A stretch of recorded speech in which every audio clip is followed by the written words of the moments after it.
Work from Van Wagner, full crew. Alan York and Jason Porter will have the play-by-play story for you coming up here at 3:30. I will be down on the sideline. Jamie Hall is in the studio keeping us updated on the out-of-town scoreboard built by Frank Good Builders and so much more. Wall-to-wall, we have got you covered here this afternoon. First meeting between the Flames and the Dukes in 11 years. You got to go back to the 2014 FCS playoffs. The last time these two teams got together. Liberty comes into today 1-2 on the season. JMU is 1-1. The Dukes did not play last week, and they are very good when coming off a bye week. They're very good anyway. JMU's won 20 straight in-state games.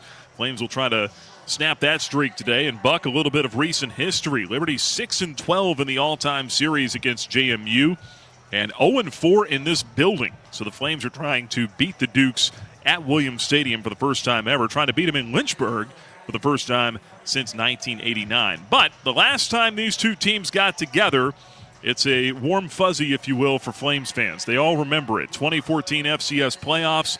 Trailing at halftime, come from behind, 26-21 win at Bridgeforth Stadium in the cold.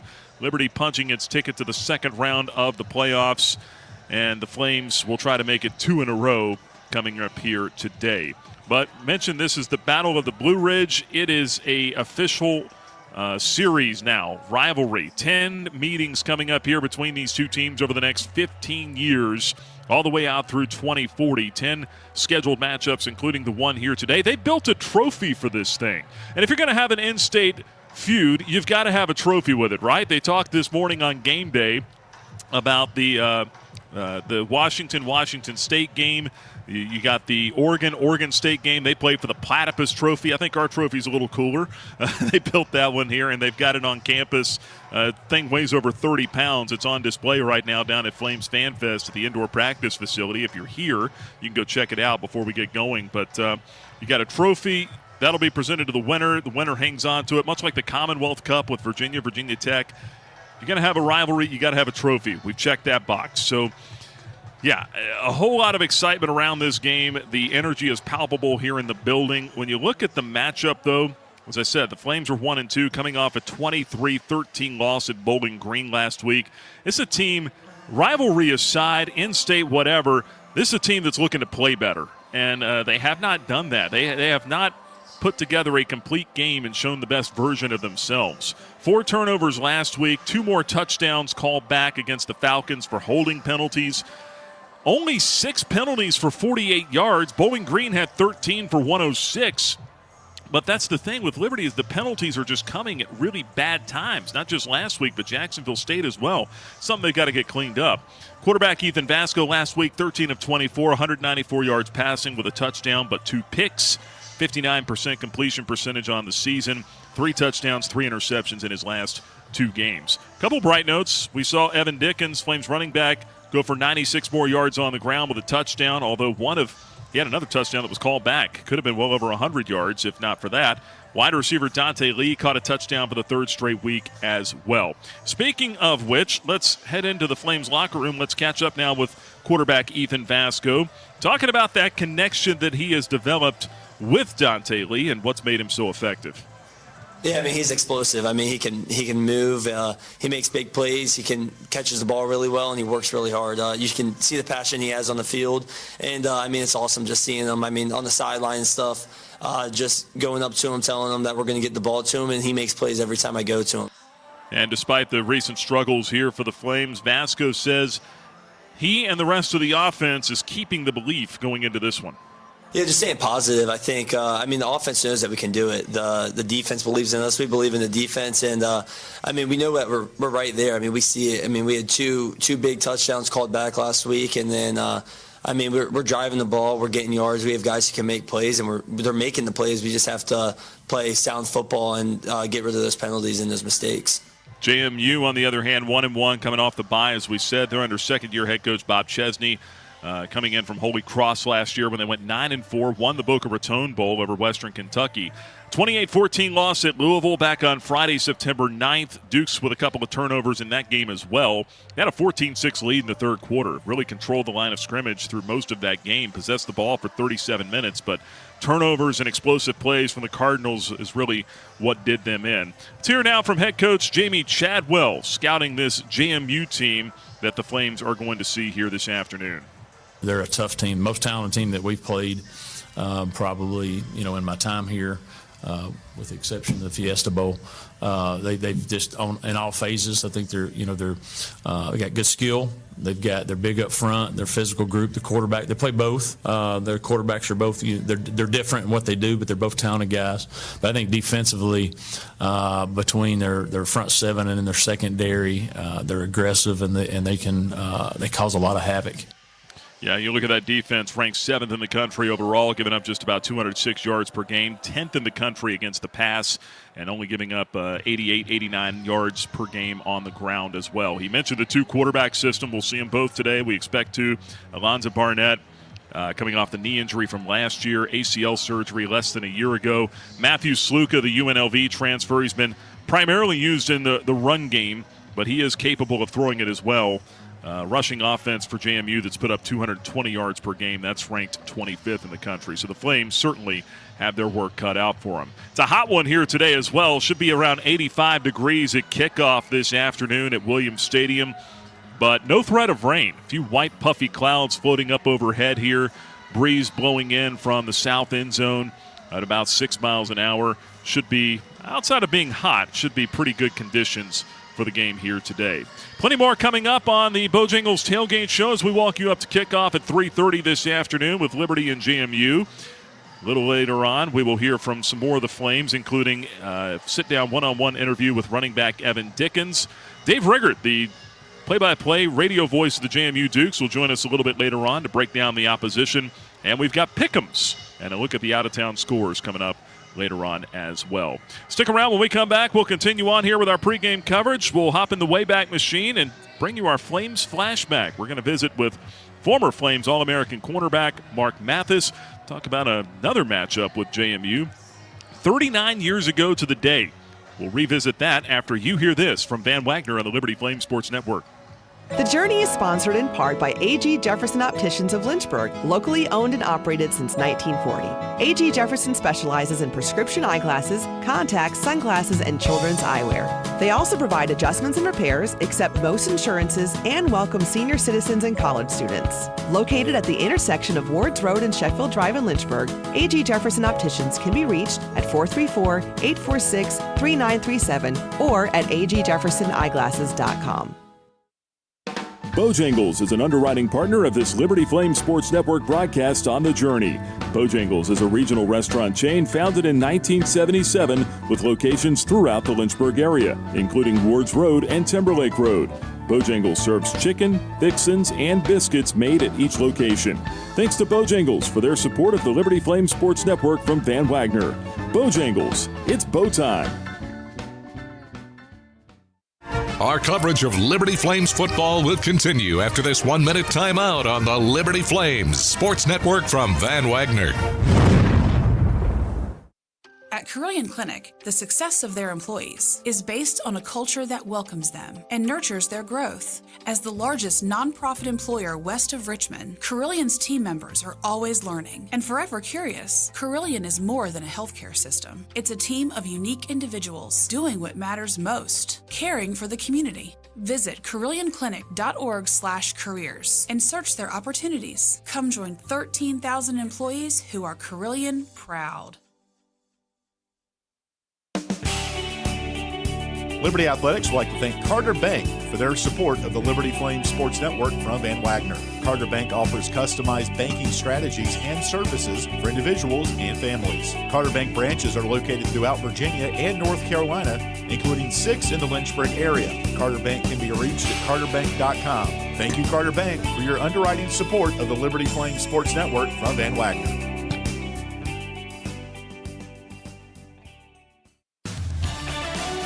Welcome back to the Bojangles pregame tailgate show on the Liberty Flames Sports Network from Van Wagner.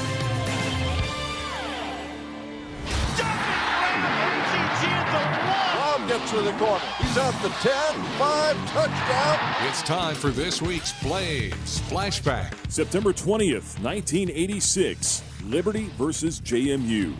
A rivalry in its infancy. Before there was a trophy or a Battle of the Blue Ridge moniker, the Flames and Dukes still had a certain disdain for one another.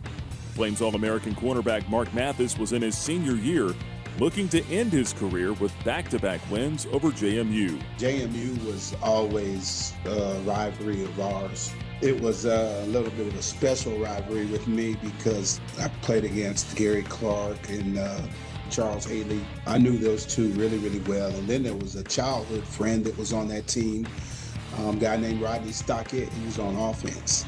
Him and my dad were in the Air Force together, his dad and my dad. No shortage of connections between the two schools, separated by less than 100 miles. Liberty had gotten its first win over JMU in 1985, a 9-3 triumph in Harrisonburg. This time, the Flames were looking to down the Dukes for the first time in front of their home fans. We packed the stadium. The stadium field wasn't that big, not like what they have now, but we packed the stadium. We sold it out. Much like the year before, the game was a defensive struggle. JMU struck first with a touchdown midway through the first quarter to take a 7-0 lead. After that, the Flames defense bowed up and delivered a historic performance. Still trailing 7-0 in the third quarter, Donald Smith blocked a JMU punt on its own 21-yard line. The force sent the ball rolling into the end zone, where Mathis fell on it for Liberty's first score. Donald was exceptional defensive back with us, and so I kind of remember bits and pieces of it. A Scott Mullis field goal early in the fourth quarter gave the Flames a 10-7 lead. Struggling to finish drives on offense, the Flames defense continued to carry the load. Flames Hall of Famer Mickey Page's interception and 25-yard return to the Dukes' 2-yard line set up a rushing score from Willie Larkins. Page's pick was one of a program record 7 turnovers Liberty forced in the game. And the murmur that you hear that happened around campus, I had a lot of people who walked up and congratulated me during the week after and things of that nature. But I was really surprised at the people who paid attention to the way the defense played because we held them to 7 points. We got a lot of praise for that. Deservedly so, as Liberty topped JMU 17-7 at Lynchburg City Stadium. Mathis finished the season with 3 interceptions and 8 PBUs on his way to first-team All-American honors. But the win over the Dukes was perhaps just as special. I had a good 4 years at Liberty. It was phenomenal, and beating those guys was always special.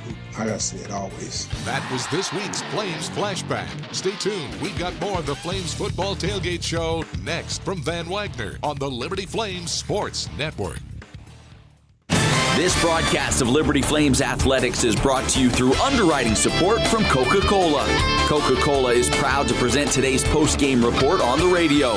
On your way home, the Liberty Flames Sports Network will go inside the locker room and bring you the post-game thoughts from the Liberty Flames student athletes and head coach. More information on Coca-Cola is available at Coca-Cola.com. Coca-Cola is a proud supporter of Liberty Athletics. The doctors at Crossroads Family Dentistry say go Flames and good luck this season. The dental team at Crossroads Family Dentistry, Stephen Hatch, James Peary III, Trey Woolwine, and Carol Roberts provide services from standard checkups to complex restorative dentistry services. They also accept most dental insurances. Crossroads is located at 14761 Forest Road in front of Brauburgers and can be reached at 434-363-9422 and at crossroadsfamilydentistryva.com. Our coverage of Liberty Flames football will continue after this 1-minute timeout on the Liberty Flames Sports Network from Van Wagner. Liberty Athletics thanks 11 West for their support of the Liberty Flames Sports Network from Van Wagner. 11 West offers screen printing, embroidery, promotional products, and flat printing. 11 West graphic design team creates custom apparel and promotional products. More information can be found online at 11west.com, by phone at 540-639-9319, or at their location in the New River Valley at 6598 New River Road in Radford. Game day isn't the only adventure. Find yours in Bedford, Virginia. just down the road, but a world away. Explore seasonal events, cruise the Blue Ridge Parkway, or hike the peaks of Otter. Enjoy outdoor fun at Smith Mountain Lake or play world-class disc golf. Home to the National D-Day Memorial and packed with small-town charm, Bedford has it all. Plan your visit and see the event calendar at destinationbedfordva.com. That's destinationbedfordva.com. Welcome back to the Bojangles pregame tailgate show on the Liberty Flames Sports Network from Van Wagner. Time now for today's Who's Hot, presented through underwriting support from Foster Fuels. Once again, back to the stadium. Two receivers go wide right, including Dante Lee. Maybe we'll pop the top on number 9. He goes in motion now towards the formation. We knew once I motioned in, I would get leverage on the safety or whoever was covering me. And once I got in stride and stemmed in and got my leverage, I knew I was going to score. Snap to Vasco, play action. Steps up in the pocket, throws down the field, has Lee over the shoulder. It's caught. Light him up. Touchdown, Liberty. No flags. Just doing what your coach should do, doing your job. And then once you play for your brother and make a play, your play will come eventually. And then just get the ball in our playmakers' hands. Get the ball to the playmakers. That's Flames wide receiver Dante Lee Jr. Touchdown for a third straight week last week in the game against Bowling Green. 44-yard strike from Ethan Vasco early in the third quarter. Cut it to 10-7. Flames, though, would lose that one 23-13. Nick Pierce back here with you inside the Jerry Edwards radio booth atop Williams Stadium in Lynchburg. 3:30 kick this afternoon, Liberty and JMU. First matchup between these two teams, in-state rivals since 2014. Who's Hot, presented by Foster Fuels. It is Dante Lee, 3 straight weeks with a touchdown. Hopefully he can take the top off again here, as Alan said last week, on this JMU defense that is pretty stingy coming in. Giving up just 264 yards 2 weeks ago to Louisville, but a lot of that came on just 2 big plays. They gave up a 64-yard touchdown pass and a 78-yard touchdown run. So aside from those 2 plays, they gave up 122 yards on the night total to an ACC team on the road. JMU front 7 really stingy. We're going to talk more about them a little bit later on with Dave Riggert, the play-by-play voice of JMU Dukes.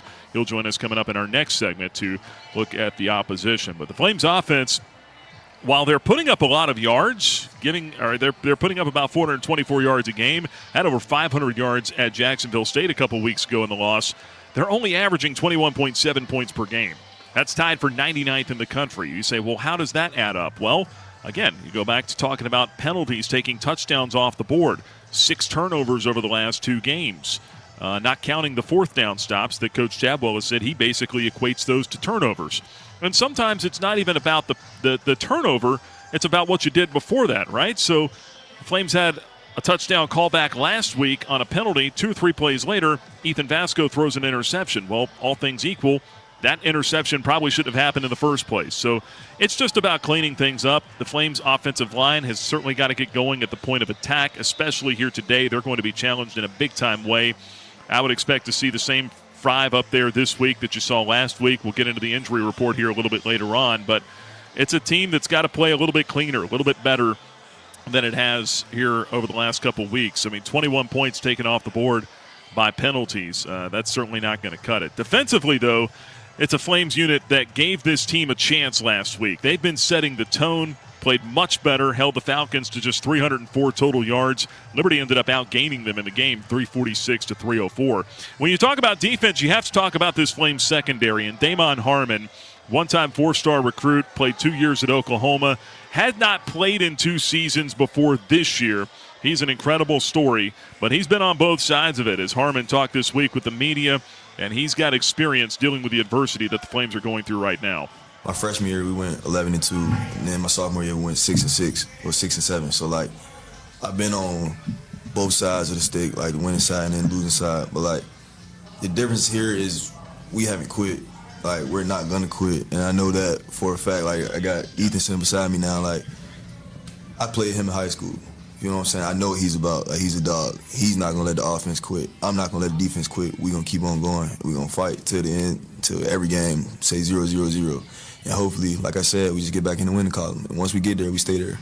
Harmon has been thrown at 10 times this year. He's only given up 3 catches. He has been a force in the secondary for the Flames. And this defense today has got to be prepared for the unexpected. A 2-quarterback system that JMU likes to run. Possibly we see Matthew Sluka throw it a little bit more here today. Alonzo Barnett, maybe he'll get a few more snaps, again, coming off the knee injury from last year. We'll see how they mix it up. But it's not just those two guys. This is a rushing attack for JMU that's done a lot of great work as well. They're 25th in the country, averaging 220 yards on the ground per game. Flames got to find a way to stop the run, bow up, and try to get the ball back to the offense.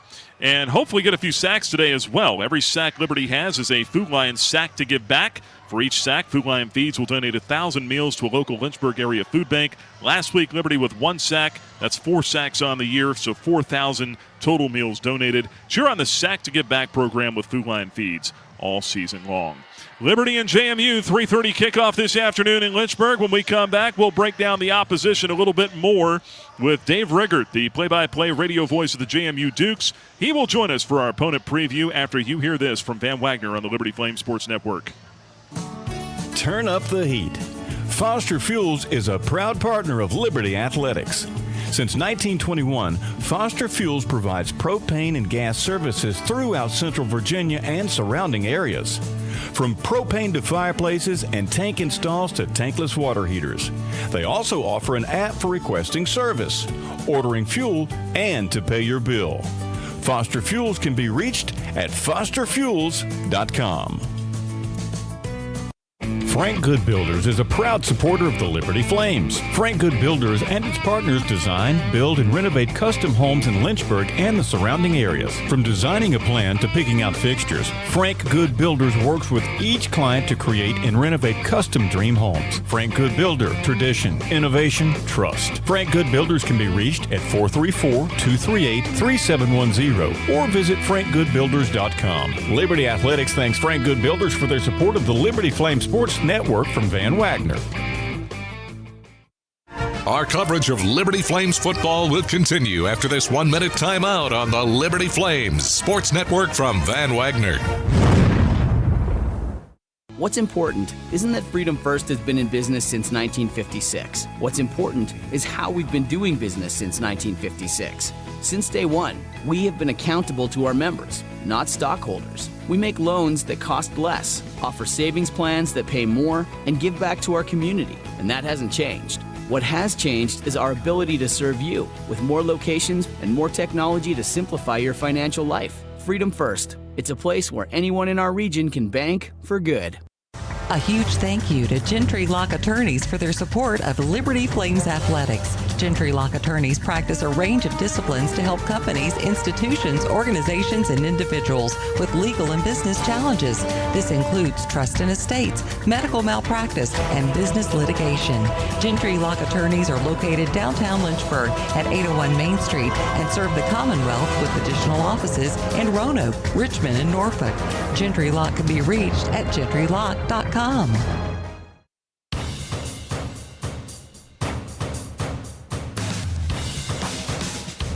Welcome back to the Bojangles pregame tailgate show on the Liberty Flames Sports Network from Van Wagner. Time now for an in-depth look at today's opponent. Once again, back to the stadium. Honestly, I was about to go to JMU before I came here. So I know a little bit about JMU and a little bit about like what they're about within their program. But being from Richmond I don't really put like an emphasis on this game just because I'm from this state. Like, I'm gonna have a lot of family come out and stuff like that, so I'm happy for that. But as far as like them being another Virginia team, it's like we just have to win. Like, we're not winning games right now, so I don't really think it's more about being from like an in-state type of thing. I think it's just about getting back in the win column. It's Flames cornerback Damon Harmon. His thoughts coming into the matchup here today. Nick Pierce back here with you on the Bojangles Tailgate Show. It's Liberty and JMU, 3:30 this afternoon on a warm but gorgeous day in Lynchburg, Virginia. Glad you're with us here on the Tailgate Show. And it's time now to take a closer look at the opposition, the JMU Dukes. And who better to bring in than Dave Riggert, the fifth-year play-by-play voice of the Dukes on the JMU radio network. Dave, appreciate you stopping by our booth here. Welcome to Lynchburg. Yeah, I'm excited to be here. This is my first time actually in Williams Stadium, so it's I knew it was nice looking driving by, but being in here is nice. And I'm so excited to have this rivalry. Obviously, you heard him talk about, some of the players. I think both teams, the JMU players are saying the same thing, that it's not really a rivalry. You don't think about that, just trying to win a game. But I think for us involved in the game, and the fans especially, it's so nice to have this rivalry with two teams at this level that are trying to be the best at this level, that have had so much success over the years. It makes too much sense not to have this game played almost every single year, and I'm glad that they've kind of come to realization of that. Yeah, for the next 15 years, we're going to be seeing a whole lot of each other, Absolutely. right? Up through 2040, 10 matchups counting today. And, yeah, it makes too much sense for these two teams not to play one another. We've talked about that all week long. First meeting, though, in 11 years. First scheduled meeting since 2011. You think that 2014 game was an FCS playoff game, so that wasn't even on the schedule. But it's exciting. And what's been the feel around campus in Harrisonburg? I know what it's been like here. You talk about the fans. What's been the reaction there? What's the mood coming into this game? With the bye week last week, it made things a little bit different. It seems like forever since JMU's played a football game, because there was a Friday game at Louisville, so they've had actually 2 weekends off of no football games at all, so it's been a little bit strange. But I think this being the next game on the schedule has been very important, because it's generated a lot of buzz. And I think a lot of people have circled this game just because of the rivalry aspect of it. Not the players again, but again, people around the community. I think even the students on campus. There's a lot of people that are going to come down here, I think, and watch this football game. So there's a good buzz right now. Kind of a bounce back type of game, I think, for you guys and for us. We lost to Louisville a couple weeks ago, played pretty well, but just couldn't find a way to win that football game. So I think this is a big game for both teams, and I think they both understand that. Get back in the win column. Obviously, after back-to-back losses for the Flames, they certainly need one here at home. But JMU's excited. I think they come off the bye, so they're well rested right now, I think, too. So there's a lot of excitement right now with this game and this team. Dave Riggert, the play-by-play voice of the JMU Dukes, with us here. Liberty and James Madison coming up this afternoon at 3:30 at Williams Stadium in Lynchburg. And you think back to the history of this thing.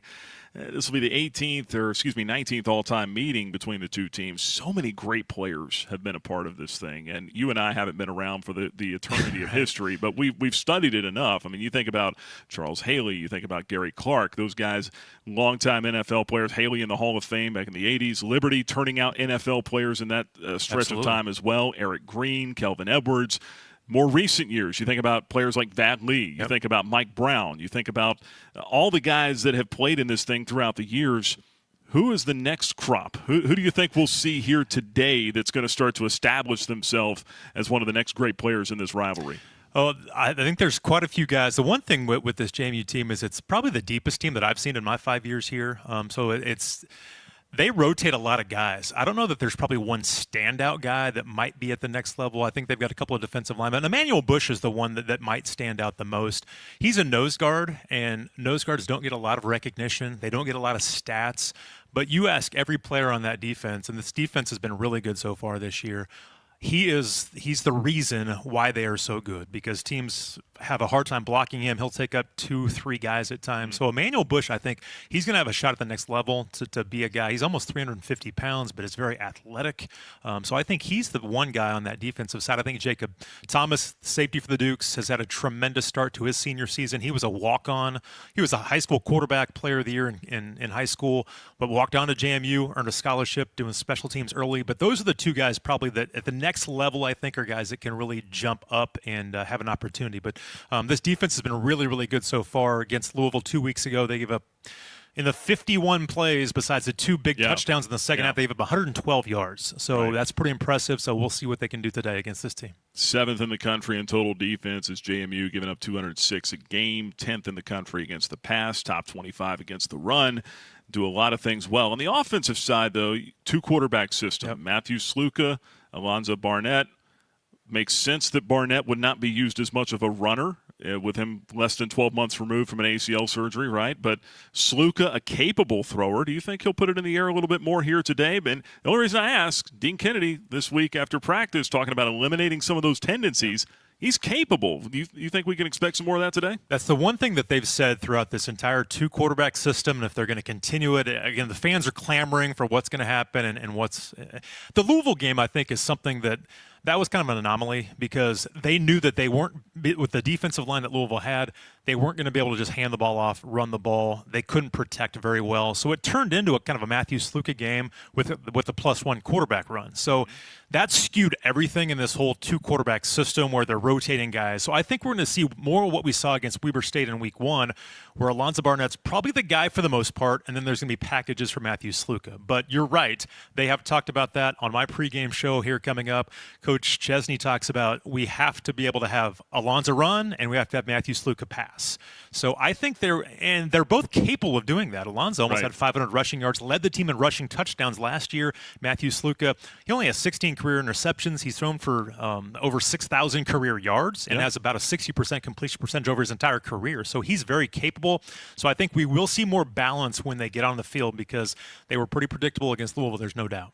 Dave Riggert, play-by-play voice of the JMU Dukes, with us here on the Bojangles Tailgate Show, opponent preview segment here as we wind things down, about a minute or so to go. A couple of keys that you're looking for on both sides of the ball here for the Dukes. I think for JMU offensive, they got to run the ball. They ran great against Weber State, but they really struggled against Louisville running the football, and they've got to get back to that, have some balance. And again, they've only thrown for a little over 200 yards in 2 football games, so they've got to have some balance right now. They've got to establish the run, which can open up the pass for them, and they've got to have some consistency in the pass game. And then defensively, I think, can they contain the triple option offense of Liberty? It's something, there's so much misdirection, and they've got to have their eyes in the right place. It's a whole different animal, I think, than Louisville. They were going to be straight at you. They had a back that was really good, but again, they were going to come straight at you. This is going to be a little bit different. Can they handle that against this Liberty defense? And again, we talked about passing yards. That's something that Ethan Vasco certainly is very capable of, and that's a very tough thing that the defensive backs have got to deal with today with Liberty. Dave Riggert, the play-by-play voice of the JMU Dukes, with us. We appreciate the time. Thanks so much for stopping by, and good luck after today. Nick, thank you very much. I appreciate it. All right, stick around. We've got more pregame coverage from Lynchburg coming up. After this break, we will break down the availability reports for both teams after you hear this from Van Wagner. The Good Feet Store is a proud supporter of Liberty Flames athletics. The arch support specialists at the Good Feet Store offer customized arch support options to help with foot, knee, and back pain. Every Good Feet location offers arch support in a range of styles and sizes. The Good Feet Store is located at Ward's Crossing in Lynchburg and online at goodfeet.com. Thank you to the Good Feet Store in Lynchburg for supporting the Liberty Flames Sports Network from Van Wagner. Thank you, Haley's Appliance and Haley's Outdoor in Lynchburg, for being a proud sponsor of the Liberty Flames Sports Network. Haley's Appliance offers major brands of appliances and outdoor equipment, including Husqvarna Power Products. They also provide delivery and service for all of the products they sell. Haley's has 2 store locations in Lynchburg, Haley's Appliance on Fort Avenue and Haley's Outdoor at 55 Hicks Road. They can be reached at haleys.com. Our coverage of Liberty Flames football will continue after this 1-minute timeout on the Liberty Flames Sports Network from Van Wagner. The Journey thanks business partner Herbert E. Maxey Jr., a personal injury lawyer, for his support. Herbert Maxey offers legal representation for those injured in automobile and motorcycle accidents. He also negotiates insurance claims and engages in settlements and litigation related to personal injury or medical malpractice cases. Herbert Maxey serves clients throughout Virginia. Herbert Maxey can be reached at 1-800-248-1950 or by visiting herbertmaxey.com. Ironclad Coffee Roasters and Baking Company is a proud underwriting partner of the Liberty Flames Sports Network from Van Wagner. With cafes in the Richmond area and Richmond International Airport, Ironclad Coffees offers specialty coffees from around the world, including the House of User Blend and Steam Engine Blend. Ironclad Coffee also offers bakery items such as muffins, sticky buns, and more. For more information on Ironclad Coffee Roasters and Baking Company, you can visit ironcladcoffee.com.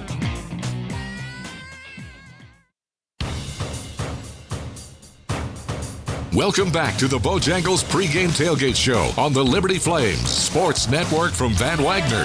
Time now for today's injury update, presented through underwriting support from Ortho, Virginia. Once again, back to the stadium. And we welcome you back high atop Williams Stadium in Lynchburg. Nick Pierce with you on the Bojangles tailgate show. Liberty and JMU kicking off in a little less than an hour. 3:30 Eastern here on the mountain as the Flames and Dukes meet for the first time in 11 years. Crowd still making its way into the stadium. If you are on your way out, I would encourage you of a couple of things. One, make sure you've got your mobile tickets ready on your mobile device. Also, I'd make sure that you've got maybe some sunscreen, maybe a cold towel. Get yourself ready because it's warm out there. 85 degrees expected kickoff temperature here. A little bit of cloud cover, but it's going to be a mix of sun and clouds today. So you will be in the sun, especially if you're sitting on the east side of the stadium. Expect to be battling the sun here this afternoon. But hopefully the Flames turn the heat up on the Dukes as we look at the availability reports. And funny enough, there are no official availability reports today, I've been told. And that's because James Madison only does them for Sun Belt Conference games. And I got to tell you, these availability reports, while with the idea of creating transparency, they've become a little bit of a train wreck with a lot of confusion as to when and who and what you're going to get. Last week, the MAC conference, they do them for all games, so we got one from Bowling Green. Not going to get one from JMU today. Thus, Liberty won't officially submit one, but I can update you on a few of Liberty's players here today. We will not see Marcus Clark along the defensive line. Trey Badowski is going to be out as well, the left tackle for the Flames on the offensive line, injured at Jacksonville State. He's got a leg or a knee injury. That's 2 straight weeks. He's been out. DJ Geth will stay at left tackle. Vaughn Blue is going to miss action today as well. Flames running back will not be out there today. He's had a foot injury since week 1. Then you've got tight end Deuce Hewitt, who was banged up last week on special teams. I wouldn't expect to see him today. Questionable will be Flames edge rusher or joker CJ Bazell. He was dressed and available to play last week but didn't. Not sure if you're going to see him here today or not. I've been told he is a game-time decision. Tyson Mobley is a full go, though, at wide receiver. That's good news for the Flames. And, of course, Brylan Green will continue to play with a broken wrist or a broken hand. He will be having to play with that cast or club or whatever you want to call it on his hand pretty much all season long. A couple of notes for JMU, things that I were able to dig up, find out. It doesn't look like Joby Mallory, one of their backup running backs, is going to be able to go today. Portland State transfer, just 5 carries for 31 yards last year, so not a heavy factor in their run game. Still expected to be a heavy dose of Wayne Knight and George Pettaway. And then one of their backup offensive lineman, Josh Toner. Wouldn't expect him to play today either, but their right guard spot is solidified with Riley Roble, who is experienced even as a redshirt sophomore. Their offensive line has a lot of experience up there, including their right tackle, Pat McMurtry. I tweeted this note out this week. He's a 7th-year graduate student, transfer from Holy Cross. He's in his 2nd year at JMU. It is a experienced and about an average-size offensive line, 6'5", 310 across the board for the Dukes. But the Flames' defense has been up to the task here, at least last week. They will try to get some pressure on whoever is at quarterback today for James Madison. That's a look at the injury report brought to you by Ortho Virginia.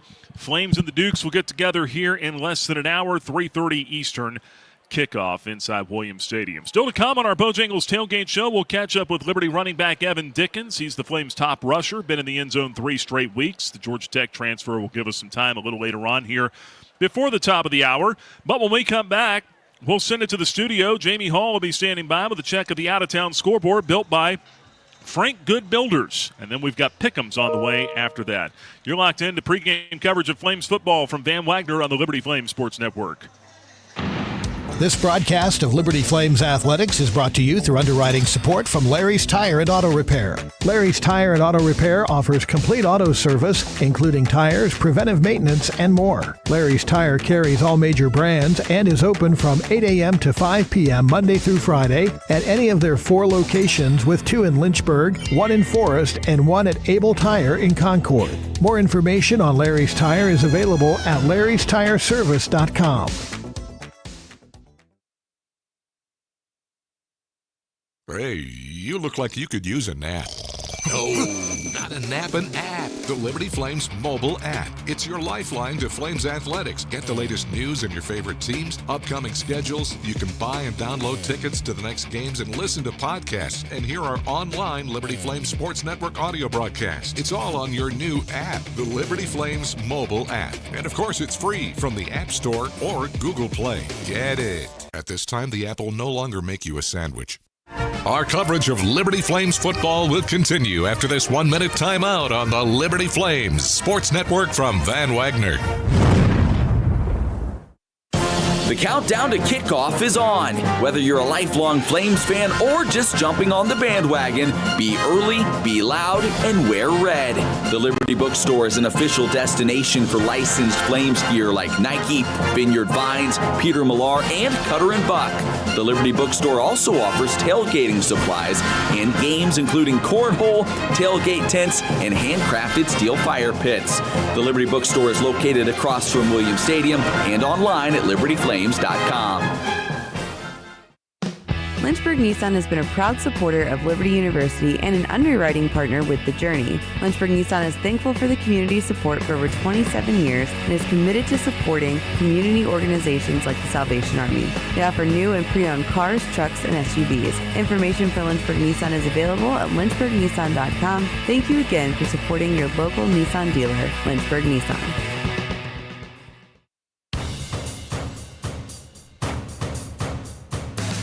Welcome back to the Bojangles pregame tailgate show on the Liberty Flames Sports Network from Van Wagner.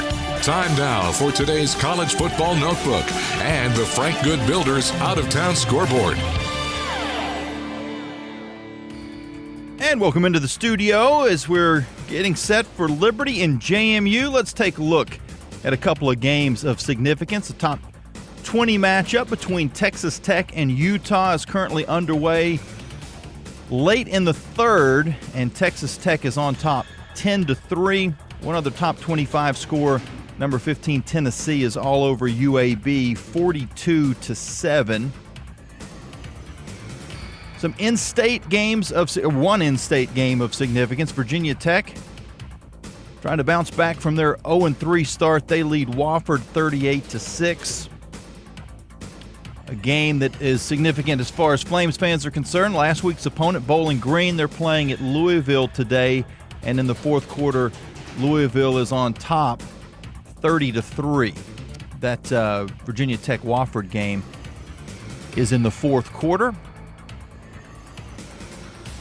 No other CUSA games that are underway at the moment, but Delaware will play at FIU a little later on tonight. Arkansas State is at Kennesaw State. Jack State hosts Murray State. A lot of states.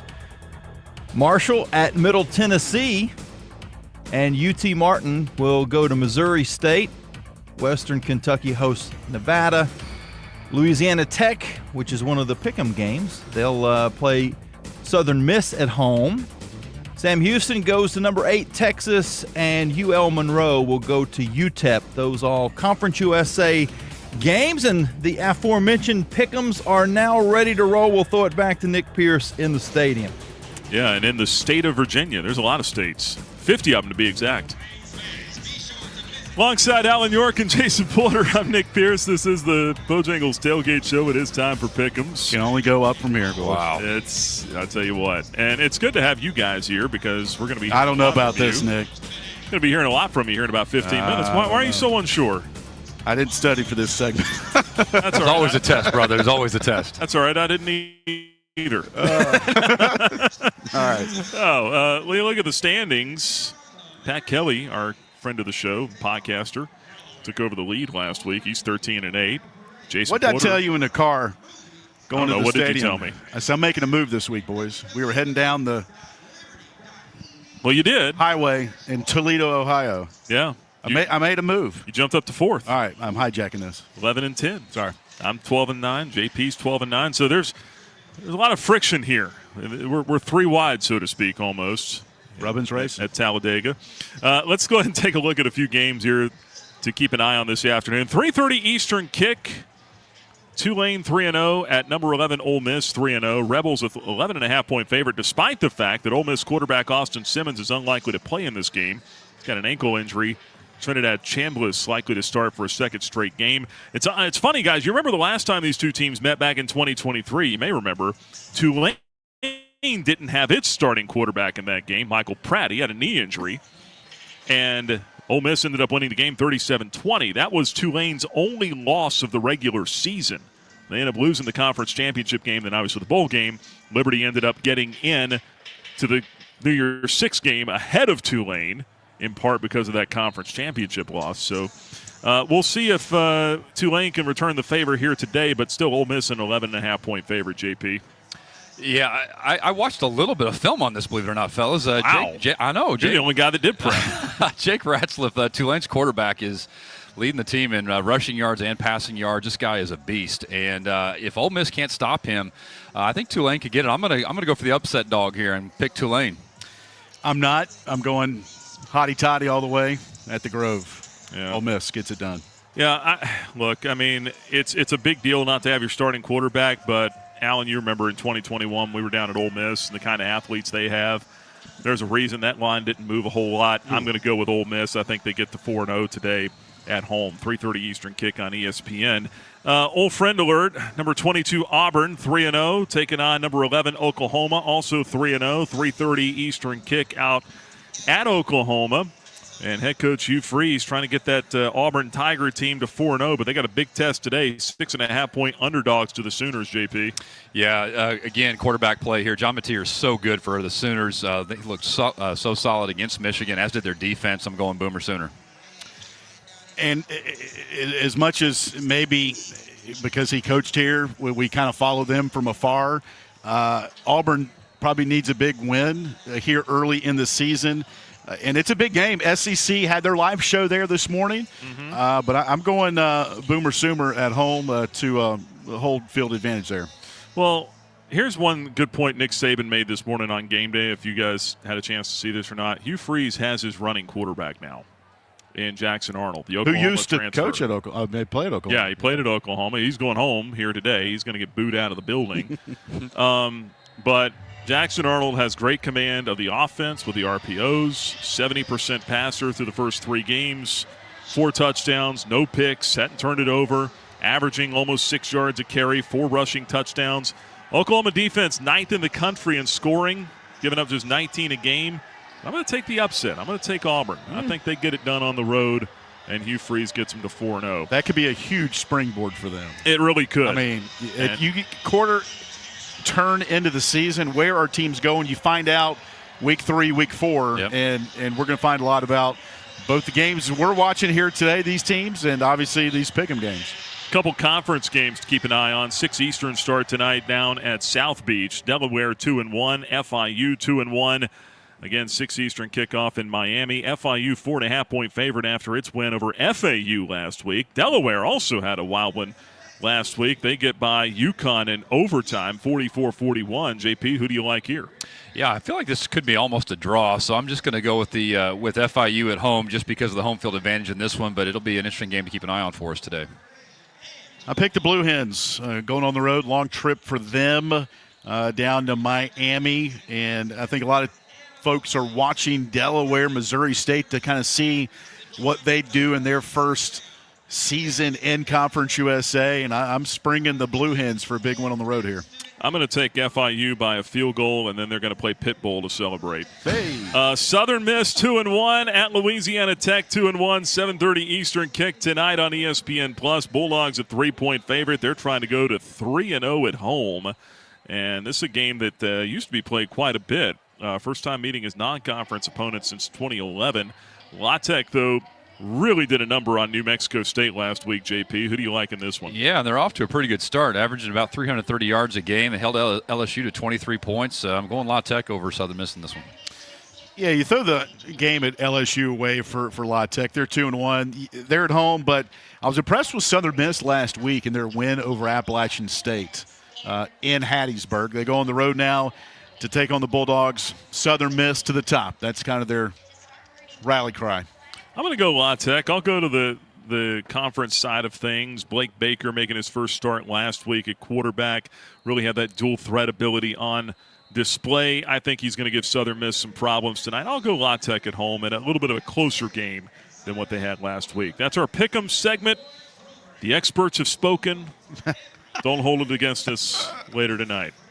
Liberty and JMU coming up at 3:30 this afternoon. Flames 7.5-point underdog. We'll see if they can buck the trend coming up here at 3:30. We'll take a break. When we come back, we'll round out the Bojangles Tailgate Show with our sit-down chat with Flames running back Evan Dickens after you hear this from Van Wagner.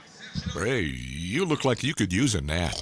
No, not a nap, an app. The Liberty Flames mobile app. It's your lifeline to Flames athletics. Get the latest news and your favorite teams, upcoming schedules. You can buy and download tickets to the next games and listen to podcasts and hear our online Liberty Flames Sports Network audio broadcast. It's all on your new app, the Liberty Flames mobile app. And of course, it's free from the App Store or Google Play. Get it. At this time, the app will no longer make you a sandwich. This broadcast on the Liberty Flames Sports Network is made possible through underwriting support from Peary and Woolwine Family Dentistry. Peary and Woolwine Family Dentistry provides dental health services including dental implants, cosmetic dentistry, extractions, and more. Their office treats patients of all ages and accepts most insurances including Anthem. Peary and Woolwine Family Dentistry is located at 2229 Merle Road next to EC Glass High School in Lynchburg. You can reach the office by phone at 434-847-5331 and online at PearyFamilyDentistry.com. Our coverage of Liberty Flames football will continue after this 1-minute timeout on the Liberty Flames Sports Network from Van Wagner. The Journey thanks Rogers Heating and Cooling for their underwriting support of this Liberty Flames Sports Network broadcast. Rogers Heating and Cooling has been serving Virginia and North Carolina since 1996 with locations throughout the region. They provide residential and commercial HVAC services, including system installation, maintenance, and repair. More information is available at callrogers.com. Thanks to Rogers Heating and Cooling for their support of the Liberty Flames Sports Network from Van Wagner. The Liberty Flames Sports Network thanks Segra for their support. Segra collaborates with companies to offer business-only carrier-grade connectivity, cybersecurity, voice, and cloud solutions tailored to meet their diverse needs. Segra offers these solutions across a fiber network that spans 28 states in the U.S. and is headquartered in Charlotte, North Carolina. Segra can be reached at segra.com or 833-GO-SEGRA. Segra is a proud partner of the Liberty Flames Sports Network from Van Wagner. Liberty Flames football on WRVL Lynchburg, WBOP Buffalo Gap, WVRI Clifton Forge, WVTW HD3 Charlottesville, WKHK HD3 Richmond, WHRO HD3 Norfolk, WVRL Elizabeth City, WVRA Enfield Rocky Mount, WVRD Zebulon, WVRH Norlina, WVRP Roanoke Rapids.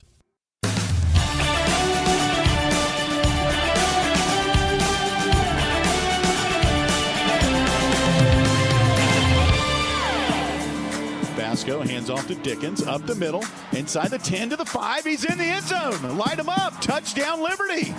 Evan Dickens with 2:46 left. Pre-game coverage continues here in Lynchburg. It's Liberty and JMU coming up at 3:30 this afternoon. I'm Nick Pierce on the Bojangles Tailgate Show, and it's our player profile subject here this week. Flames running back Evan Dickens, transfer from Georgia Tech. First season with the Flames, and it's going well for you. You've been in the end zone now 3 straight weeks. You got to feel good about the playing time and some of the production you've been able to put up so far, right? Yes, sir. I'm really pleased with my performances so far, but it really just goes back to, what I've said week one. Just every time I'm in the game, every opportunity I get, I'm just making sure I'm doing my job and maximizing those opportunities because once you do your job, everything else is going to take care of itself. So that's pretty much my mindset going into every single play. You talk about maximizing opportunities, and this is an offense that was losing its bell cow at the running back spot from last year. Quentin Cooley, a couple 1,200, 1,400-yard seasons, and coming into this year, I think one of the questions was who's going to pick it up at running back. And between you and Caden Williams and Juju and a couple others, I mean, there's been a lot of competition in that room, hasn't there? Yes, sir. We have a very competitive room. It's really fun to go out there and compete with those guys. Every single person in that room is talented, which is why you see kind of reps split in games and stuff as well. So it's been a blast just getting to know them, getting to compete with them, and honestly, being in that room has made me a better running back all around. Flames running back Evan Dickens with us here on the pregame show, Bojangles Tailgate Show continuing here. When you were looking in the portal coming out of Georgia Tech, what were you looking for? When did you know that you needed to go find a new home? Right, I was just looking for a new opportunity, kind of like a fresh start. I knew going to the portal that, the Flames were looking at me as well. So I knew that coaching staff from back in high school, and they recruited me at Coastal. So just being able to jump in the portal and already have that established relationship with the coaching staff here just made it really easy. The portal can be a very stressful process, so getting in there and already having a relationship really helped, make the decision a little easier for me. I've been to Georgia Tech's campus. I'm an Atlanta guy myself, so I've seen their facilities. They're very nice. I mean, indoor practice facility. But when you come here and you see things that I think kind of mirror what they have there, I mean, what were your first impressions of campus? Oh, I loved it here. You don't really. My dad was kind of familiar with Liberty. I wasn't really. He grew up in Virginia. I didn't really know much about Liberty, but getting here on campus it's a really beautiful campus. It's very spread out. There's a lot to do. Around the area and on the campus as well. But I loved it at first. You get that kind of campus feel. So I loved it. Flames running back Evan Dickens with us here on the Bojangles Tailgate Show. You talk about this offense and putting up about 423 yards a game. The scoring, though, it's just finishing drives. That's something this offense has not always been able to do. You talk about you getting in the end zone, but, I mean, at least one of your touchdowns has been called back on a holding penalty. What has been the point of emphasis for this offense this week as you guys try to get on track, not necessarily from a yardage standpoint, but just a scoring standpoint? Yeah, I think the main emphasis has just been, like you said, cleaning up the penalties and cleaning up the mistakes. In practice, you've had the strength coaches go out there, act as refs, just kind of extra eyes just to see if they see anything, throw a flag. If not, they're disciplined for it. Also, the scout team, they have punching gloves on their wrists, to help with also those the ball trouble mistakes. So whenever we're running the ball, they're punching at the ball just to make sure that we have two hands on the ball in traffic. And like you said, we've been putting up, really good numbers all around in offense. It just comes down to execution and limiting those mistakes.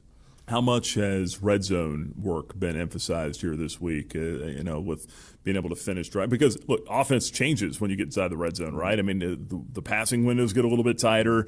The run lanes close off and pinch off a little sooner. How much have you guys focused on red zone work this week? Yeah, we focused on it a lot. I think the coaches really made a really good game plan, just have everything schemed up. I think, major emphasis just on, like you said, finishing drives, right? When you get in that red zone, you got to get the ball in the end zone. So I think that was also a major emphasis for red zone. But, just going back to what I said, I think the coaches did a really good job scheming up the red zone this game, and, we just got to go out there and execute.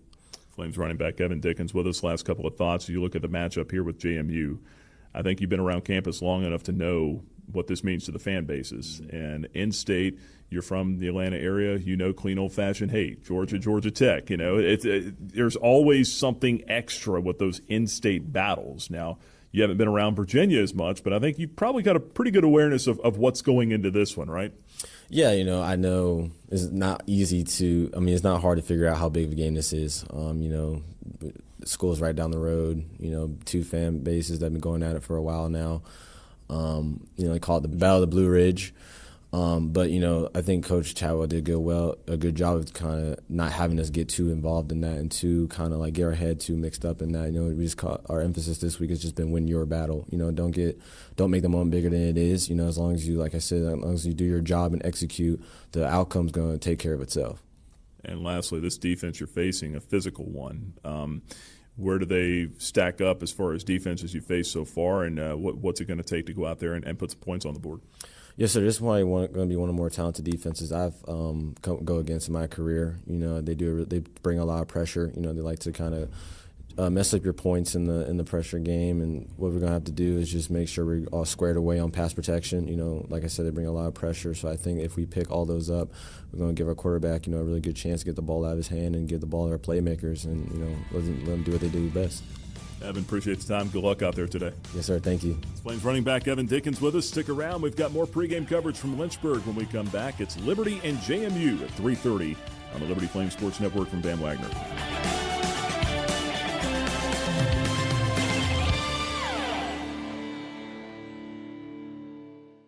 The Journey is sponsored in part by ServPro of Lynchburg. when there is fire, water, or mold damage to your home or business. ServPro provides 24-hour emergency cleaning and restoration services. ServPro of Lynchburg is thankful to God for their faithful employees and customers, and also for the ministry of The Journey. ServPro can be reached at 434-525-9559 and in the business directory at myjourneyfm.com. Since 1946, Southern Air has provided HVAC, plumbing, and electrical design, build, engineering services throughout Virginia. They offer maintenance for residential, commercial, and industrial customers and services for system repairs, replacements, or new installations. Southern Air serves Lynchburg and surrounding counties and can be reached at 434-385-6200 or at southern-air.com. Thank you, Southern Air, for supporting The Journey. Our coverage of Liberty Flames football will continue after this 1-minute timeout on the Liberty Flames Sports Network from Van Wagner. The light from a star can take millions of years to reach Earth. So when you look at a star, you're looking back in time. But I see the future. I see exploration and courage. I see my country finding new horizons out there. And I see giant leaps making a comeback. I see myself. The future is where I'll make history. This message is brought to you by the United States Space Force. More information is available at spaceforce.mil. Thompson Brooks Insurance is a proud supporter of Liberty Flames athletics. Thompson Brooks Insurance helps individuals and businesses with their insurance and investment needs. The team at Thompson Brooks is experienced in understanding life and health insurance, Medicare, and retirement planning. Thompson Brooks Insurance can be reached at 434-385-8500 or online at thompsonbrooksinsurance.com. Thompson Brooks Insurance, planning today for tomorrow.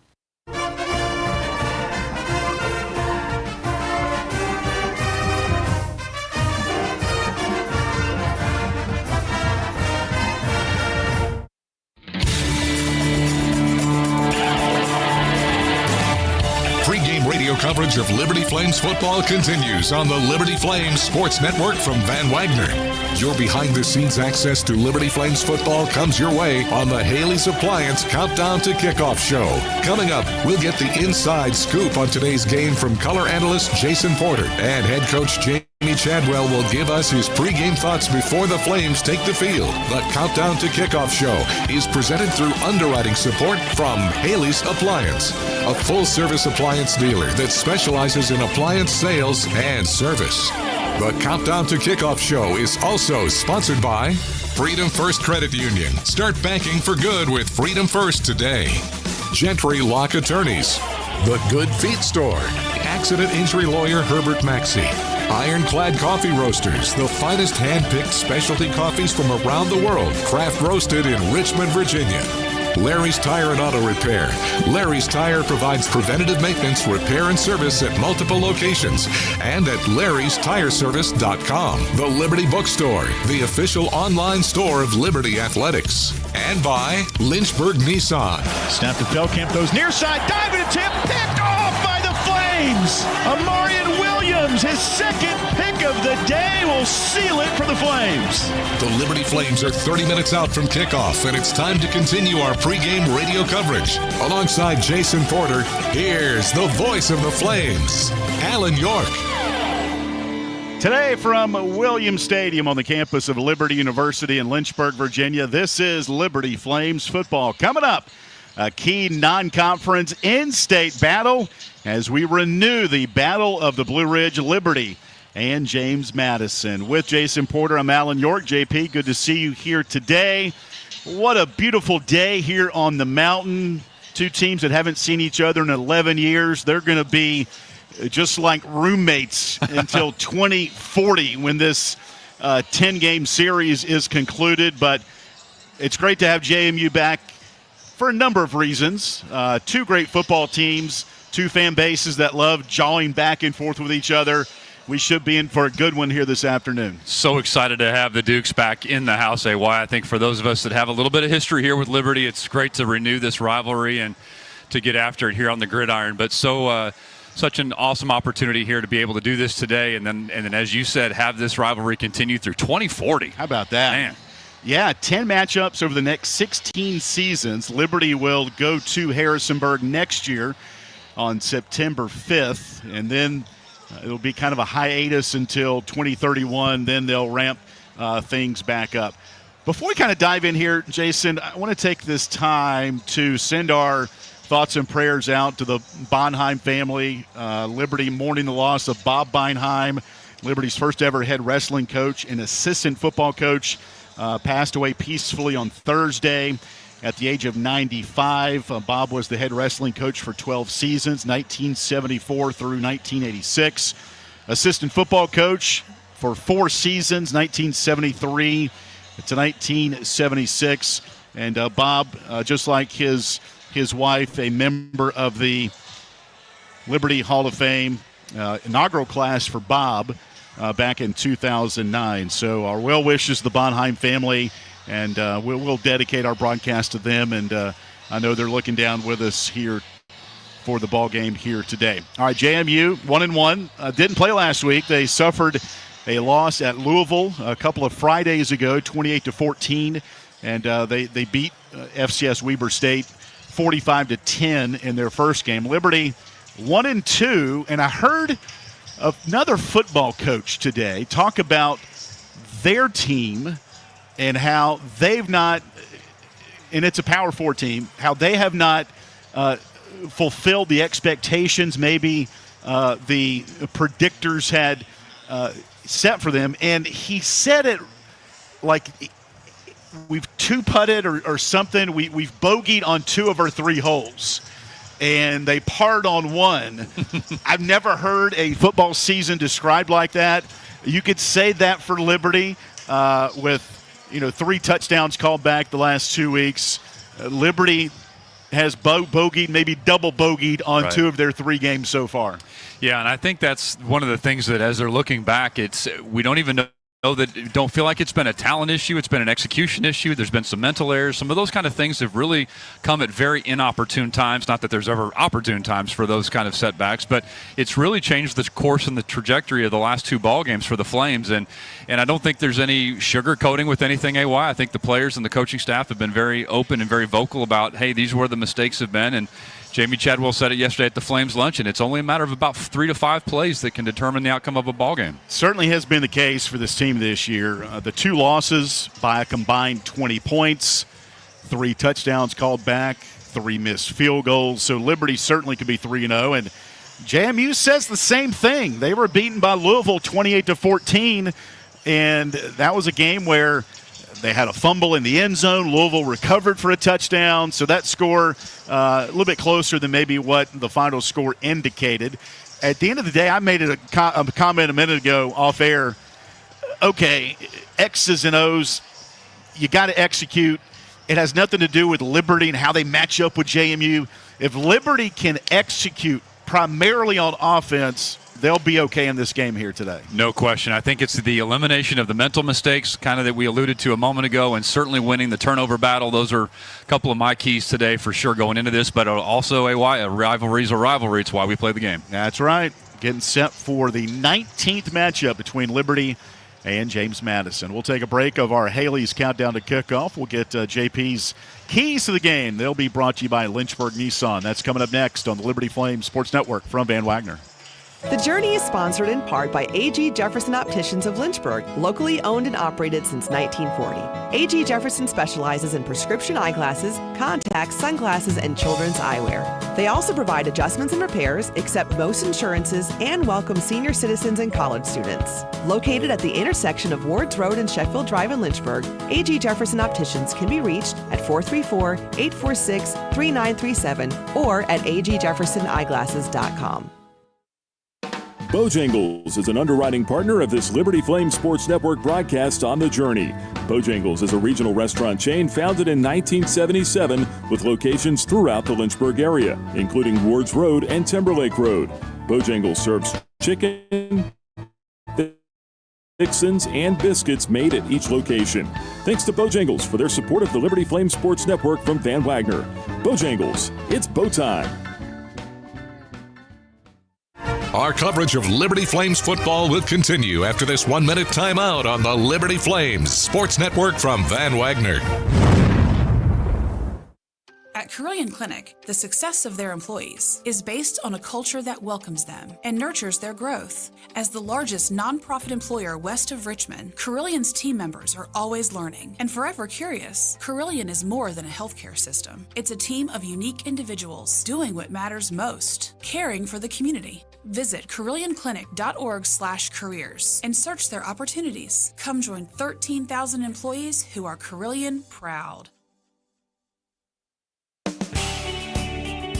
Liberty Athletics would like to thank Carter Bank for their support of the Liberty Flames Sports Network from Van Wagner. Carter Bank offers customized banking strategies and services for individuals and families. Carter Bank branches are located throughout Virginia and North Carolina, including 6 in the Lynchburg area. Carter Bank can be reached at carterbank.com. Thank you, Carter Bank, for your underwriting support of the Liberty Flames Sports Network from Van Wagner.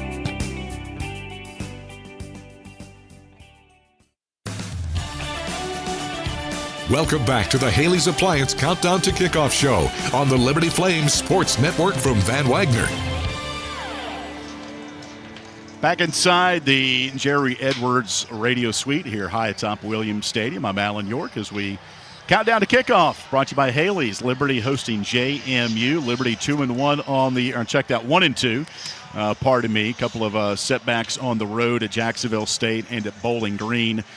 Both by 10 points, so Liberty's been in both of their losses. The lone win against Maine on August 30th.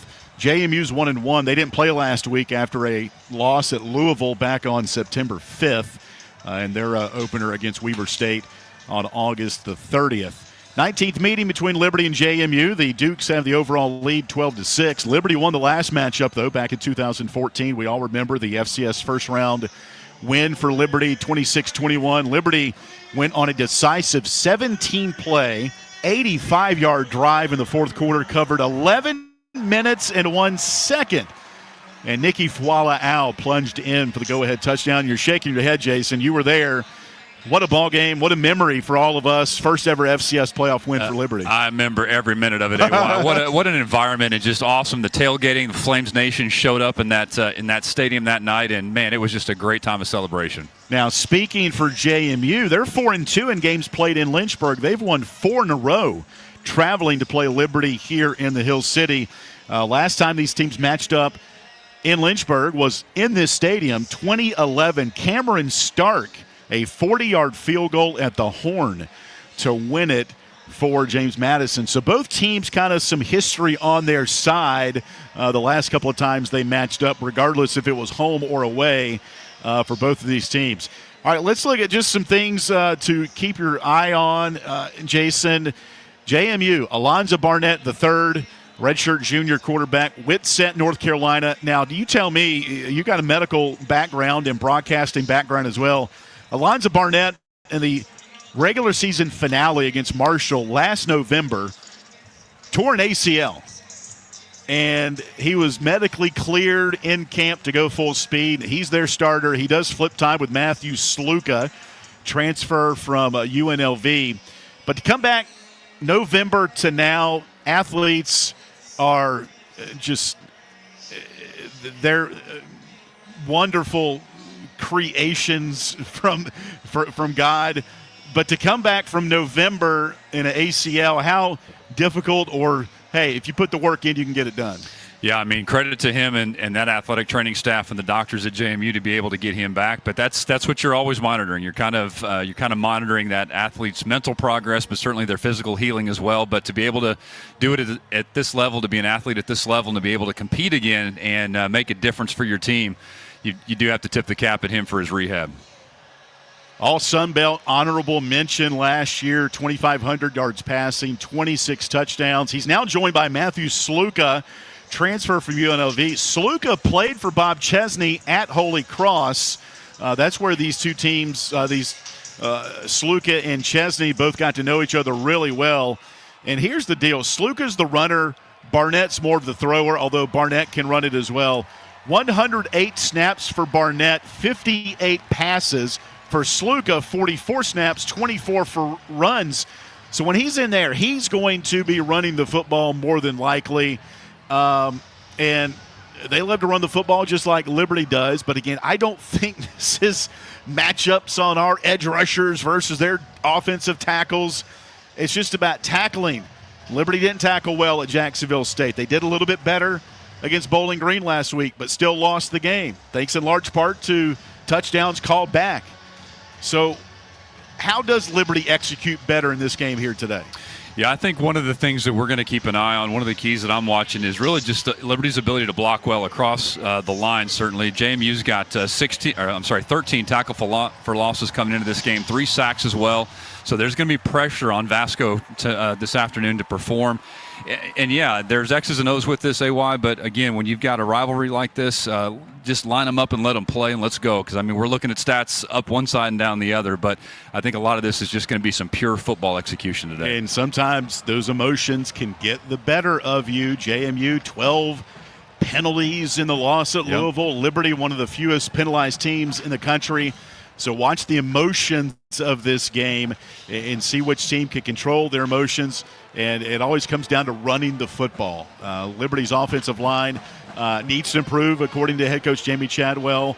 All 5 of them played the entire game at Bowling Green. They didn't rotate one offensive lineman, so maybe we'll see that gel a little bit entering this game here early on today. And those are some of our keys brought to you by Lynchburg Nissan.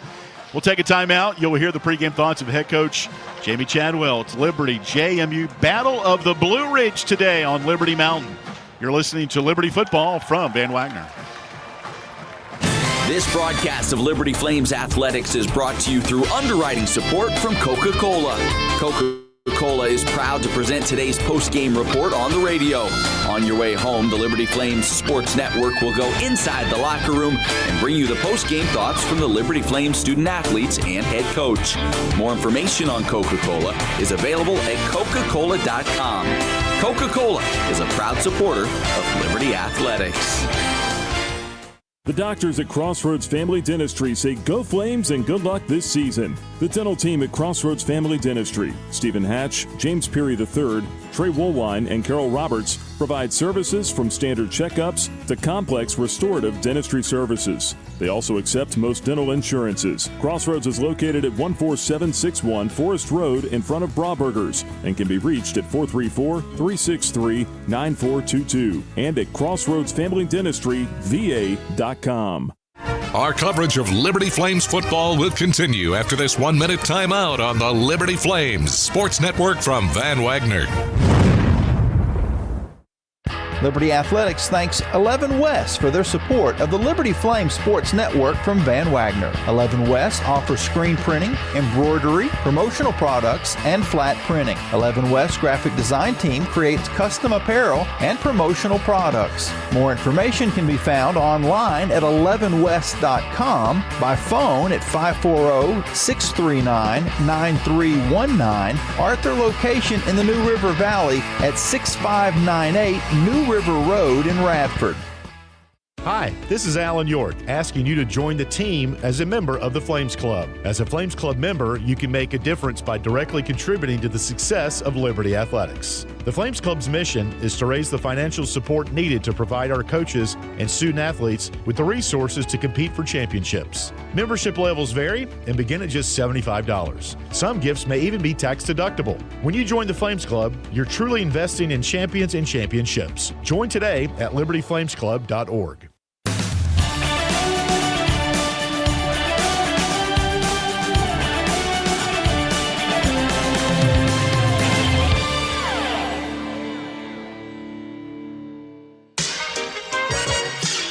Welcome back to the Haley's Appliance Countdown to Kickoff Show on the Liberty Flames Sports Network from Van Wagner. We're 10 minutes away from kickoff, and it's now time to hear the pregame thoughts from head coach Jamie Chadwell. Once again, here's the voice of the Flames, Alan York.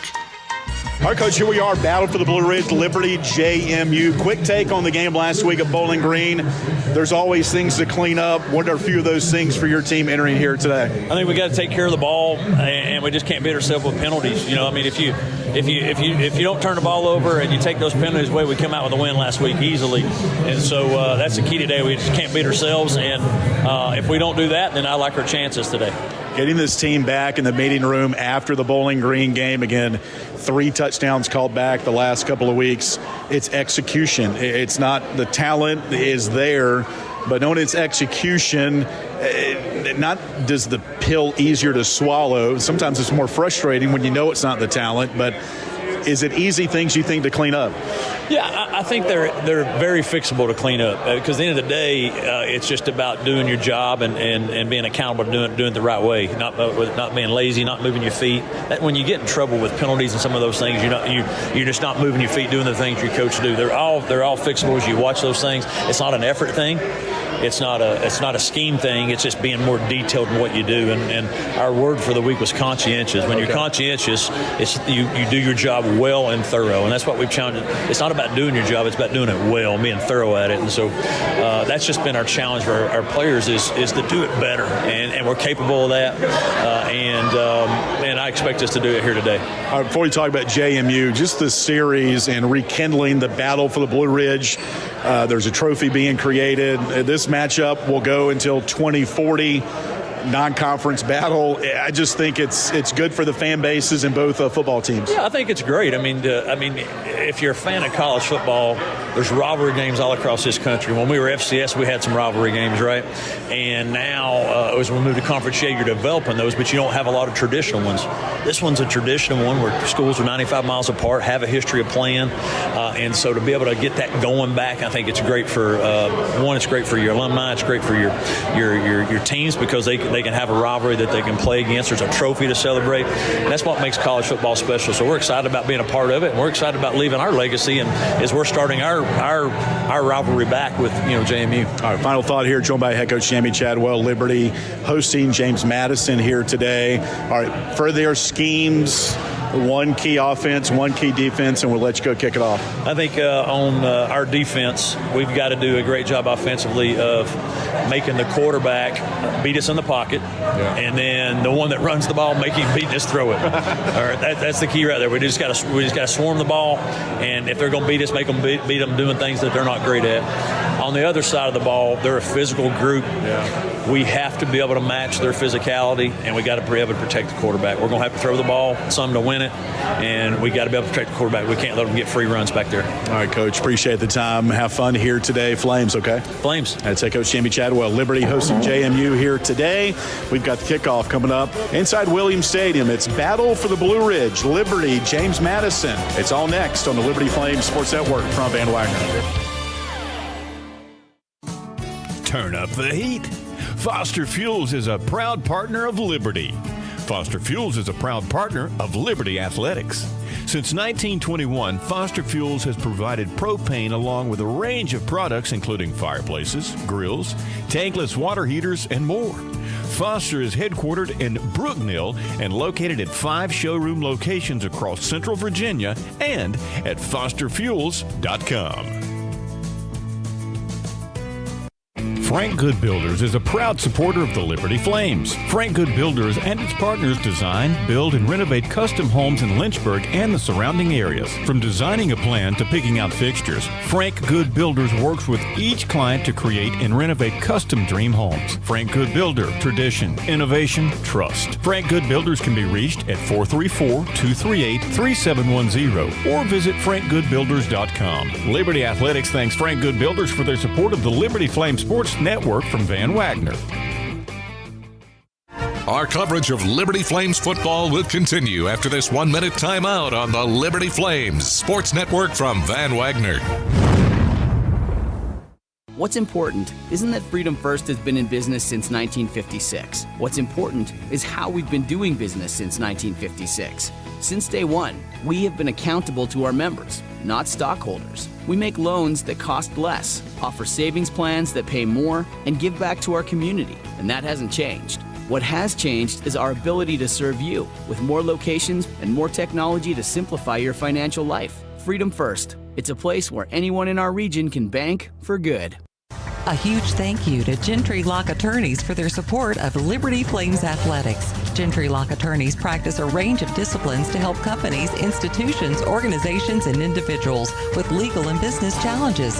This includes trust and estates, medical malpractice, and business litigation. Gentry Lock Attorneys are located downtown Lynchburg at 801 Main Street and serve the Commonwealth with additional offices in Roanoke, Richmond, and Norfolk. Gentry Lock can be reached at gentrylock.com.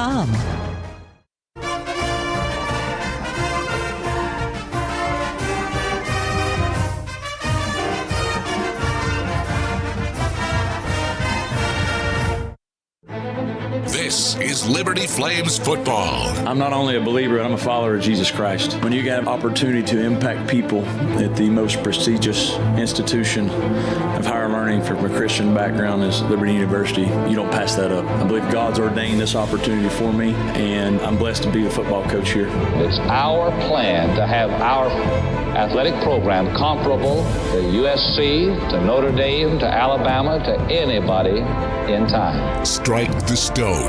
If you want something, you got to earn it. We want to earn the right to play for a championship. We want to earn the right to play for a bowl game, and that started, when we came back in January, and we have been challenged every single day and earned what we need to be able to achieve those goals. Rise with us. Snap, spot. Go out! It's blocked! The Flames have won! The Flames have won! Block kick, and Liberty celebrates in Orlando. 37-34. Salter to throw back to the left, and it's caught in the end zone. Light him up! Touchdown, Liberty! Bentley Henshaw, and the Flames punch first. This is Flames Nation. Lamb to throw, end zone, intercepted! We win intercepted! We win! Jacob Hagan! It's over! It's over! We are Lynchburg's hometown team. And history's made once again in Williams Stadium. The 2023 Conference USA champions, the Liberty Flames. From Central and Northern Virginia to the Roanoke Valley and the Sandhills of North Carolina, the Liberty Flames Sports Network from Van Wagner is on the air. The Liberty Flames Sports Network from Van Wagner presents live radio play-by-play coverage of Liberty Flames football. Today's broadcast of Liberty football is presented through underwriting support from Peary Family Dentistry, Rogers Heating and Cooling, servicing Greater Lynchburg's HVAC and electrical needs. Segra. Segra offers customized business technology solutions. You can learn more at segra.com. ServPro by Southern Air, the United States Space Force, and by Thompson Brooks Insurance. Planning today for tomorrow. He's on the hash. He's looking to the end zone. Fade, right corner. It's going to be caught over the shoulder. Near side, light him up. Touchdown, Reese Smith. It's game time on the Liberty Flames Sports Network from Van Wagner. Alongside Jason Porter, once again, here's the voice of the Flames, Alan York.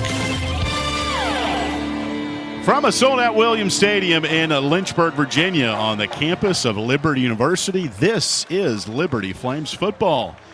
Hi, everybody. Welcome inside the Jerry Edwards radio booth. I'm Alan York, alongside Jason Porter, Eric Bowman, and CJ Porter in the booth here today.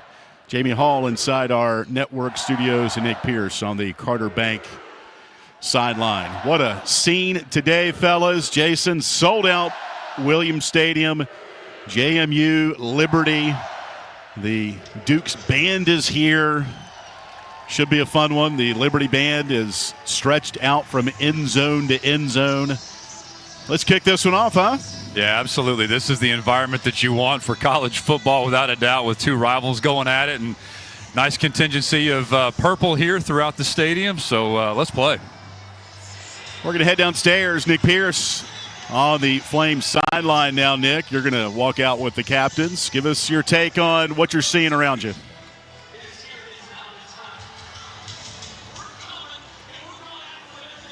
And we'll check in with Nick coming up here in Sorry, just a I minute. had the headset off. Hey, I wasn't sure if you were coming to me or not. I was talking to Steven, our referee. So Gotcha. No, take us inside what you're seeing now. You're right there by the captains. Yeah, it's quite an atmosphere. I mean, this is big game atmosphere. I was inside the LFC just a few minutes ago. I ran into Flames cornerbacks coach Dino Waits. He was just kind of taking it all in there, too. I said, this is what you do it for, right? He said, come on. He's ready to go, too. So Flames making their way out here on the field. You can hear the eruption. In there. Brand new navy blue jerseys. Those are debuting for the first time here in this ball game. That's a sharp look, isn't it? Woo. Love it. With the little light blue outline on the numbers on the backs. Yep. Really, really nice stuff. And then the cursive script spelling out Liberty on the helmets. The boos are for JMU. They're coming out of their side now. Captains for the Flames today, Damon Harmon, Brylan Green, Ethan Vasco, and Aaron Fenimore. Those change week to week. Jamie Chapwell went with today for this one. The setting for this game could not be any more perfect. Temperature right now at 83 degrees. It could be a little cooler. I mean, you know. It's hotter than Jacksonville State, Alan. You're messing up my scene setter, Nick. Sorry, go ahead. Take it from the top. Oh, hey. Take two. No, but we're looking out at the east side here. A sprinkling of purple from the JMU fans. Good contingent down to our right. The student section there's overflow, I understand, with the student section right now. As the Liberty Band makes its way off of the field, we'll soon have the coin flip. Stephen Robinson is the referee. These are Sun Belt officials. JMU out of the Sun Belt, Liberty, and Conference USA. All right, Nick, take it away. Yeah, it's typically the case when you go on the road. You get the visiting team's officiating crew. Had a Conference USA crew last week at Bowling Green. Hopefully these guys left a few of the flags in the car today. Had too many of those last week. Yep. Captains exchanging handshakes, helmet slaps. All respect here early. Good luck today. First annual battle for the Blue Ridge. James Madison, you're going to call it. Got Jason Simpson. He's your umpire. Stephen Robinson. I'm your referee. Heads and the tails. What's your call? Tails. Tails is the call. Tails is the call. I see heads. It is a heads. You want to defer? Defer. Which way you want to kick? Okay, flip sides. Well, there you go. Flames win the toss. Liberty. They'll defer to the second half. Toss and we'll defer. James Madden will receive on this end. Shake hands, gentlemen. That's what I just said, Stephen. Thank you. If Flames win the toss, they'll defer to the second half. They're going to kick toward the north end zone and let this crowd go ahead and start to fire it up here early on. This is Liberty's fourth ball game. They have won the toss twice, and they've lost the toss twice. For those keeping score at home. The officiating crew, we just heard from Stephen Robinson. The umpire is Jason Simpson. The headline judge, Jordan Sharp. Jake Grissom is the side judge. Brian Baker, the line judge. Roy Dowdy, the field judge. The back judge is Jimmy Colwell. And the center judge is Eric Steen. Again, the officials out of Conference USA. Sold out Williams Stadium. It's been sold out for probably 6 or 7 weeks now, this ball game. The stadium seats 25,000. The record, 24,076. That was set against East Carolina last year. Yeah, AY, you mentioned the crowd. My daughter's a student at Liberty now, and they were encouraging the students literally to be early kind of thing, and even walking up here, just the student line was wrapped all the way down past the indoor practice facility. Just a phenomenal contingency and crowd here today. Wayne Knight is back deep for James Madison, along with George Pettaway, two of their running backs. Max Morgan will tee it up at the 35. Liberty in all navy today. The kickoff brought to you by Relevant Law and JMU. Gold helmet, white jersey, purple breeches. Here comes the run-up, and away we go. End over end, and the back of the end zone, Petaway puts out the airplane wings and says touchback. And so JMU will get the ball at its own 25-yard line. And their starting quarterback is Alonzo Burnett. 6-foot redshirt junior from Whitsett, North Carolina. He will share time with Matthew Sluka.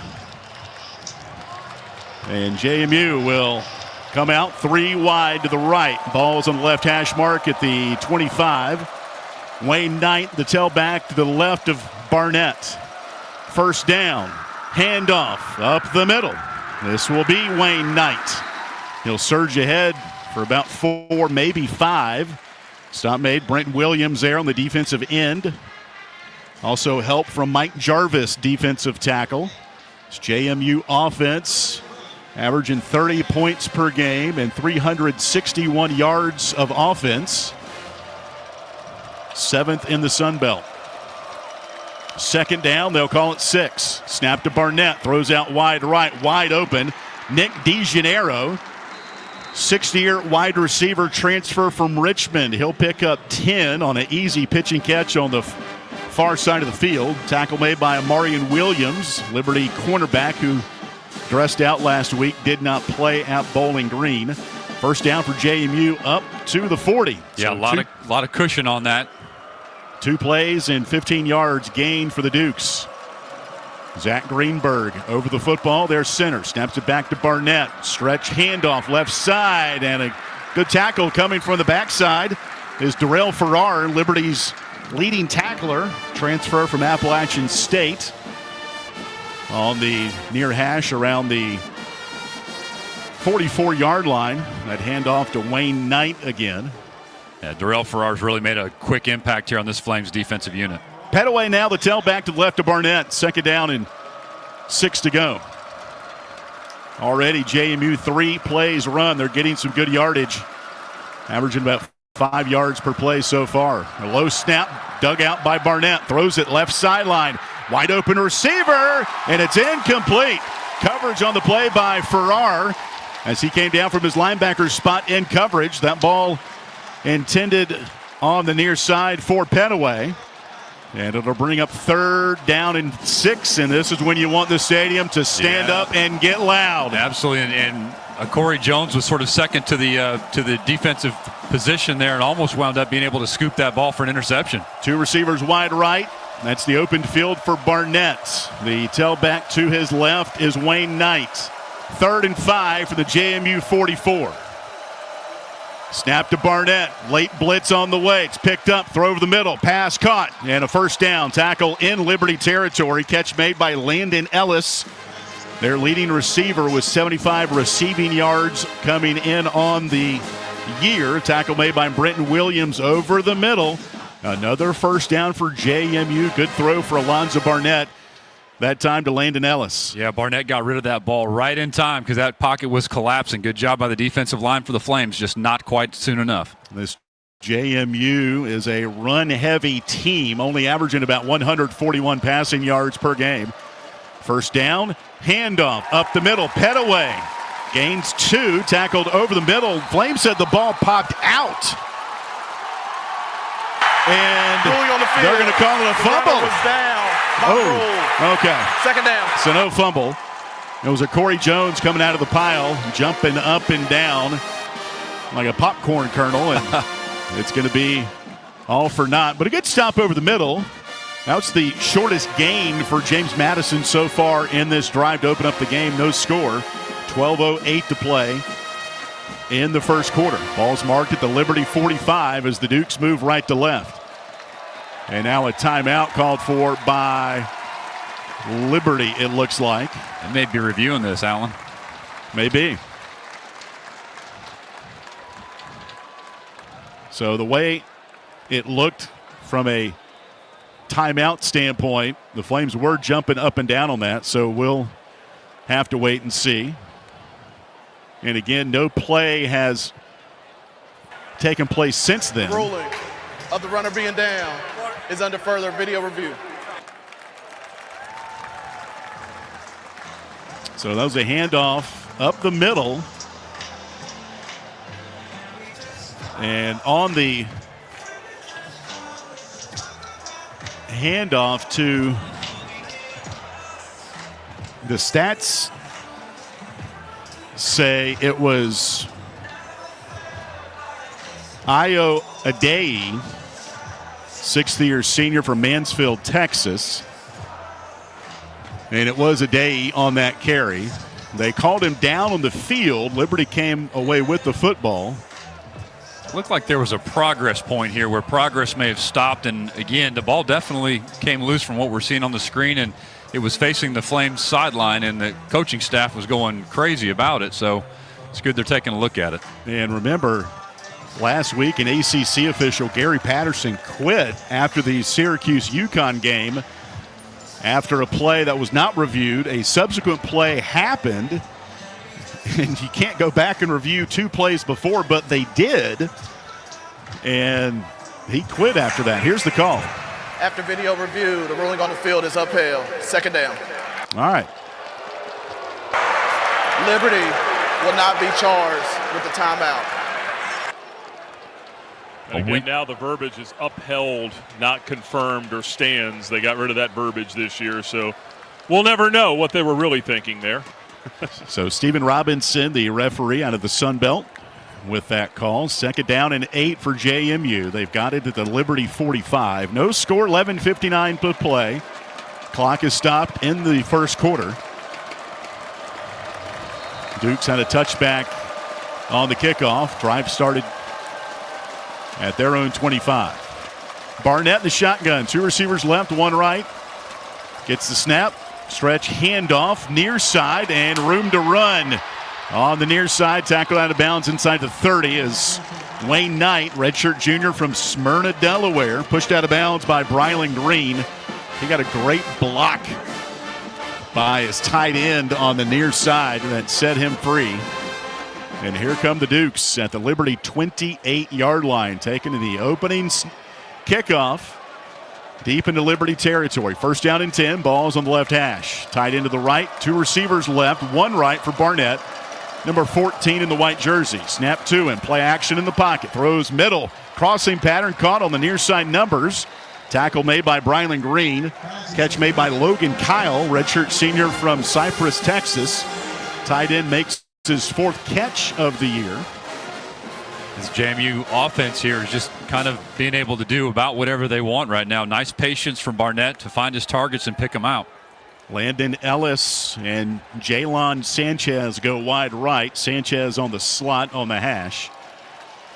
First down and 10 now from the Rogers Heating and Air Conditioning red zone. They set up a screen and going nowhere. It was that throw.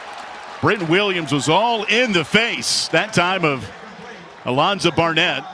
Williams' helmet came off. He's going to have to leave the game for one play, but great job for Britton to stay home on that play. Force a ball thrown into the turf. Second down and 10. Yeah, important stop here. We'll see if the Flames can capitalize on this because the JMU Dukes definitely have some momentum going offensively. Ellis and DeGennaro go wide right. That's the open field for Barnett.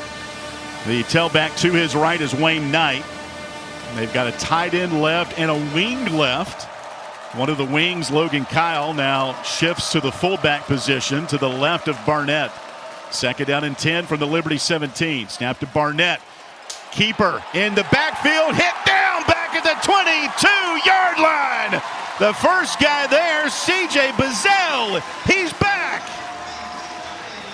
Such a huge play by CJ Bazell. One of the things that's been missing from this Flames defense is this interior pressure to get to the quarterback and cause a sack. Huge play there for the Flames defense. The red shirt senior from Miami, Florida, banged up the last couple of weeks, but number one in blue made a primo play there. Third down now and 15 for the Dukes.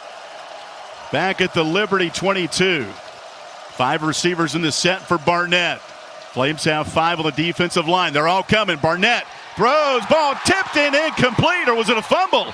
It came forward, landed on the turf, And they're going to call it incomplete out of the hands of Barnett.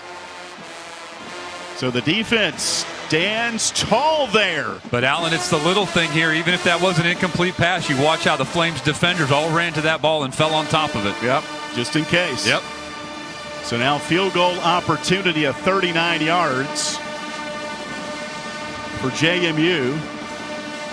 Morgan Suarez, 6-year senior transfer out of FAU on the year 1 of 2, or the long of 38. This will be 39. Booms this one up, and it's good. So JMU on its first drive gets on the board first. 9:45 to play in the first quarter. 3-0 JMU. They cap off a 12-play, 54-yard drive. We'll take a timeout, and JMU leads at 3-0. This is Liberty Football from Van Wagner. The Journey is sponsored in part by A.G. Jefferson Opticians of Lynchburg, locally owned and operated since 1940. A.G. Jefferson specializes in prescription eyeglasses, contacts, sunglasses, and children's eyewear. They also provide adjustments and repairs, accept most insurances, and welcome senior citizens and college students. Located at the intersection of Wards Road and Sheffield Drive in Lynchburg, A.G. Jefferson Opticians can be reached at 434-846-3937 or at agjeffersoneyeglasses.com. Bojangles is an underwriting partner of this Liberty Flame Sports Network broadcast On the Journey. Bojangles is a regional restaurant chain founded in 1977 with locations throughout the Lynchburg area, including Wards Road and Timberlake Road. Bojangles serves chicken, fixins, and biscuits made at each location. Thanks to Bojangles for their support of the Liberty Flame Sports Network from Van Wagner. Bojangles, it's bow time. At Carilion Clinic, the success of their employees is based on a culture that welcomes them and nurtures their growth. As the largest nonprofit employer west of Richmond, Carillion's team members are always learning and forever curious. Carilion is more than a healthcare system. It's a team of unique individuals doing what matters most, caring for the community. Visit CarillionClinic.org/careers and search their opportunities. Come join 13,000 employees who are Carilion proud.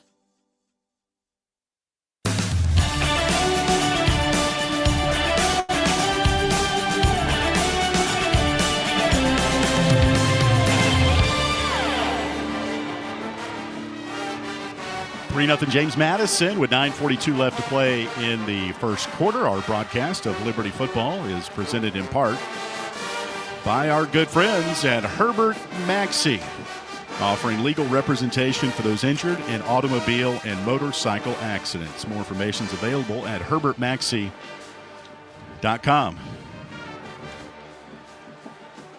So Liberty forcing a JMU field goal as the Dukes go 12 plays, 54 yards. A 39-yard field goal by Morgan Suarez. And it could have been a lot worse. Liberty defense was pinned back inside its own 20, but C.J. Bazell with a big tackle for loss. And a subsequent incomplete pass by Alonzo Barnett. Yeah, and it's such a game of emotions and adrenaline here, and a great stop for the defense overall to stop that Dukes drive. Now just see if the offense here can capitalize. It's been something where the Flames have kind of stumbled a little bit out of the gate offensively in the last few weeks. Worth pointing out, too, that it was all Barnett at quarterback on that first drive for JMU. That's not what they did against Louisville. Yep. And we talked with Dave Riggert, their play-by-play man, in the pregame show. He figured it would be mostly Barnett today. Wouldn't exactly look the same as the Louisville game. JMU's got a specialist for all of their special teams. Cristiano Rosa is the kickoff guy. So far on the season, 11 kickoffs, 3 touchbacks, none out of bounds.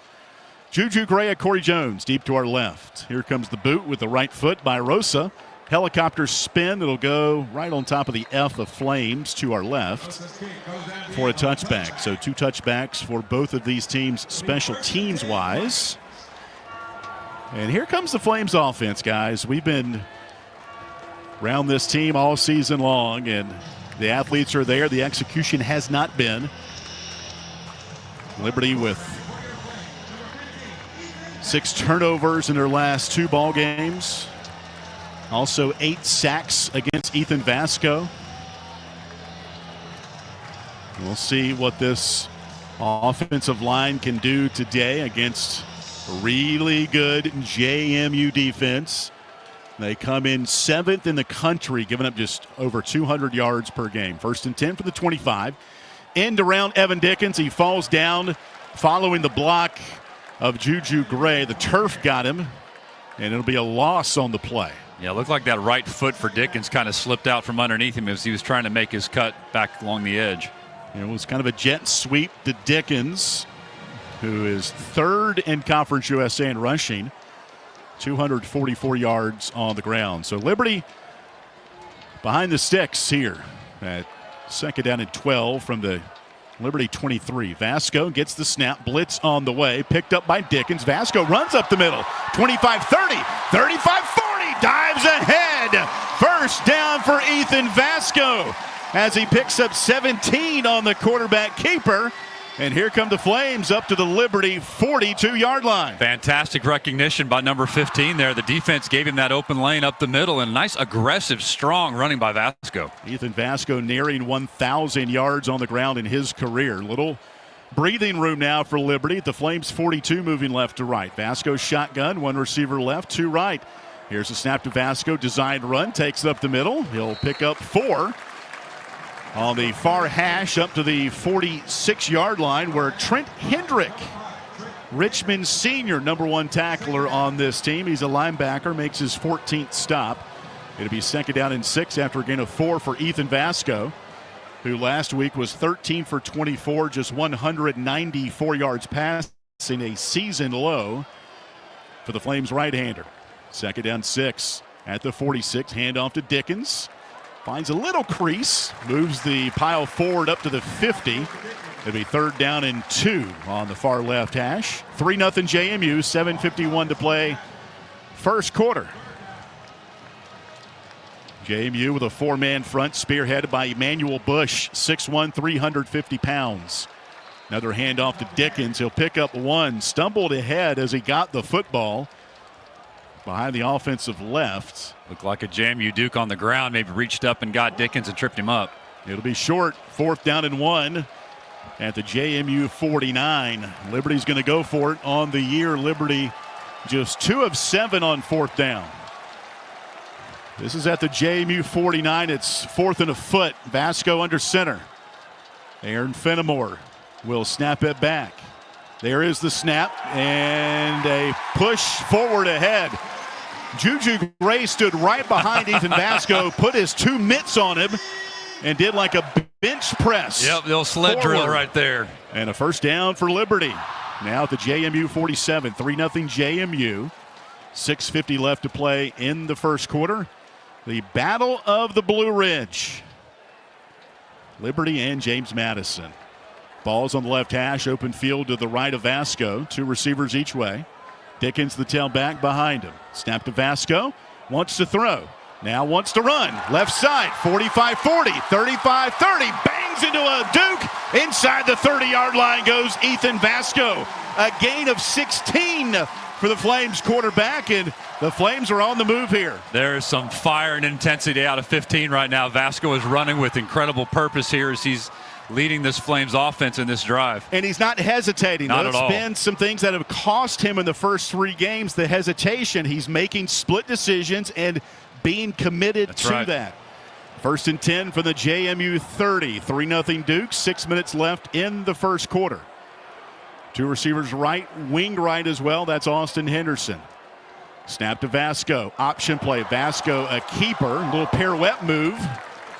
Drives it down to the 29. He spun away from 1 Duke, but couldn't elude a second. It'll be 2nd down and 9 after the stop from Elijah Culp and Sire West.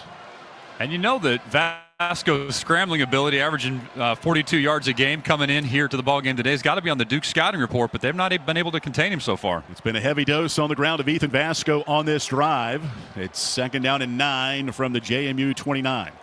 Flames work to the north end zone. Play action on 2nd down. Vasco to throw. Up top, end zone, overshoots Dante Lee. Had a step on the defender, Jacob Thomas. A great tight spiral but just too far outstretched from the arms. Boy, nice read and nice run there by Dante Lee. I seen the replay again. It was literally just off his fingertips in the back of the end zone. 3rd down and 9 from the James Madison 29-yard line. Flames will send 3 receivers wide right, including Jacob Jenkins. Jenkins now in motion to the left. So 2 by 2 on the left hash for Vasco, number 15 in blue. On 3rd and 9, gets the snap. On the hash, throws left sideline jump ball, and it's going to be picked off. No, out of bounds. Out of bounds was JMU's Elijah Culp. We'll see if they take a look at that one again. Flames are going to send the field goal unit out, and this has been a underperforming group, and it's Jay Billingsley out there, number 43, 1 of 3 on the year. This will be from 47 yards out. And now they blow the play dead. They might take a look at that last play. Yeah, it looks like they're rewinding film next to us here. Ruling of an incomplete pass is under video review. Officials timeout. When Culp had it, I'm not sure if he completed the interception. It looked like it bobbled a bit. Yeah, that's what we saw down here too, Alan. Just a little bit of bobble, and honestly, I thought his backside was on the white line there, but out of bounds. We'll see here on the replay. You mentioned the field goal kicking unit, though. If Jay gets to kick this, so far this year, he's hit from 35 yards at Jacksonville State. He's missed from 37 against Maine. Also missed a 27-yarder against Jack State. Flames combined 1 of 4 on the season in field goal kicking. Billingsley had the better week at practice this week. Remember, Jamie Chadwell said on Tuesday it would probably be Braden Beck again. 2 days later, that answer changed. So it has really been kind of a crapshoot for the Flames as far as field goal kicking goes. Chadwell said he felt good from about 30 yards in. They're going to push it a little bit here on this. Watching this replay again, don't you guys think he comes down out of bounds here? I had a foot down, though. Well, that's true. Yeah, the JMU fans, and there's a bunch here. That's true. They think, but if they're going to get it back, you got to have possession too. So it'll be interesting how they rule. I think it's the possession piece. After video review, the ruling on the field is upheld. All right. 4th down.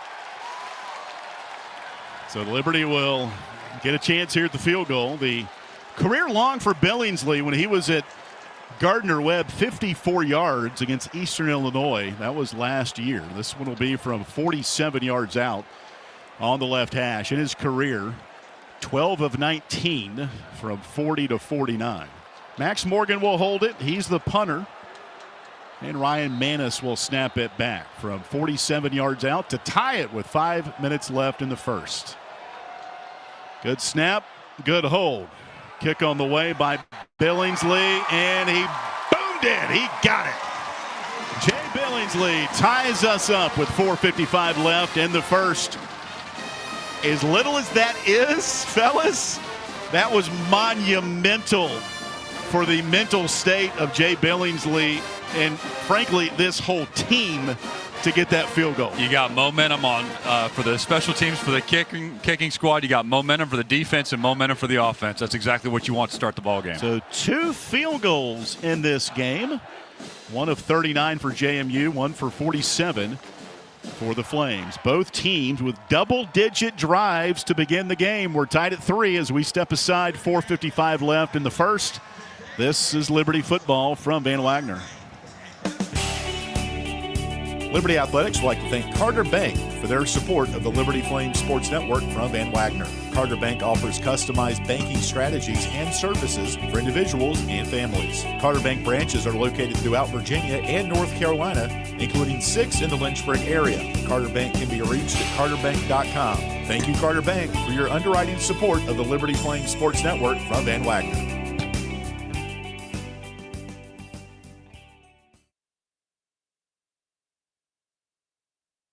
This broadcast of Liberty Flames Athletics is brought to you through underwriting support from Coca-Cola. Coca-Cola is proud to present today's post-game report on the radio. On your way home, the Liberty Flames Sports Network will go inside the locker room and bring you the post-game thoughts from the Liberty Flames student athletes and head coach. More information on Coca-Cola is available at Coca-Cola.com. Coca-Cola is a proud supporter of Liberty Athletics. Liberty Flames football on WRVL Lynchburg, WBOP Buffalo Gap, WVRI Clifton Forge, WVTW HD3 Charlottesville, WKHK HD3 Richmond, WHRO HD3 Norfolk, WVRL Elizabeth City, WVRA Enfield Rocky Mount, WVRD Zebulon, WVRH Norlina, WVRP Roanoke Rapids. The doctors at Crossroads Family Dentistry say go Flames and good luck this season. The dental team at Crossroads Family Dentistry, Stephen Hatch, James Peary III, Trey Woolwine, and Carol Roberts provide services from standard checkups to complex restorative dentistry services. They also accept most dental insurances. Crossroads is located at 14761 Forest Road in front of Brauburgers and can be reached at 434-363-9422 and at crossroadsfamilydentistryva.com.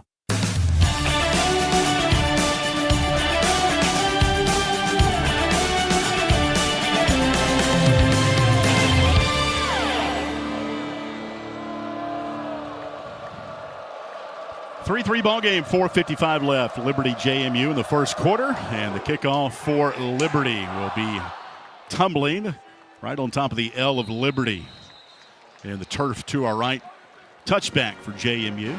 It was good to see Jay Billingsley and the kickers down here just kind of crack a smile after that. You know, the made field goal. We've documented the struggles everyone has, but you know, Braden Beck, Tyler Black, fellow kickers, those were the first guys to come over to him, and you know, everybody cutting up and just kind of let the air out a little bit, hopefully. All right, JMU out now. Dukes in their gold helmet, white jersey, purple breeches. With Alonzo Barnett III, redshirt junior, Grimsley High School, Whitsett, North Carolina. Leading this Dukes offense. To his right, Wayne Knight. He wears number 3, redshirt junior from Smyrna, Delaware. 1st and 10. For the Dukes. Snap to Barnett. Handoff to Knight up the middle. And he stumbles ahead. Good gain. He'll pick up about 7, maybe 8. Barnett stopped by Corey Jones, Liberty strong safety. Knight was a second leading rusher for JMU last year with a career-high 449 yards. Had a season-high 89 yards against Weber State back in week 1. 2nd down, they'll call it. 3 to go at the Dukes 33. Snap to Barnett. Handoff again up the middle. And back-to-back plays for the Dukes right in the interior of this JMU offense. Jones was in there again. Also Marion Williams on the stop. It'll be a gain of 4. And it yields a JMU first down. Yeah, Wayne Knight's got that low center of gravity, 5'7", maybe a little Quentin Cooley-esque, shall we say, but the majority of the rushing yards really do come from the 3 players here for the Dukes. Ball's between the hash marks of the Dukes 38. 1st and 10, game tied at 3. Snap to Barnett. He wants to throw. Pocket holds. Tight spiral near side. Out of bounds. Coverage on the play by Harmon as they tried to find Landon Ellis. That was a great spiral, but just out of bounds to bring up 2nd down and 10 to go. Really good coverage by Damon Harmon, the Oklahoma transfer. The more I see him, the more I like him. I mean, his play on the field, his demeanor on the sideline, he's huge. Huge pickup for the Flames. 2nd down, handoff. Flames are arm tackling. They finally bring down that time Petaway on the run. It'll be 3rd down and 4 to go. Darrell Farrar, linebacker, made the stop for Liberty. Farrar had a season-high 8 tackles last week in the loss at Bowling Green. It's 3rd down and 4 at the JMU 45-yard line. Ball's on the right hash. 2 receivers that way and a wing. A couple of receivers inside the hash to the left. Snap to Barnett. Throws over the middle. Incomplete. Harmon again on the coverage. Flag is thrown, though. On that play, it'll go against Harmon as Nick DeGennaro, really good transfer from Richmond, will induce Pass the foul. interference. Defense, number 15. Ball be placed at spot of the foul. Automatic. First down. Yeah, Harmon did a nice job on that. I think it was that left hand that kind of wrapped around his left hip on that wide receiver. Did he say 15? They said 15. Yeah, that was Harmon, not Brylan Green. And ball was past him when or Harmon got hands on him too. Wow. Not a fan of that. Automatic first down up to the Dukes 49. 3-3 ball game, 2:54 left as the stadium's gone pretty quiet here. Snap to Barnett. Handoff up the middle. Stumbling under his own power was Penaway. And a late flag out. Somebody's jawing back and forth. Corey Jones for Liberty clapping his hands. This could go against JMU.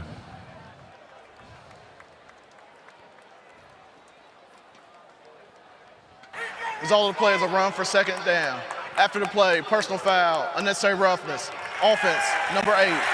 15-yard penalty. Second down. Yep. Costly penalty on Isaiah Alston, 6'4", 6-year senior. Transfer from Iowa State and Army. It's getting a little chirpy down here. A couple plays before, I saw Christian Bodner and Sanchez, one of their slot receivers, kind of getting into it too. It's a rivalry, Allen. JMU is averaging 85 penalty yards a game. That's 129th in FBS. Look at the spread on these sticks right here. Last week they had 12 penalties for 95 yards in a loss at Louisville. Second down and 22 for JMU. At the Dukes 37, Barnett back to throw. Lofts it right sideline. A receiver there over the shoulder. Catch is made for a first down. My, oh my. Wow. Over the shoulder catch on the far side by Jalen Sanchez. And it yields a first down. Sanchez got the better of that play for sure, but what a beautiful thrown ball there by Barnett. Once again, Nick, to your point, he's just really got nice touch on these passes early on. Second down and 22. And they converted all the way down to the Liberty 33-yard line. Barnett play action to throw. Up top towards the end zone to our left. Jumping attempt. Oh, my goodness. Almost picked off. That was intended for DeGennaro. Marion Williams on the coverage. Brylan Green swooped over late. Almost had the pick on the near sideline. It'll be second down and 10. Yeah, Brylan Green had a lot of real estate to cover on that, but he made it over in time to just make coverage on that play.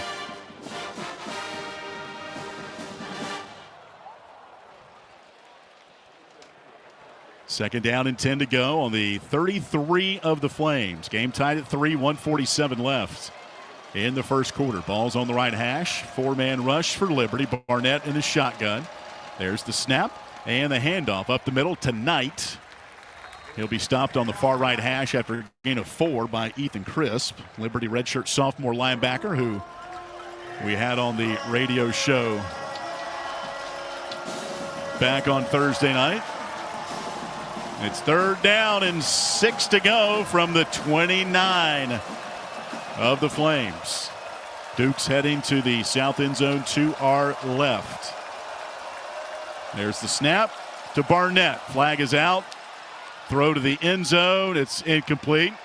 And a flag is out there. I think both these are on Liberty, to be honest with you. Yeah, there was some movement up front and then a PI on the back end. Yep.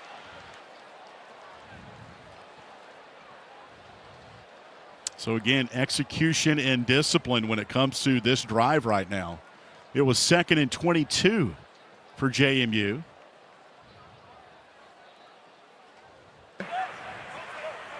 There are fouls by the same team, multiple fouls. Offside. Defense number 97 in the neutral zone at the snap. That penalty is declined. Pass interference. Defense, 15 yards, automatic, first down.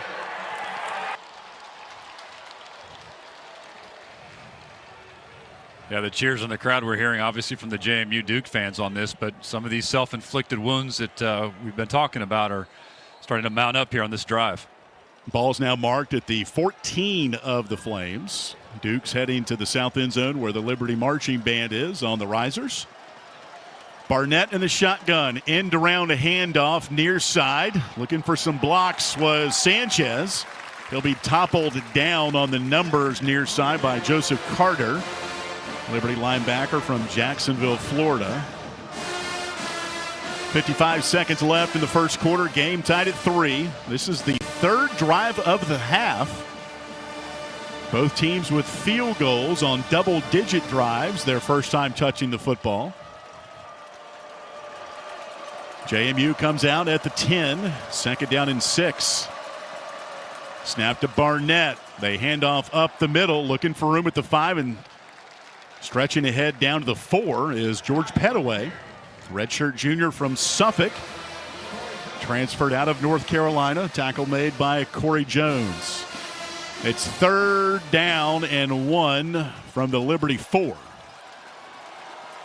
Shotgun for Barnett, takes the snap, drops back on the right hash, fires over the middle. It will be maybe picked off. Where's the signal? Brylan Green was there with a wide receiver, and it's picked off. The ruling on the field. It's picked off in the end zone. Touchdown. Brylan Green taking it away from the tight end, Josh Pfeiffer. How about that play for the senior Brylan Green? My one hand is better than your two hands. Wow. That is the end of the first quarter. That'll take us to the end of the first quarter.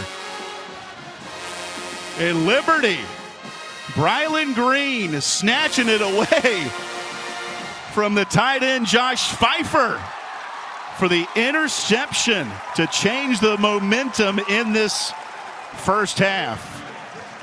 The 6th interception for Brylan Green in his career. We'll take a timeout. Liberty football when we come back on the Liberty Flames Sports Network from Van Wagner.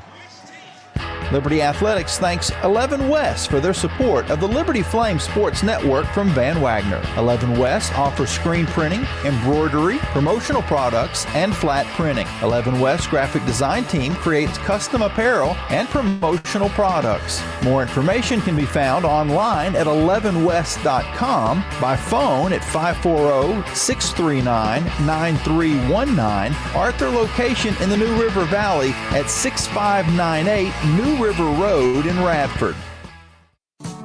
Turn up the heat. Foster Fuels is a proud partner of Liberty Athletics.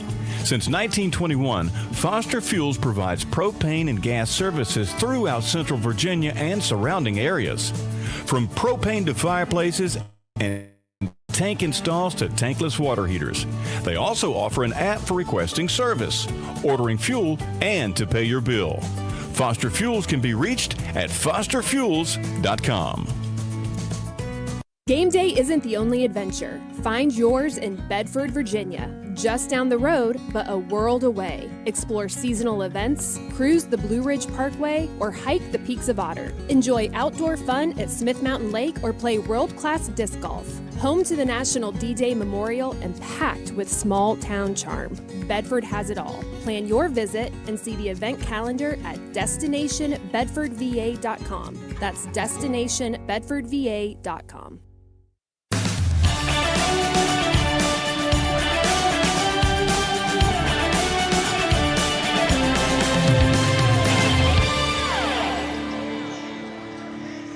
We head to the second quarter in Lynchburg, Virginia. 3-3 Liberty and James Madison. Our first and second quarter break brought to you by The Good Feet Store. Our broadcast also brought to you on the radio in part by A.G. Jefferson Opticians. Locally owned and operated since 1940, A.G. Jefferson specializes in prescription eyeglasses, contacts, and more. More information is available at agjeffersoneyeglasses.com. Our first game-changing play just happened. Brylan Green interception over the middle as the Dukes had the football inside the 5-yard line of the Flames. And Brylan Green snatching one away from the Dukes. Josh Pfeiffer, the tight end, giving Liberty the football on the touchback. And Brylan, remember, he's been working off the jugs machine in practice. He's been, even with that club on, since week one. He's been trying to come up with interceptions. He caught one in practice at least a couple weeks ago. Had him bouncing off that cast the first time off the jugs machine. Clearly, he's been putting in the work, though. And you can't replace his instincts on the field either. Even, like you said, JP, one hand with him is still better than a lot of guys with two hands. Yeah, Aaron Fairball, Liberty safeties coach, calls Brylan Green the best athlete of that position in college football, going sideline to sideline. Yeah. And that one right over the middle. Brylan, you mentioned instincts, Nick. You can't teach that. And Brylan right there on the spot. All right, out of the timeout. Liberty 1st and 10, now moving right to left towards the south end zone as we flip-flop the field to start the second quarter. Game tied at 3. And some window dressing for the Flames as Juju Gray and Evan Dickens go in the backfield in motion. Snap to Vasco. They throw to Gray on the right side on the numbers, trying to get a block from Person, and not really a great one. Picks up 3 outside on the offensive right near the Flames bench. Stop made by Jacob Thomas, senior from Stonebridge High School in Ashburn, Virginia. That's a play that's going to be successful if there's not hesitation by whoever the wideout is that catches that. So it'll be a gain of 3, second down and 7 from the Flames 23. Game tied at 3, 14:29 to play first half. Snap to Vasco. Hands off to Dickens up the middle. And again, not much doing there. Picks up about 3, maybe 4 to be third down and short. Tackle made by Xavier Holmes, redshirt senior, Clarksburg, Maryland. Defensive lineman for JMU. It's 3rd and 3. Liberty on the year leads Conference USA at 50%. The Dukes pretty stingy, 29% on third down. This is 3rd and 3 from the Liberty 27. Snap to Vasco, turns right, handoff up the middle. This is going to be Dickens. I believe it's going to be close. The line judge came in. It will be a first down. Dickens could not hesitate on that handoff, and he didn't. And he got the needed 3 yards right at that for a Liberty first down. Tackle made by Michael McMullen, the 3rd leading tackler on this JMU team, with his now 10th tackle of the year. So Liberty moves the chains up to its own 30. Game tied at 3, 13:24 to play in the first half. Split backs left and right of Vasco. Balls between the hashes. Snap to Vasco. Quick out near side, and that's due one a game. He airmails it right behind the Gatorade coolers, and it's incomplete, second down and 10. He's done it probably once in all 4 games. Get it out of your system and move to the next play. That's right. And it's tough to overthrow Casey Kane, 6'3", 200 pounds. But Casey just kind of had his rhythm and his jump off a little bit, but that ball's got to come down. Tyler Brown on the coverage, and you knew right when he let it go, he started jumping up and down. Vasco did, knowing that was going to be a high throw. Second down and 10 from the Liberty 30. Game tied at 3, early second quarter.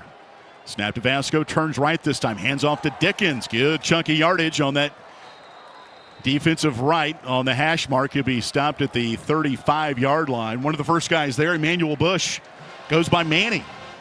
He's a big fan of the Ice Age movie. And his mom started calling him Manny. He weighs 350 pounds and wears number 0. Call him whatever you want. 3rd down and 6 to go for Liberty. At the Flames 35, they move right to left. 3 receivers wide right for Vasco, who's in the shotgun. JMU showing a blitz package here. We'll see if they bring it. They don't. 4-man rush. Vasco forced out to the left on the numbers, and he'll be tackled down at the line of scrimmage. Maybe picked up 1 to bring up 4th down. Liberty will punt for the first time after the stop from Elijah Culp on the near sideline occupied by the Dukes. Good awareness, though, by Vasco as he was scrambling kind of a little bit for his life there off that left sideline to not try to force a throw, just better to eat that and come back another play. Max Morgan, who was number 1 all-time in Liberty punting history, career average of 42 yards per punt.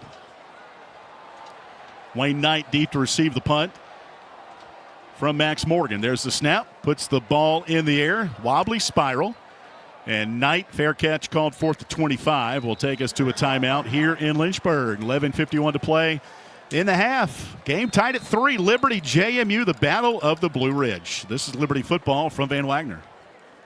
Frank Good Builders is a proud supporter of the Liberty Flames. Frank Good Builders and its partners design, build, and renovate custom homes in Lynchburg and the surrounding areas. From designing a plan to picking out fixtures, Frank Good Builders works with each client to create and renovate custom dream homes. Frank Good Builder, tradition, innovation, trust. Frank Good Builders can be reached at 434-238-3710 or visit frankgoodbuilders.com. Liberty Athletics thanks Frank Good Builders for their support of the Liberty Flame Sports Network from Van Wagner.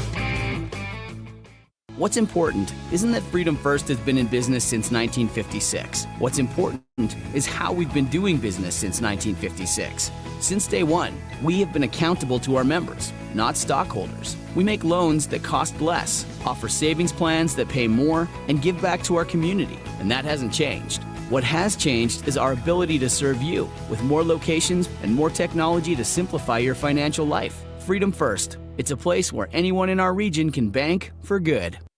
A huge thank you to Gentry Lock Attorneys for their support of Liberty Flames Athletics. Gentry Lock Attorneys practice a range of disciplines to help companies, institutions, organizations, and individuals with legal and business challenges.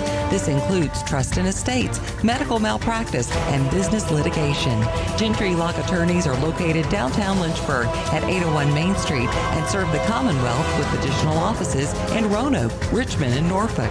Gentry Lock can be reached at gentrylock.com.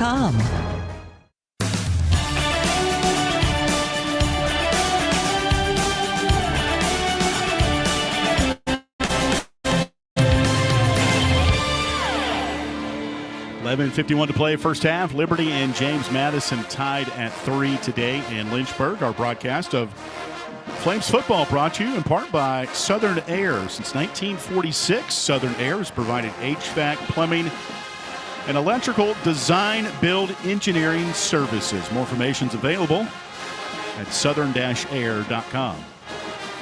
Our broadcast also brought to you in part by Food Lion. And for every sack this season, the Food Lion Sack to Give Back. They'll donate 1,000 meals to a local area food bank to help our neighbors in need. Quick check of the Larry's Tire stat recap. JMU out gaining Liberty 120-61. 22 plays for the Dukes, 16 for Liberty. Average per play 6 yards for the Dukes and 4 for Liberty. It'll be JMU football after the Liberty punt at the 26 of the Dukes. Their quarterback, Alonzo Barnett III, 5 of 11, 65 yards. Throwing, Wayne Knight, the leading rusher, 43 yards. And Petaway is the tailback to the left of Barnett. And Barnett will keep him right there. Ball's on the right hash. Flames rush 5. Snap to Barnett. Handoff to Petaway. And a good job by the defensive left that time.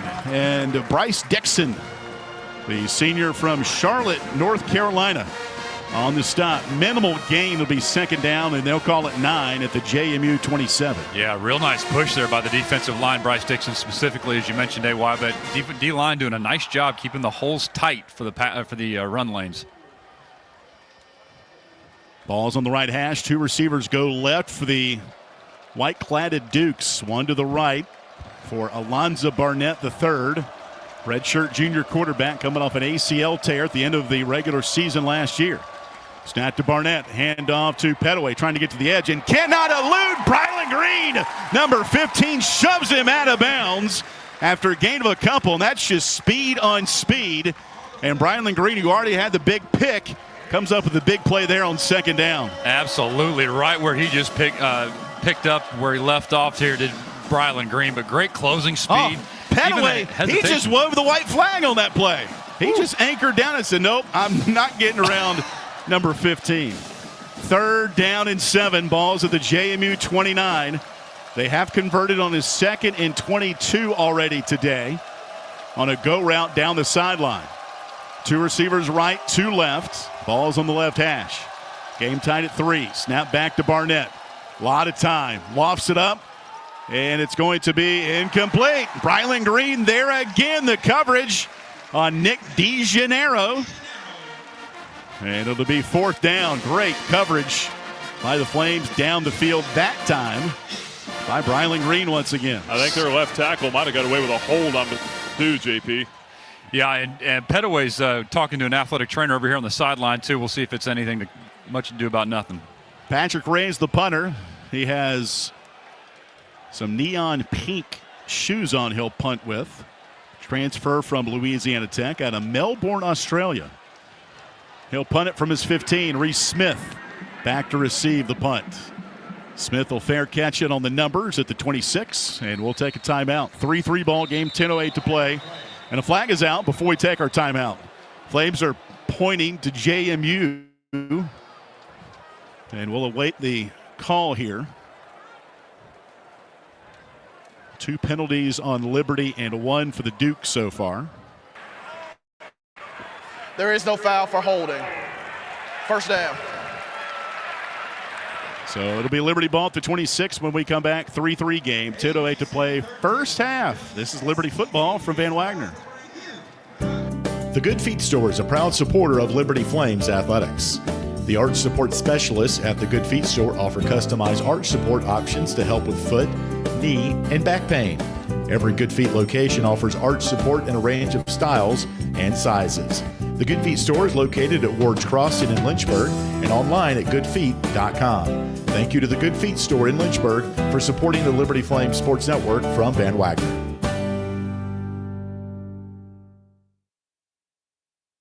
Thank you, Haley's Appliance and Haley's Outdoor in Lynchburg, for being a proud sponsor of the Liberty Flames Sports Network. Haley's Appliance offers major brands of appliances and outdoor equipment, including Husqvarna Power Products. They also provide delivery and service for all of the products they sell.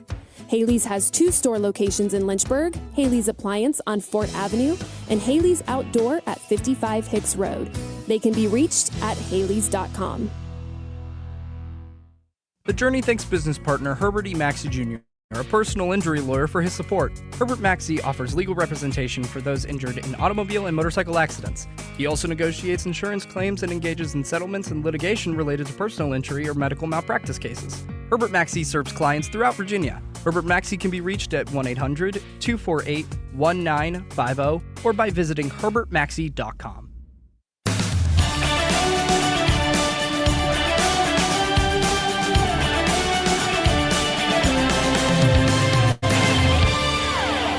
.08 to go, second quarter. Liberty JMU tied at 3. Williams Stadium in Lynchburg. Nick Pierce with you on the Carter Banks sideline report. Point of emphasis for Flames defensive coordinator Kyle Krantz this week was getting turnovers. Pleased with the mentality and the tackling of the defense last week. Already have a turnover here today. And another point of emphasis for the Flames from the offensive side of these penalties we've talked so much about coming at ill times. Willie Corn, the offensive coordinator, said they had 4 officials at practice this week. 1 watching the left side O-line, 1 on the right side O-line, 1 on the left side perimeter, 1 on the right perimeter. He said the coaching staff told the officials, if it's close, you throw the flag. Everybody had to do up downs as a result. As far as ball security, scout team linebackers and DBs, they had boxing gloves this week, punching at the ball. That's twofold. 1, it makes it a little tougher to hang on to, and 2, the boxing gloves, it eliminates potential injury to the offensive player's fingers. So Flames addressing some of the concerns directly in practice this week. Teams are work in progress. We know that. And early on, too early to push the panic button right now. 3-3 ball game, Liberty JMU, 10:08 to play. There's a little dump off to Juju Gray, picks up about 3. And Juju last week, Nick, played, 35 snaps, but only targeted maybe a handful of times. They want to get him more production, but he has to play better, Jamie Chadwell says. He had 30 snaps on the field last week, but I think it was like 3 touches. Yep. And, he got dinged a little bit early in the game with a little bit of a hand injury and kind of took him out of his rhythm. They've been trying to get the ball to him here in the second quarter, though. Certainly have. Second down and 7 to go at the Liberty 29. 3 receivers right, 2 left. Snap to Vasco, runs up the middle. Flag is out. This one's coming back. Flag on the play. DJ Geth, now DJ Geth is pointing the other way. Offensive lineman for Liberty. Maybe it will go the other way. Personal foul. Legal hands to the face. Okay. Defense, number 15. 15 yards. Added to the end of the run. Automatic. First down. That's Sire West, defensive lineman from Baltimore. Yeah, my apologies on thinking that was going to go the other way, because last 2 weeks it has gone in not the favor of Liberty, but second. It's good recognition. Yeah, good recognition there by Vasco, too. Jacob Thomas, the safety, was coming in hot on that blitz, and Vasco stepped up and made him miss. That is the second personal foul for JMU in the first half of 15 yards. First down, 10 from the 45 of Liberty. Handoff to Caden Williams. He'll pick up one. Red shirt freshman from Calhoun, Georgia. Running back, stopped by Trent Hendrick. Caden Williams, the Conference USA Freshman of the Week, back in week 1. Liberty a little bit thin at running back today without the services of Vaughn Blue, redshirt sophomore from Mount Pleasant, South Carolina, nursing a injured right ankle. Second down and 9 from the Liberty 46. Game tied at 3, 8:45 to play in the first half. Four-man rush for JMU in their gold helmets. Pocket holds. Vasco, a lot of time. Rifles middle. Caught. Crossing pattern. Down to the 34-yard line goes Dante Lee. Liberty's leading receiver yardage-wise. And he is mouthing off at one of the Dukes players that's on the ground right now. The official goes right over to Dante Lee, puts his hand in his chest and says, "Get away." And a great throw and catch by Lee, and better yet, the protection. Yeah. Vasco has had clean pockets here today. Yeah. Dante Lee is the team leader here for the Flames, averaging 62 yards per game coming in, but beautiful route over the middle there and great catch by him. That's Jacob Thomas, their safety too, that's down out there. Athletic kid, one of their better defenders in the back end. That's a guy they don't want to lose. Yeah, all Sun Belt a year ago. Career high 72 tackles last year for JMU. And a team that went 9-4. They had beat Western Kentucky in the Boca Raton Bowl for their first ever bowl win. How about the matchups here today, fellas? Conference USA and Sun Belt. This is one of 5 between these two conferences, all hosted by the Conference USA schools. Thomas is up walking off. Well, I think you. Go ahead. Sorry. No, you're good. I think you'd like to see these two conferences play each other quite a bit.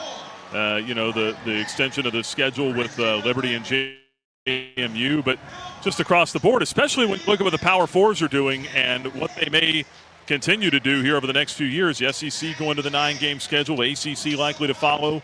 Some of those Power 4 games going to be a lot tougher to come by. You may see more of this crossover here with the G6 or G5, whatever we're calling it now. There is a timeout down on the field. We'll stay right here. 8:27 to play in the first half. Both teams with double-digit drives to begin the game, both yielding field goals. Liberty's defense was pinned inside its 5-yard line, forcing a field goal and Liberty interception in the end zone, taking a touchdown away from the JMU Dukes. And both teams with punts in their last 2 drives, so a mirror image of both. Quick check of the Larry's Tire stat recap. 123 yards for JMU, 88 for Liberty. 2 penalties apiece. Both teams 1 of 4 on third downs.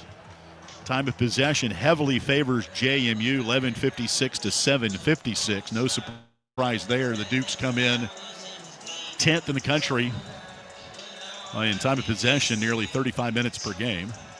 And still, to your point earlier, Nick, no sign of Matthew Sluka, who, it's our understanding, he was on campus as a potential commitment recruit before he rejoined his old head coach, Bob Chesney, who's the head coach here at JMU. I was looking for him over there on the sideline because I don't think any of us would have guessed in the second quarter that we wouldn't have seen him yet. But I saw him over there. He's dressed. So we just hadn't played him yet. Yep, he's got his purple do-rag on with his helmet by his hip. All right, out of the injury timeout, Liberty. First down and 10 from the JMU 32, moving right to left. Snap to Vasco. Hands off end around to Juju Gray. A little hesitation there by Juju, then speeds up right by the JMU bench. He does pick up about 4 before being pushed out of bounds by Xavier Holmes. defensive lineman transfer from Maine. Talked about the power and strength of Juju Gray. A lot of times if he can just catch that corner, he really shifts into another gear. 2nd down and 6 for Liberty. Game tied at 3, 7:50 left. Clock turning in the second quarter. Open field to the right of Vasco. Sends Juju in motion that way. Snap to Vasco. Rolls right on the hash, looking back left. Crossing pattern. Jacob Jenkins popped. Ball incomplete as Trent Hendrick and Elijah Culp, they kind of separated Jacob Jenkins there. It was a hard collision on the Flames tight end. Really hard collision, but also maybe kind of caught a break there. Easy for us to say we're not Jacob Jenkins, but the incomplete pass instead of a fumble. 3rd down and 6 to go at the JMU 28. 7:35 to play first half. Empty backfield for Vasco. JMU has 5 on the defensive line. 3rd down, 6. Snap to Vasco. Runs up the middle at the 25. Spins ahead down to the 21. He'll be short of the yard to gain by about a yard. Needed 6, picked up 5. Tyler Brown in on the stop. That run play looked like that caught the Dukes off guard. They were looking for something else, and Vasco had some green grass in front of him up the middle. Liberty's going to go for it here on 4th and 1 at the JMU 24-yard line. On the year, on 4th down, Liberty just 2 of 7. Has not treated them well. This is 4th and a legit yard. Vasco under center. Hard count, no movement. And now Liberty will call timeout. And we'll see what Liberty does here. On one end, Jay Billingsley, who's going down to the net to practice Liberty some is challenging kicking. The spot of the ball on the previous play. I think that's Video review. a great challenge. Because I remember thinking back before that hard count there by Vasco, 24-yard line looked like he was ahead towards maybe the 21 or so, and it feels which like, would have given him a first down. It feels like he kind of made one of those jumps where he was aware that he didn't want a knee or an elbow to touch the ground. So we'll see. So Liberty challenging this right now. And again, while we have a chance here, I want to send our well wishes and prayers out to the Bonheim family. Liberty Athletics lost Bob Beinheim back on Thursday, age 95. His wife, Brenda, passed away in 2020. Both of them Hall of Famers. Bob, the first ever wrestling coach at Liberty, also assistant football coach. He was inducted into the 2009 Liberty Hall of Fame, the inaugural class. So our well wishes and prayers out to the Bonheim family after losing Bob on Thursday. All right, stoppage of play here. They're taking a look at the spot of the previous 3rd down run by Ethan Vasco, who's the Flames' leading rusher right now with 50 yards on the ground. He's averaging 6 yards per rush. And they're taking a look at the spot after the 3rd down run, which right now it's 4th and 1. If they change the spot, very well could be a first down. Coming up at halftime, Jamie Hall will take a look at our out-of-town scoreboard, brought to you by Frank Good Builders. Also, for those tuning in here today, After video review, the ruling on the field is upheld. all right, so it will stay.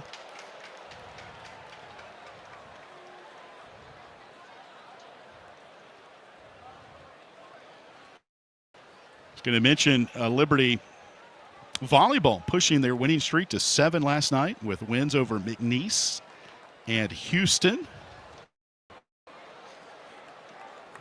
Lady Flames now 11-1 to start the volleyball season, wrapping up play at 5 o'clock today against North Alabama. So the spot of the ball will stand at the JMU 24. Liberty still is going to go for it here on 4th down and 1. Liberty has Casey Kane to the left. Dante Lee to the right. Vasco under center. And Evan Dickens is the tailback. Vasco under center on 4th and 1. Takes the snap. Play action. Rolls to his right. Looking. Evades a defender. Now runs up the middle. Inside the 20. Down to the 19. It's Ethan Vasco, the quarterback. Dead to rights in the backfield. Nobody was open downfield. He put the brakes on, and what happens when you put the brakes on? They fly They fly right by. They fly right by. Busted play there, but nonetheless, Pitt picked up the first down. Vasco's playing with great intensity today, AY. Drew Spinagato, he was left looking for his cleats.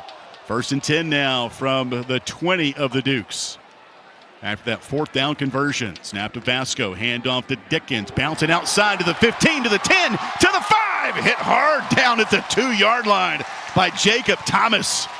He put the sledgehammer down on Evan Dickens, but Evan Dickens got the better of it with a first down. It's 1st and goal now inside the Rogers Heating and Cooling red zone at the 2-yard line. Great read by Evan Dickens around that right side. Nice little jump cut, too, to evade the defender. Yeah. Almost hit that right front pylon. And Casey Kane working hard, blocking for him on that offensive right. 1st and goal from the JMU 2 to the south end zone. Vasco shotgun, keeps it himself, following Dickens towards the goal line. They push ahead. He puts the ball over the goal line, and it's a light him up. Touchdown, Liberty. Ethan Vasco puts the Flames up 9-3, 5:34 left in the first half. Great recognition by Vasco. Thought he was dead in forward progress. Leans that ball to break the plane of the goal line for the 6. Evan Dickens becomes the lead blocker on that. Here's Jay Billingsley out for the point after. Billingsley on the season, 6 of 6 on extra points. Max Morgan, the punter, will hold it. There's the snap, ball down, kick booms off the net and over the Liberty marching band onto the berm. And just such a good run by Vasco, too. I mean, just tough run. And smart awareness, knowing where he was, didn't stretch that ball out too soon, knew that all he had to do was stretch it, and then he was across the goal line. Really good, tough run right there. Flames needed that. Yep, no doubt. 5:34 left in the first half. Our new score, Liberty 10 and JMU 3. We will take a break here from Williams Stadium. It's sold out and rocking right now. Liberty leading 10-3. 5:34 left in the half. This is Liberty football from Van Wagner. Ironclad Coffee Roasters and Baking Company is a proud underwriting partner of the Liberty Flames Sports Network from Van Wagner. With cafes in the Richmond area and Richmond International Airport, Ironclad Coffees offers specialty coffees from around the world, including the House of User Blend and Steam Engine Blend. Ironclad Coffee also offers bakery items such as muffins, sticky buns, and more. For more information on Ironclad Coffee Roasters and Baking Company, you can visit ironcladcoffee.com. This broadcast of Liberty Flames Athletics is brought to you through underwriting support from Larry's Tire and Auto Repair. Larry's Tire and Auto Repair offers complete auto service, including tires, preventive maintenance, and more. Larry's Tire carries all major brands and is open from 8 a.m. to 5 p.m. Monday through Friday at any of their 4 locations, with 2 in Lynchburg, 1 in Forest, and 1 at Able Tire in Concord. More information on Larry's Tire is available at larrystireservice.com. Hey, you look like you could use a nap. No, not a nap, an app. The Liberty Flames mobile app. It's your lifeline to Flames athletics. Get the latest news and your favorite teams, upcoming schedules. You can buy and download tickets to the next games and listen to podcasts and hear our online Liberty Flames Sports Network audio broadcast. It's all on your new app, the Liberty Flames mobile app. And of course, it's free from the App Store or Google Play. Get it. At this time, the app will no longer make you a sandwich.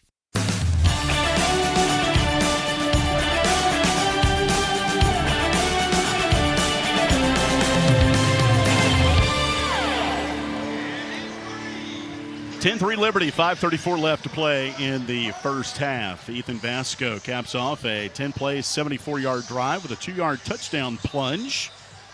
Ethan Vasco, 55 yards on 10 carries. To lead the way for Liberty, our broadcast brought to you in part by Serve Pro. Where there's fire, water, or mold damage to your home or business, Serve Pro provides 24-hour emergency cleaning and restoration services. More information is available Inside the Journey Business Directory at myjourneyfm.com. Sold out Williams Stadium. Mostly red. And a good number of purple in the building as well for the JMU Dukes with their band. The Liberty Band is here. Outstanding backdrop for a college football Saturday afternoon. Here comes Max Morgan on the kickoff. Puts his right foot into it. It's going to be high and short and returnable for the Dukes at the 20 outside, and they cannot get to the 25-yard line. That was Braden Wisłowski on the run back. Like a little confusion there between the two teammates. So I think anytime you stop it short of the 25, that's a win. That's where a touchback would go. And they'll stop this one at the 23-yard line.